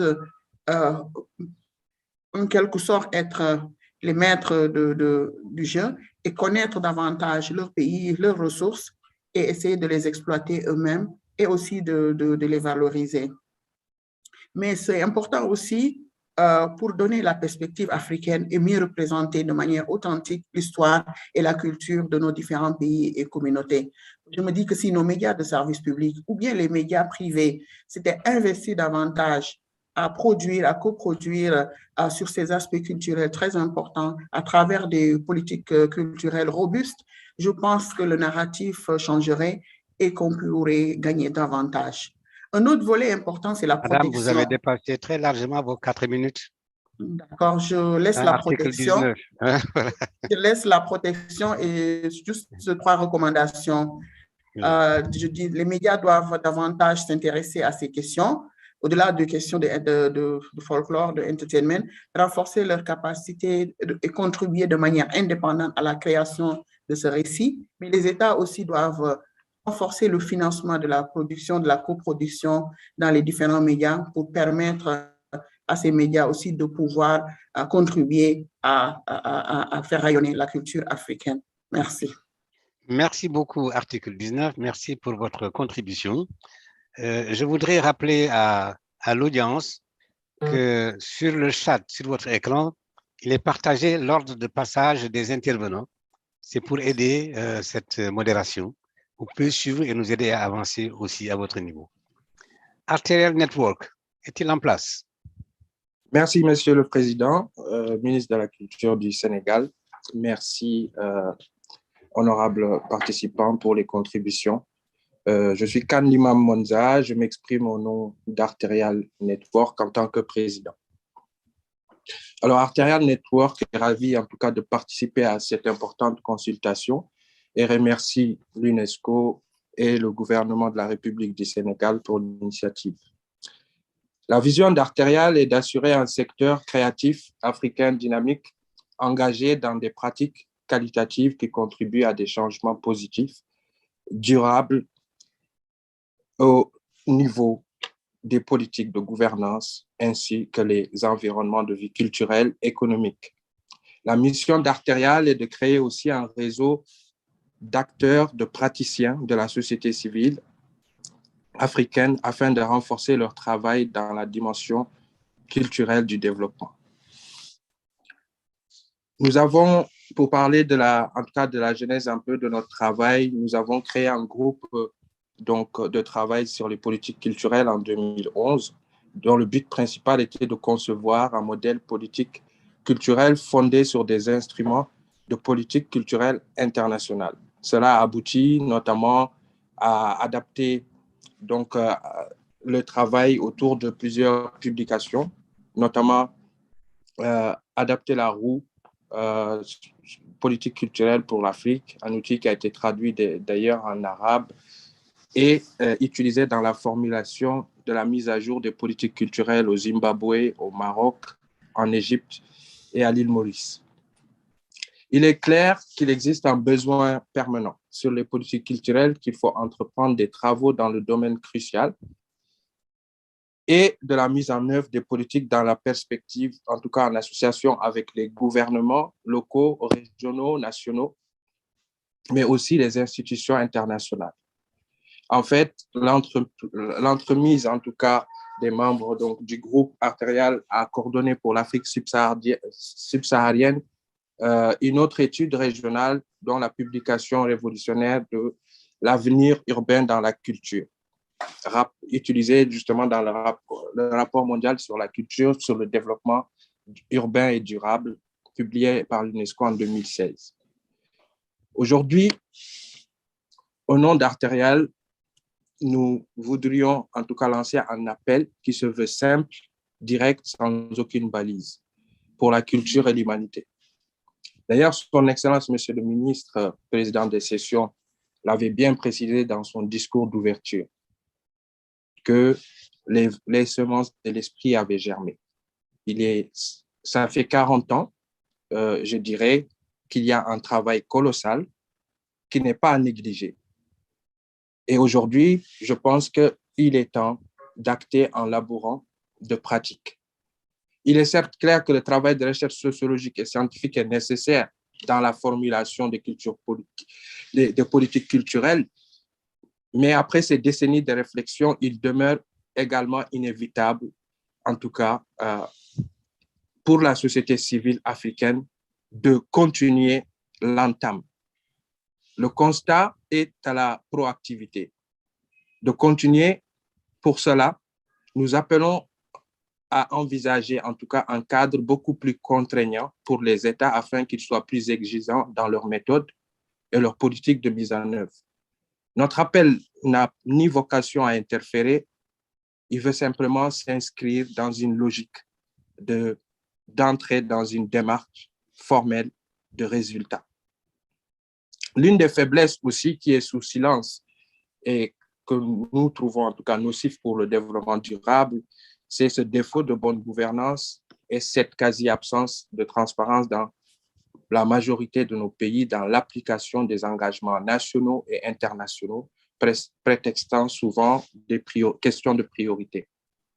C'est pour cela nous nous demandons aussi pourquoi nos États prennent-ils autant d'engagements et peinent-ils à les appliquer.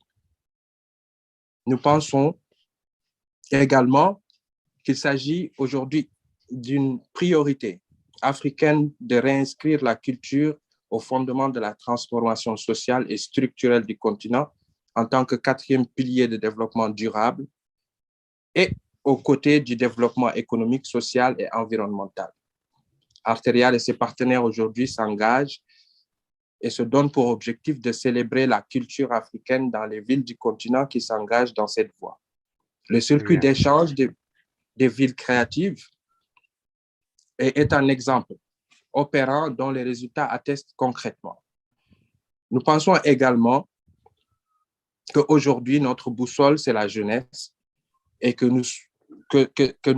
la jeunesse est notre première ressource. Parler de la jeunesse rime à reconsidérer notre imaginaire et corriger notre histoire pour réhabiliter notre patrimoine africain authentique et séculaire. Même s'il demeure ouvert et en connexion avec le monde, l'Afrique, dans sa majorité, ne souhaite pas d'un patrimoine 2.0 qui perturbe notre héritage et nos valeurs.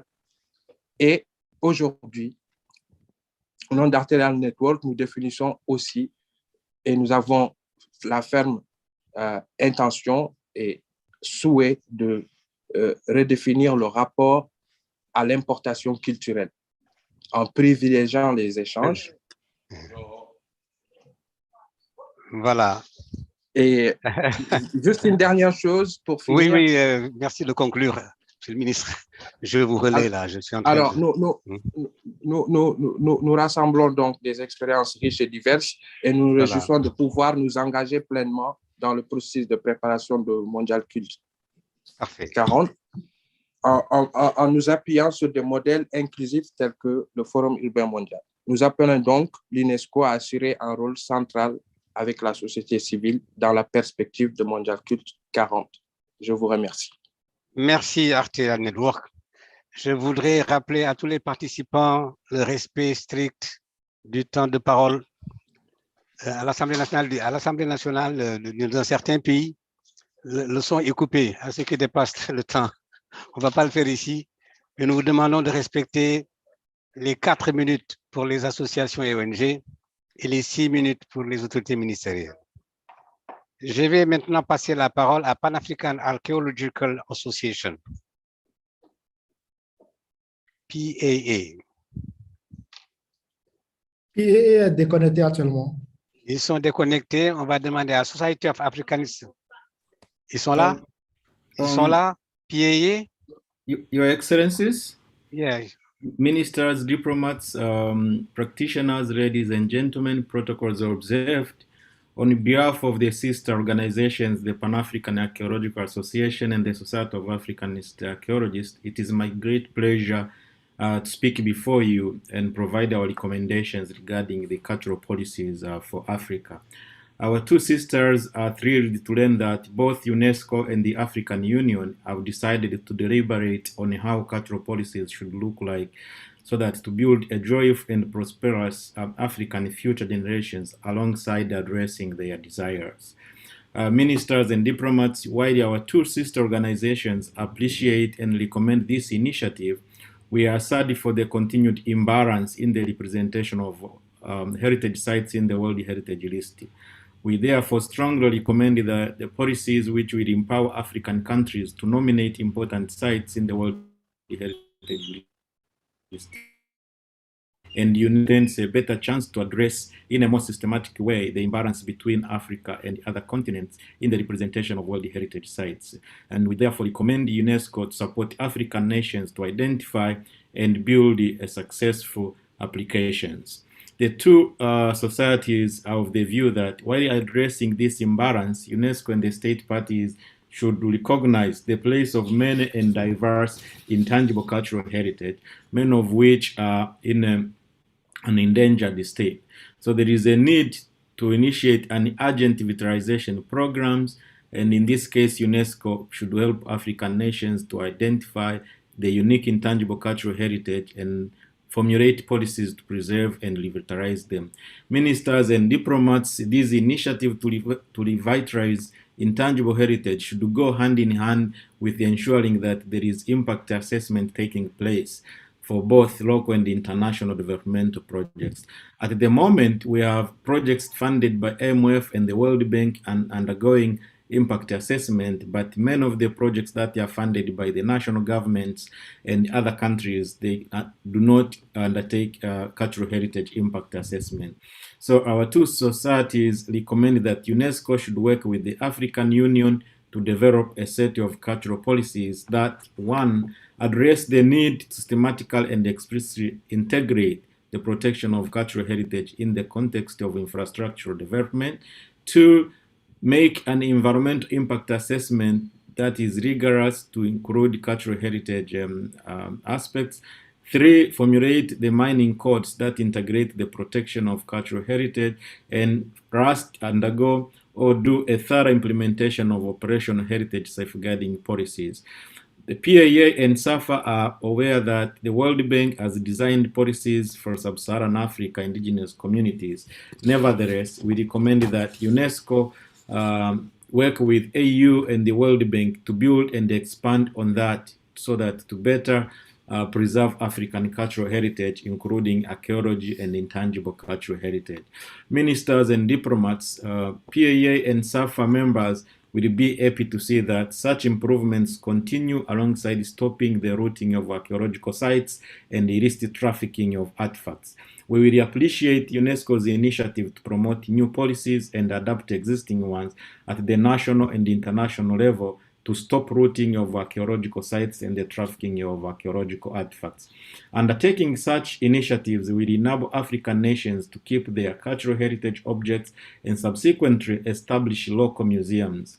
We are aware that the existing very few community museums are found in capital cities, and thus the initiatives are needed to establish contextual museums in provinces, regions, and districts. To address this challenge, we recommend that UNESCO collaborate with ICOM to promote the creation of museums at local level. These proposed creativities should contribute alongside enriching the school curriculum to integrate pre-colonial developments the African societies had achieved. We strongly recommend UNESCO to work with the African Union and national authorities to further design educational materials adding to the existing The General History of Africa volumes. Among other strategies, we recommend the development of archaeology textbook translated into multiple national languages and using various media platforms that will reach a large amount of people in Africa. Your Excellencies and diplomats, I thank you. Merci beaucoup, PAA. Merci pour votre contribution. Nous allons rester avec les archéologistes, avec la Société des africanistes africaines d'archéologie. Bonjour, monsieur. Papa. Bonjour, monsieur. Vous avez la parole. Excellences, mesdames, messieurs, en vos titres et qualités, nos deux associations sœurs, l'Association panafricaine d'archéologie qui fête cette année-ci ses 75 ans et la Société des archéologues africanistes travaillent en étroite collaboration. Et c'est pourquoi j'interviens ici juste après mon collègue Ishumbaki en tant que francophone et qu'ancien président de l'Association des archéologues africanistes. Les archéologues actifs en Afrique forment une communauté très unie qui constitue un intéressant réservoir de spécialistes habitués à collaborer par-delà toutes les frontières et les disciplines. Et ce n'est d'ailleurs pas un hasard si beaucoup de musées sur le continent africain sont dirigés par des archéologues comme Georges Abungu, notre modérateur de ce matin, l'a été longtemps au Kenya. Comme mon collègue vient de le souligner, nous sommes particulièrement interpellés par le peu de sites africains inscrits au patrimoine mondial. Et M. Otomé, directeur général adjoint, dans son intervention d'hier, a indiqué que c'était une des priorités de l'UNESCO. Nous pouvons donc contribuer en collaboration avec l'ICOMOS à identifier les sites et à la réalisation des dossiers de nomination dont on connaît quand même la grande complexité. On pourrait aussi s'inspirer à ce propos du programme sur évolution humaine, adaptation, dispersion et développement social qu'avait développé il y a déjà 10 ans et où j'ai participé d'ailleurs le Centre du patrimoine mondial. Monsieur Houghton a aussi insisté, à juste titre, sur le problème du trafic illicite. À l'origine de celui-ci, il y a souvent le pillage des sites archéologiques. Cela fait longtemps que nous le dénonçons et nous pouvons certainement contribuer à la lutte contre ce fléau.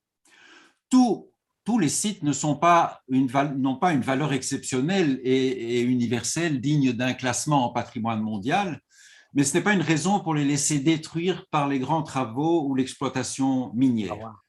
Il est crucial que les études d'impact environnemental intègrent systématiquement la prise en compte de l'héritage culturel et sa protection. Le futur du continent ne doit pas se construire aux dépens de son passé. À ce propos, l'expérience nous montre qu'une politique efficace de préservation du patrimoine, y compris le patrimoine immatériel, passe encore une fois par l'implication des populations au niveau local. Il est donc, nous semble-t-il, essentiel de poursuivre la politique de création de structures muséales décentralisées et en lien avec l'ICOM. Cela contribuera aussi à un équilibre dans l'aménagement des territoires au développement et au développement du tourisme culturel, comme souhaité par Monsieur le ministre de la Culture du Sénégal dans son intervention en ouverture. Comme l'a encore rappelé aussi il y a quelques minutes, le patrimoine immatériel est particulièrement menacé par les changements en cours et par la modernité. Les savoirs et les savoir-faire doivent faire l'objet de mesures de conservation prioritaires. Il convient de favoriser à la fois la transmission de tous les métiers concernés aux nouvelles générations. Et le programme Trésor humain vivant de l'UNESCO apporte ou apportait en tous les cas une réponse originale en finançant les dépositaires de savoir et de savoir-faire afin qu'ils ou elles continuent à exercer leur art et continuent à le transmettre. Il faudrait le mettre en œuvre de façon beaucoup plus systématique en Afrique. L'archéologie est aussi à même de projeter un éclairage nouveau sur les milliers de générations qui ont fait le passé d'un continent qui, comme berceau de l'humanité, notre modérateur aime bien parler de Toumaï, a la plus longue histoire. Nos connaissances sur ce passé ont beaucoup progressé et il faut les faire connaître aux différents niveaux des systèmes éducatifs. D'autant plus que, comme le disait aussi hier Monsieur le ministre de la Culture du Sénégal, l'histoire culturelle précoloniale montre bien à quel point les différents pays du continent ont souvent eu une histoire culturelle commune. Il y a là matière, je pense, à un panafricanisme renouvelé. Enfin, à propos de la mobilisation en faveur du retour des objets détenus en dehors de l'Afrique, il ne faut surtout pas oublier que beaucoup se trouvent cachés dans des collections privées. Comme l'a dit un intervenant hier, faire l'inventaire de ces richesses est aussi très, très nécessaire et devrait être une priorité. Voilà, Monsieur le modérateur, Excellences, quelques constatations et recommandations très concrètes de nos deux associations. Merci de votre attention. Merci beaucoup. Merci infiniment pour votre contribution qui complète celle de vos collègues qui ont pris la parole juste avant vous. J'ai maintenant demandé à prendre la parole la PAWA. La PAWA est-elle en ligne? Oui. Yes, please. Oui, la PAWA est en ligne depuis Accra, certainement. Ladies and gentlemen, and thank you for this opportunity. My name is I'm Dr. Wale Okedilo. I'm the Secretary General for the Pan-African Writers Association with headquarters in Accra, Ghana. PAWA is the umbrella body for all the African Writers Associations, and it was established in conjunction with the African Union about 30 years ago. And this was because of the belief that literature is a strong tool for culture, for African culture. And in part of our activities, we have been engaging with writers in our about 54 African countries membership. And we work in the 5 different languages of English, French, Swahili, Arabic, and Portuguese. Most of our activities are about seminars, workshops, promotion of African literature in indigenous African languages. And in line with the UNESCO mandate for cooperation in education and culture, POWER has engaged with the United Nations in the production of books in the area of SDG, Sustainable Development Goals. We have been in the forefront of making sure that we have books for children in this area. We started with SDG 1. We are now on SDG 5. And our aim is to complete the 17 SDGs so that we can have books for our children in all these areas.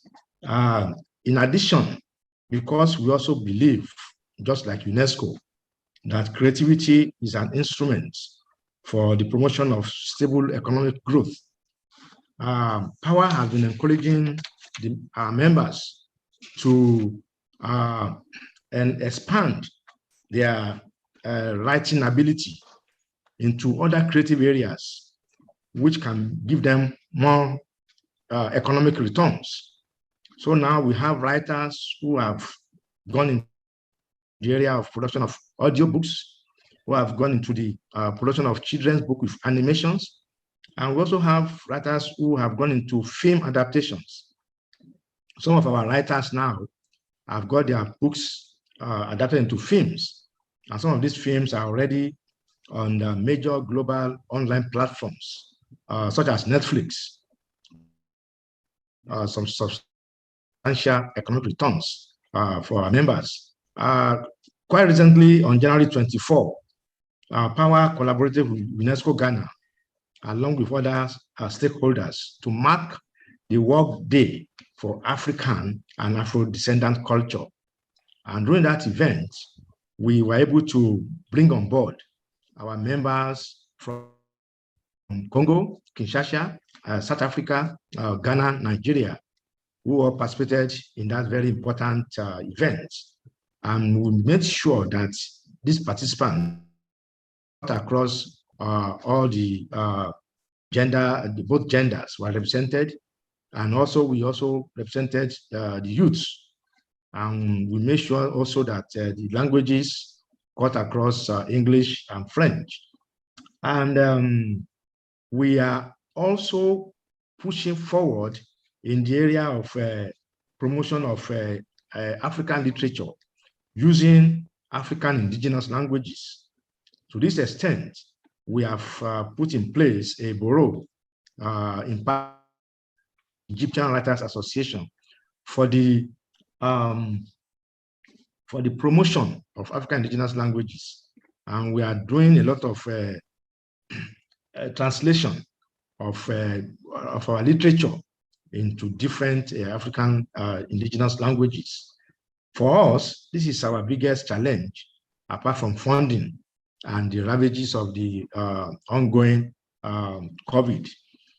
The resources that are needed for us to promote African literature using languages is enormous. And for this, we will need a lot of support from UNESCO and from all the sister organizations that have presented in the last 2 days. It was very nice. I was happy to listen to some organizations, including the African Development Bank and other organizations that are involved in the culture and the cinemas. We can all work together to promote the use of African indigenous languages because this is where we will be our next important assignment. Before I stop, we also need to pursue this our ongoing search for a common African language. So we need to look to see how we can agree on a common African language so that it can help us in our cultural adventures, in our commerce, in our educational pursuits, and in all our activities.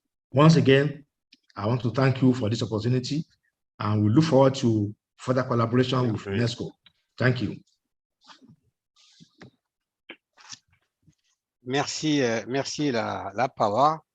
Je ne voudrais pas vous lâcher sans avoir une mémoire pieuse en direction de Atukwe Okai, qui a été à l'origine de cette belle association de l'Union africaine consacrée à l'écriture.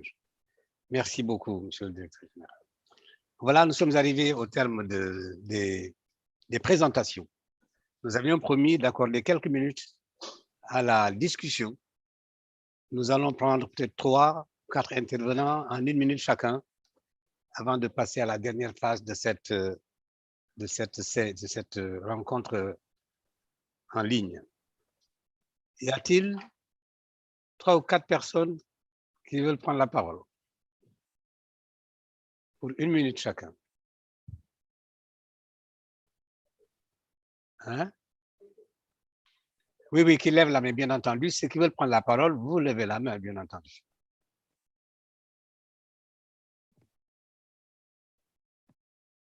Est-ce qu'il y en a une qui s'est levée, non? Pawa? Pawa veut reprendre la parole? Allez-y, Pawa.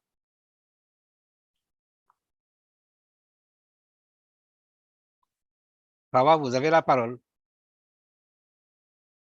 C'est pas le mégarde qui l'a levé la main. Okay, can you hear me now? Yes. Okay. Oh, thank you, Mr. Moderator. And I want to again say how happy we are to be here. Thank you for your memory of our previous Secretary General, Professor Atukwe Okai.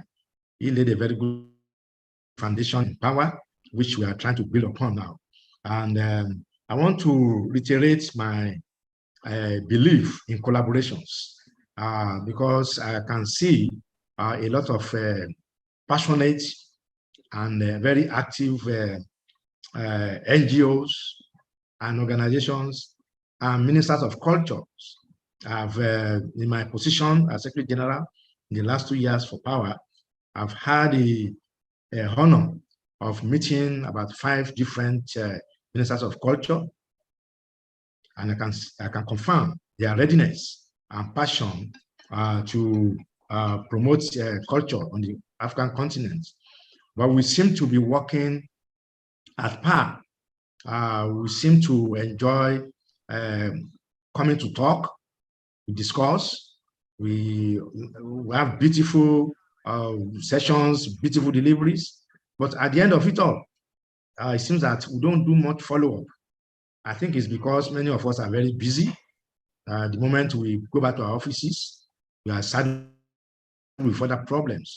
So I'm trying to propose and suggest a little ad hoc committee that after this 2-day event, will sit together and harmonize, put together some of the thoughts, these beautiful speeches and beautiful suggestions that we've been throwing around the last 2 days. That committee will sit down, put them together, and be like a driving force, the engine room, to make sure that what we have spoken about become reality, so that we don't come back here again in another 1 year or 2 years and go back and say the same thing without making any progress. This is my suggestion, because I know we are all very busy. Merci. Yes, thank you. Merci pour cette suggestion. J'ai vu une autre main se lever, c'est qui? Ikrom, vous avez la parole.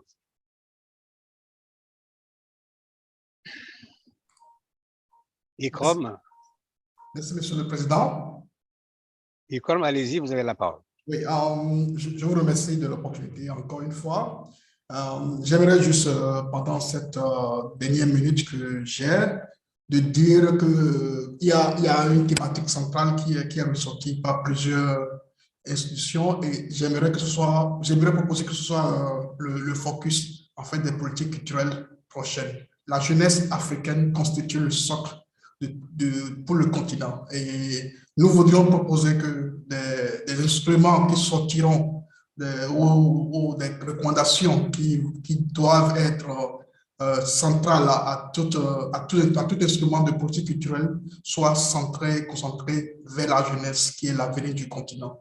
Donc, si nous pouvons vraiment prendre en compte la jeunesse, la formation de la jeunesse et les opportunités d'entrepreneuriat pour la jeunesse afin que nous puissions vraiment contribuer à la lutte contre la pauvreté et à la création d'emplois pour les jeunes africains. Merci beaucoup. Merci, c'est bien noté. Déjà, c'était dit par beaucoup d'intervenants, aussi bien au niveau ministériel qu'au niveau des ONG. Mais nous notons votre proposition. Merci beaucoup. Je ne vois pas d'autres mains se lever. Cela veut dire que nous avons fait le tour complet. Je voudrais donc vous remercier de m'avoir supporté pendant quelques heures et vous remercier vraiment pour votre contribution. Mesdames, Messieurs les ministres, Mesdames, Messieurs les responsables d'ONG, d'associations, vous avez participé activement à cette rencontre présidée par M. le ministre de la Culture et de la Communication du Sénégal, son Excellence Abdoulaye Diop, avec la belle contribution de l'UNESCO. Et ici, le point focal à Dakar, on s'est senti très proche de chacun d'entre vous et de chacune d'entre vous. Nous vous en remercions bien chaleureusement. Je voudrais maintenant indiquer ce qui va se passer. Tout de suite, nous allons écouter le rapport que Madame le rapporteur général va lire. Et puis après, il y aura des échanges, c'est bien ça, sur ce rapport. Rapport d'abord, ensuite échange sur le projet de rapport qui sera présenté. Voilà, je crois avoir bouclé mon temps de parole. Hein? Qui va m'occuper la parole? Je vous laisse la parole, Madame le Maître. Merci beaucoup. Merci infiniment, Monsieur le modérateur, Monsieur Racine Senghor. Vous avez animé ce débat avec beaucoup d'amabilité et d'écoute attentive. Je tiens vraiment à vous en remercier. J'aimerais maintenant savoir si la rapporteure, c'est-à-dire la ministre de la Culture de la RDC, est maintenant libre et pour pouvoir nous lire le rapport de ces 2 journées de consultation régionale. Madame la ministre, vous avez la parole.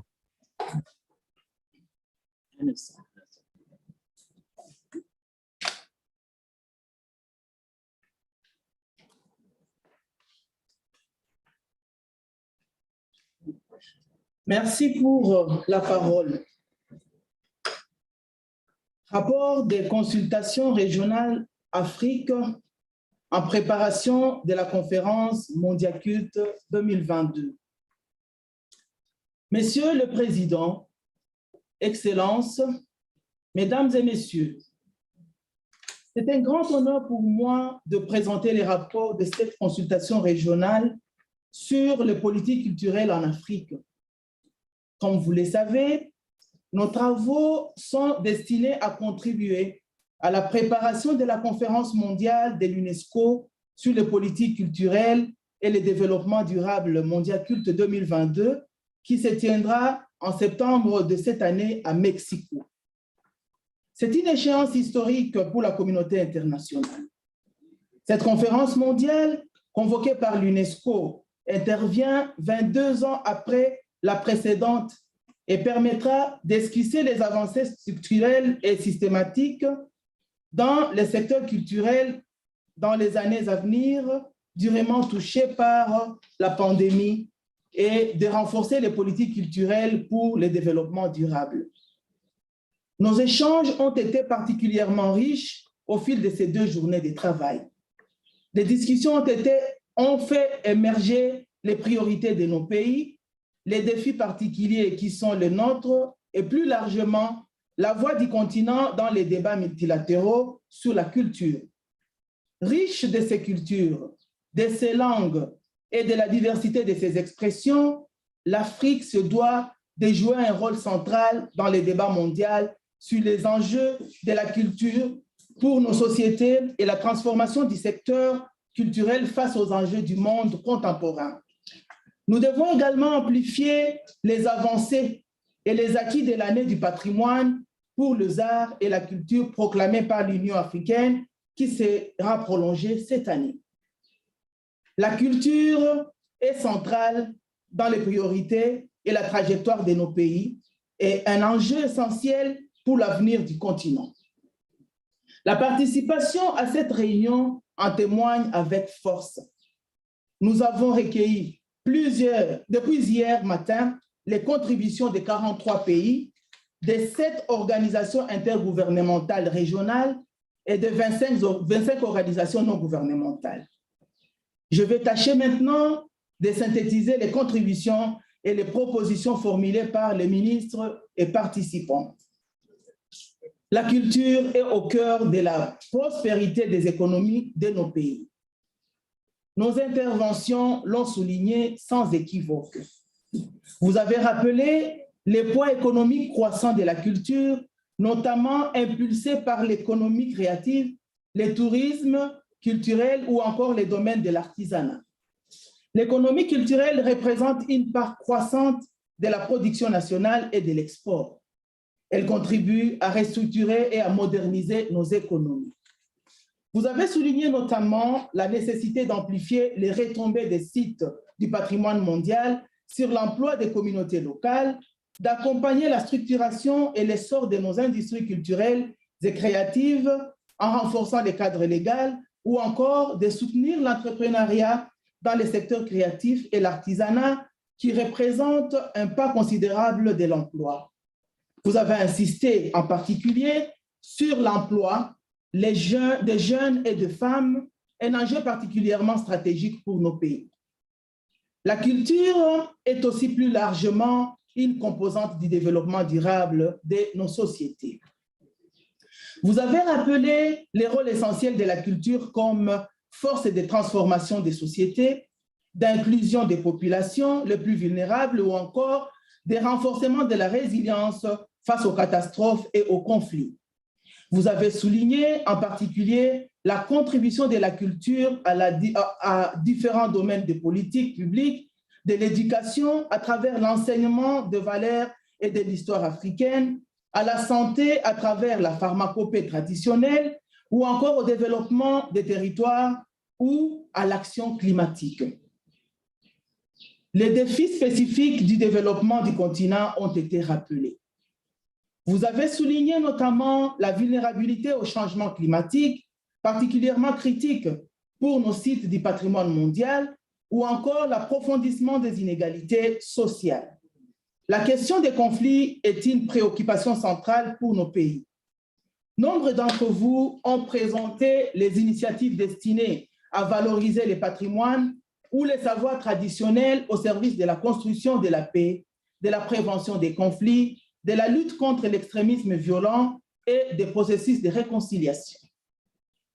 Notre secteur culturel a été profondément bouleversé par la pandémie de COVID-19.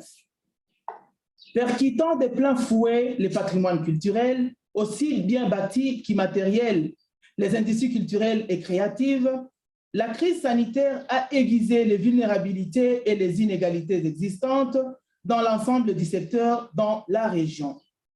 La fermeture en cascade des sites de patrimoine dans la région a entraîné une augmentation des épisodes de braconnage et de pillage et a enrayé la continuité des pratiques du patrimoine vivant. Dans de nombreux pays, la crise a appelé à renforcer les politiques des mécanismes financiers d'appui aux artistes et professionnels de la culture. Dans tous nos pays, les campagnes de sensibilisation des communautés menées à l'échelle des pays et des villes ont fortement mobilisé les concours des artistes. En l'espace d'un an, en 2020, plus de 22% de débats du mouvement résilience de l'UNESCO se sont tenus en Afrique permettant de relayer des artistes de l'ensemble de la région en faveur de la résilience du secteur. En s'appuyant sur des expériences acquises à la suite de la propagation du virus Ebola, de nombreux pays ont été en mesure de déployer des mesures efficaces de prévention et d'atténuation. Consolider les politiques culturelles de nos pays, les adapter aux enjeux contemporains est au cœur de nos priorités. Depuis la dernière conférence Mondiacult en 1982, les pays du continent ont connu des avancées importantes à cet égard. De nombreux pays ont renforcé leur cadre politique culturel, développé des lois et les mécanismes d'appui. Ce processus, vous l'avez souligné, doit être élargi et approfondi. Nos politiques culturelles doivent être consolidées, révisées d'une façon participative et adaptées aux enjeux du monde de demain. Nous devons, au premier chef, adapter nos politiques aux enjeux de la transformation numérique. La fracture numérique est particulièrement critique dans notre région et la pandémie a accru des inégalités. Nous devons valoriser le numérique pour élargir l'accès à la culture pour nos populations et la numérisation de la culture, notamment les collections des musées ou encore le patrimoine matériel et immatériel. Nous devons également renforcer le cadre des propriétés intellectuelles, une priorité majeure pour notre continent, afin de monétiser les nouveaux modes de production et de consommation de la culture dans l'environnement numérique et de mieux protéger les professionnels de la culture. Le renforcement des statuts, de la sécurité sociale et de la mobilité des artistes et des professionnels de la culture a été souligné comme un enjeu transversal, en particulier face à l'impact de la pandémie, pour permettre aux artistes, aux professionnels et aux communautés de vivre de la culture. Renforcer la production et l'analyse des données et statistiques pour mieux guider les politiques culturelles est également une priorité transversale.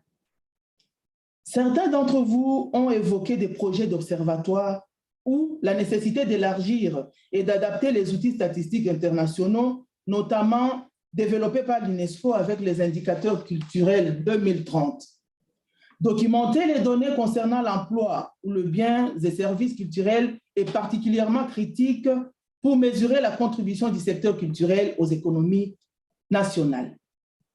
Nous devons renforcer également notre capacité à documenter, cartographier et inventorier les patrimoines et la culture, et c'est dans tous les domaines: patrimoine matériel et immatériel, patrimoine subaquatique, économie créative. Nombreux sont les pays qui renforcent aujourd'hui leurs inventaires en lien avec les communautés, en mobilisant de nouvelles technologies numériques. Ces initiatives doivent être renforcées, mises en réseau et accompagnées par les partenaires, en particulier l'UNESCO. Les mécanismes financiers doivent être modernisés et renforcés. Certains pays ont mis en place de fonds innovants dans le cadre de la réponse à la pandémie. Ces initiatives doivent être renforcées et accompagnées pour construire une approche écosystémique, accès aux investisseurs, au marché, copyright. Les secteurs privés et les organisations de financement bilatéral et multilatéral doivent être mobilisés plus largement dans un partenariat public-privé. La collaboration interministérielle est également essentielle pour inscrire résolument les secteurs culturels dans les budgets nationaux. La lutte contre les trafics illicites de biens culturels et la question de leur restitution en cas d'appropriation illégale ou de leur retour à leur pays d'origine constitue une priorité centrale pour le continent. De nombreux pays de la région ont appelé à ratifier la Convention de l'UNESCO de 1970 concernant les mesures à prendre pour interdire et empêcher l'importation, l'exportation et le transfert des propriétés illicites de biens culturels, ainsi que d'autres instruments internationaux y afférents. Une trentaine de pays africains ont aujourd'hui ratifié la Convention de l'UNESCO de 1970. Ce taux de ratification doit être amplifié. Vous avez également encouragé à renforcer la dynamique régionale à travers des stratégies et mécanismes conjoints à resserrer la coopération entre les musées ou encore à investir davantage dans le développement des travaux d'inventaire et de recherche. Les enjeux émergents et les domaines critiques d'intervention des politiques publiques à l'avenir ont été soulignés. Le numérique, nous l'avons dit, est une opportunité majeure et une force de transformation du secteur culturel qui doit être accompagnée et régulée. Les cadres de propriété intellectuelle doivent être renforcés pour mieux encadrer l'économie culturelle et tirer pleinement parti du potentiel économique de la culture. Les échanges de biens et services culturels doivent être facilités aussi bien à l'échelle régionale qu'internationale par des dispositifs fiscaux et douaniers adaptés.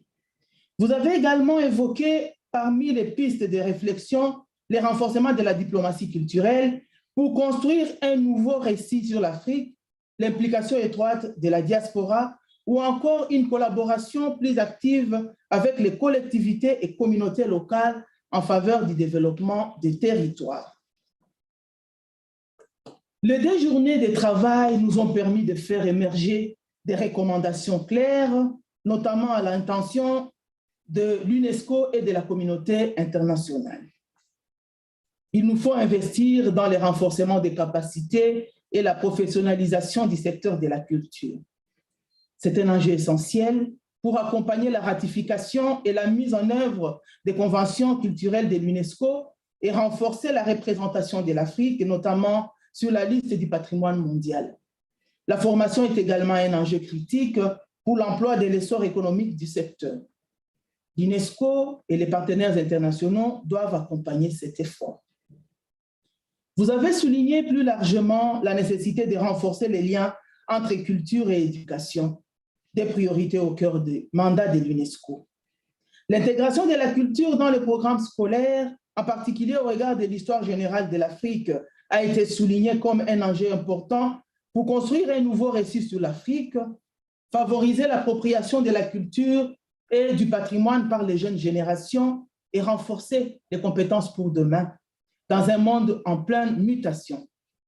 L'importance de renforcer les langues nationales a été particulièrement soulignée, de même que la nécessité d'investir en faveur des infrastructures culturelles pour élargir l'accès à la culture pour tous, en particulier pour les populations vulnérables. Le potentiel économique de la culture doit être accompagné de façon volontariste. Il nous faut développer des cadres légaux adaptés à l'environnement numérique et renforcer la régulation de la propriété intellectuelle. Nous devons également encourager la production et la consommation des produits et services culturels issus de la région pour faciliter l'émergence d'un marché culturel régional, un marché fort de 1,2 milliard de personnes, comme nous l'avons rappelé. Des mesures incitatives doivent être développées pour encourager l'entrepreneuriat et l'engagement du secteur privé.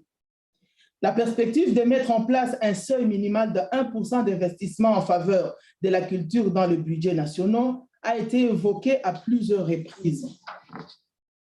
Les cadres internationaux concernant la restitution de biens culturels doivent être renforcés, de même que la coopération entre les musées. C'est un enjeu essentiel pour les années à venir dans la construction de nos sociétés et l'appropriation de notre histoire, un enjeu qui nécessite une approche régionale et un accompagnement de l'UNESCO. Les pays appellent également à un appui de l'UNESCO et des partenaires internationaux pour évaluer l'impact du COVID et adapter les mécanismes de politique publique. Le mécanisme de financement doivent être amplifiés dans le cadre de plans de relèvement suite à la pandémie. Ces plans de relance sont porteurs d'opportunités pour repenser l'impact du secteur culturel dans la région et réévaluer les rôles de la culture dans les priorités socio-économiques à travers l'égalité, l'inclusion, la cohésion sociale et la renaissance africaine. La coopération régionale et le renforcement des synergies et partenariats est un enjeu stratégique pour le développement et la construction de la paix. Nombreux sont les enjeux pour lesquels la réponse doit être avant tout régionale et concertée. La charte pour la renaissance culturelle africaine nous offre un horizon commun Nous devons encourager sa ratification et sa mise en œuvre, notamment dans le cadre de la prolongation de l'année de l'Union africaine pour les arts, la culture et le patrimoine. Parmi les propositions formulées, vous avez évoqué notamment la diffusion des lois modèles, la mise en place des mécanismes régionaux de soutien à la mobilité des artistes, l'émergence de musées à portée régionale, la promotion de la coopération sud-sud ou encore la mise en place des programmes d'échange culturel. J'arrive désormais à terme de cette restitution en espérant avoir été le plus fidèle possible à nos discussions qui ont été particulièrement riches et ont tracé, il me semble, des pistes de réflexion pour l'avenir.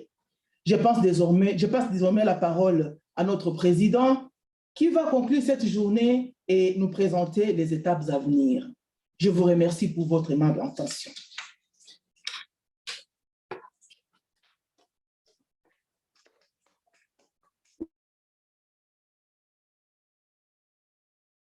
Donc, c'est très bien.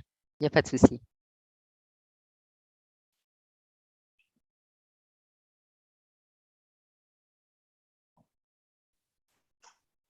C'est bon. Merci beaucoup. Merci beaucoup, Madame la Ministre.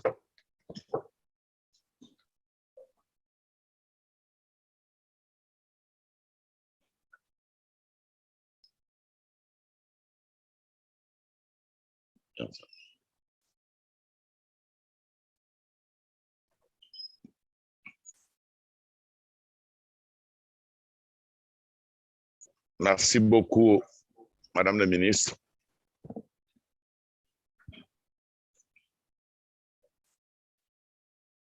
Je pense qu'on va se donner le temps de... C'est bon. On va se donner le temps de... que nous puissions formuler les observations en prenant la parole en salle. Et puis, dans un autre instant, c'est que vous avez la possibilité, au besoin, d'envoyer des commentaires supplémentaires pendant une semaine de temps à mon secrétariat. Avec cela, on peut considérer qu'on aura un rapport qui représente la voix de l'État. Ça vous convient? J'espère que cette proposition vous agrée. Je remets l'adresse. Tous les commentaires doivent être envoyés.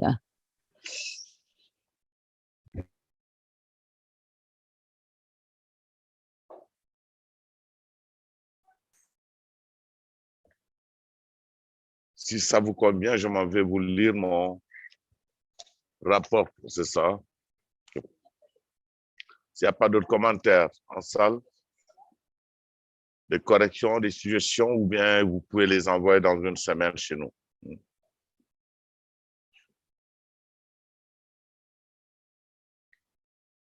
Alors, je voudrais vous remercier, Monsieur le vice-président, Madame la rapporteure, Mesdames et Messieurs les ministres en charge de la culture, Monsieur le sous-directeur général de l'UNESCO chargé de la culture, Mesdames et Messieurs les représentants du système des Nations Unies, Mesdames et Messieurs les représentants des organisations non gouvernementales, Mesdames et Messieurs les représentants des organisations spécialisées, Mesdames et Messieurs, chers participants, nous sommes arrivés au terme de la consultation régionale en Afrique au bout d'un marathon culturel très passionnant. Épaule contre épaule, comme le dit l'hymne national du Sénégal, avec le sentiment d'avoir gagné ensemble. Au demeurant, pour être dédié à la présence de l'Afrique dans un moment particulièrement important dans le temps du monde, l'épreuve aura surtout été une partie de plaisir, au moment de retrouvailles fraternelles comme l'Afrique unie et en devenir sait en procurer. L'ambiance a été particulièrement conviviale et productrice. Je voudrais donc commencer des remerciements à tous ceux qui ont contribué au succès de nos assises. D'abord à son Excellence, Monsieur le Président de la République du Sénégal, Macky Sall, qui a accepté et qui a encouragé la tenue de cette consultation régionale en Afrique sous la présidence de moi-même, Monsieur de la Culture et de la Communication du Sénégal. Nul n'ignore l'intérêt tout particulier que le premier protecteur des arts et des lettres accorde à la culture par devoir de conformité avec la Constitution, mais également par conviction personnelle, telle que traduite dans sa pensée et son action politique. Ce mondial culte vient d'autant plus à propos que justement le chef de l'État du Sénégal va présider dans quelques jours aux destinées de notre organisation continentale, l'Union africaine. C'est là une belle opportunité de porter le message qui sortira de nos assises. Il me plaît également de dire toute ma gratitude à l'UNESCO et à son directeur général pour leur initiative de Mondiacult, mais surtout pour le caractère inclusif de la démarche qui permet de créer des synergies dynamiques entre les composantes de notre région. J'adresse à nouveau mes remerciements les plus chaleureux à mes collègues Excellences ministres de la Culture de la Namibie et de la République démocratique du Congo pour leur soutien respectif en tant que vice-président et rapporteur. Mes collègues ministres en charge de la culture ont adhéré au projet avec la spontanéité et l'ardeur des partisans du progrès, soucieux de faire avancer les lignes. Leur remarquable participation a levé le niveau de la réunion et a accru le potentiel d'apport de notre continent au monde. Je confonds tous les remerciements dans les mêmes remerciements, avec un accent particulier pour les organisateurs de l'UNESCO et de mon département qui n'ont ménagé aucun effort, malgré les difficultés liées à la nature de l'événement, pour qu'aboutisse au mieux la consultation régionale. Mesdames et messieurs, il est apparu une extraordinaire convergence de vues sur les thèmes qui étaient soumis à notre réflexion. Nous en avons eu une belle idée à la lecture du rapport de nos travaux. Je ne vais donc pas les reprendre. Nous allons peaufiner ce rapport, le partager à nouveau pour nous assurer que la parole de l'Afrique est une et qu'elle est effectivement le reflet de notre souci de contribuer largement en vrai leader à la gouvernance culturelle du monde. Dans les domaines aussi divers que le patrimoine culturel, la question des acteurs culturels, les infrastructures, le renforcement des capacités des divers sujets, la coopération culturelle intra-africaine, internationale, la diplomatie culturelle, les industries culturelles et créatives, etc. Il y a à faire. Ensemble pour un mouvement global d'émergence de notre cher continent, car le moteur de développement de l'Afrique, n'en a pas douté, c'est la culture. Mesdames et messieurs, permettez-moi de vous donner un bref aperçu des étapes à venir qui nous mèneront jusqu'à la conférence de Mondiacult en septembre 2022.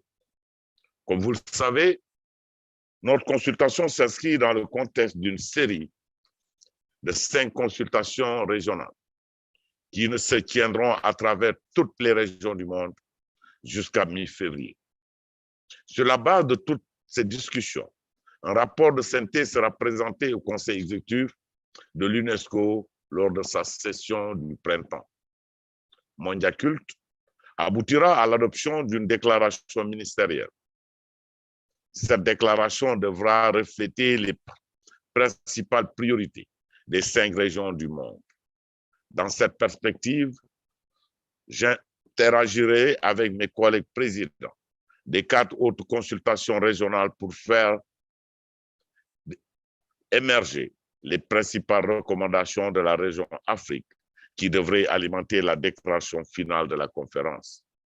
Je tiens à vous assurer que je ferai tout mon possible à ma qualité de président de notre consultation régionale pour assurer la continuité de notre dialogue à travers la région Afrique tout au long de ce processus afin que nos recommandations soient dûment reflétées.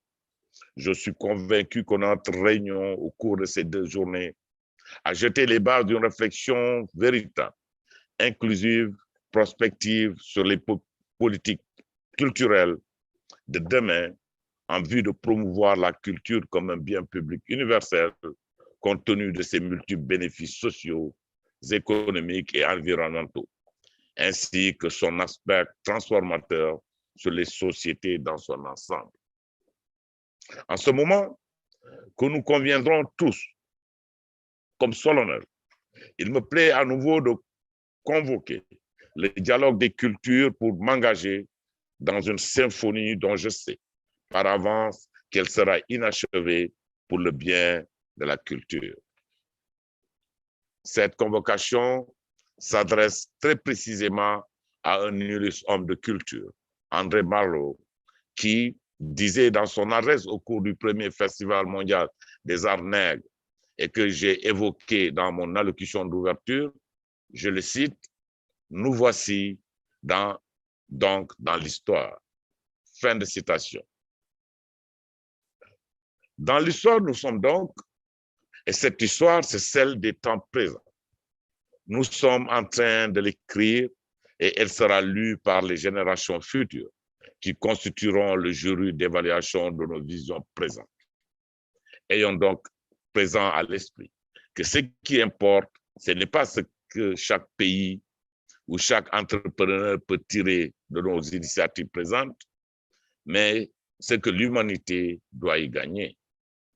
C'est, à mon avis, dans cette perspective généreuse et holistique qu'il faut inscrire le futur de nos travaux, car ce n'est pas dans le rêve que l'on se réalise.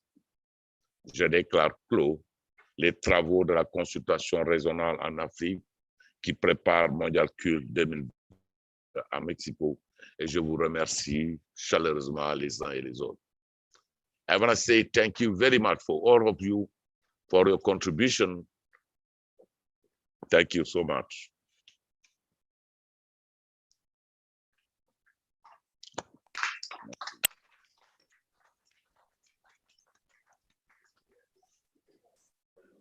Merci beaucoup.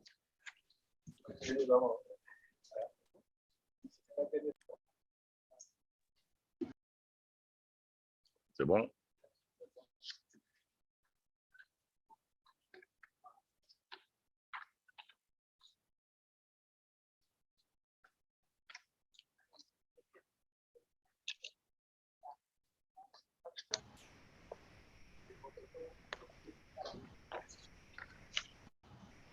Félicitations, Monsieur le ministre. C'était bien, merci. Merci à tous les participants de l'Union africaine.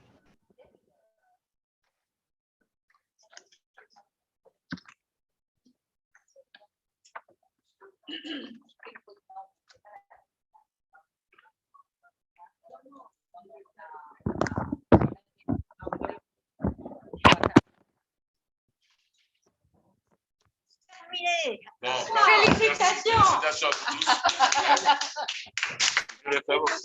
Félicitations et merci. Merci d'être venu. Ah non, ben, merci beaucoup, Monsieur le ministre. Merci d'avoir assuré. Merci beaucoup.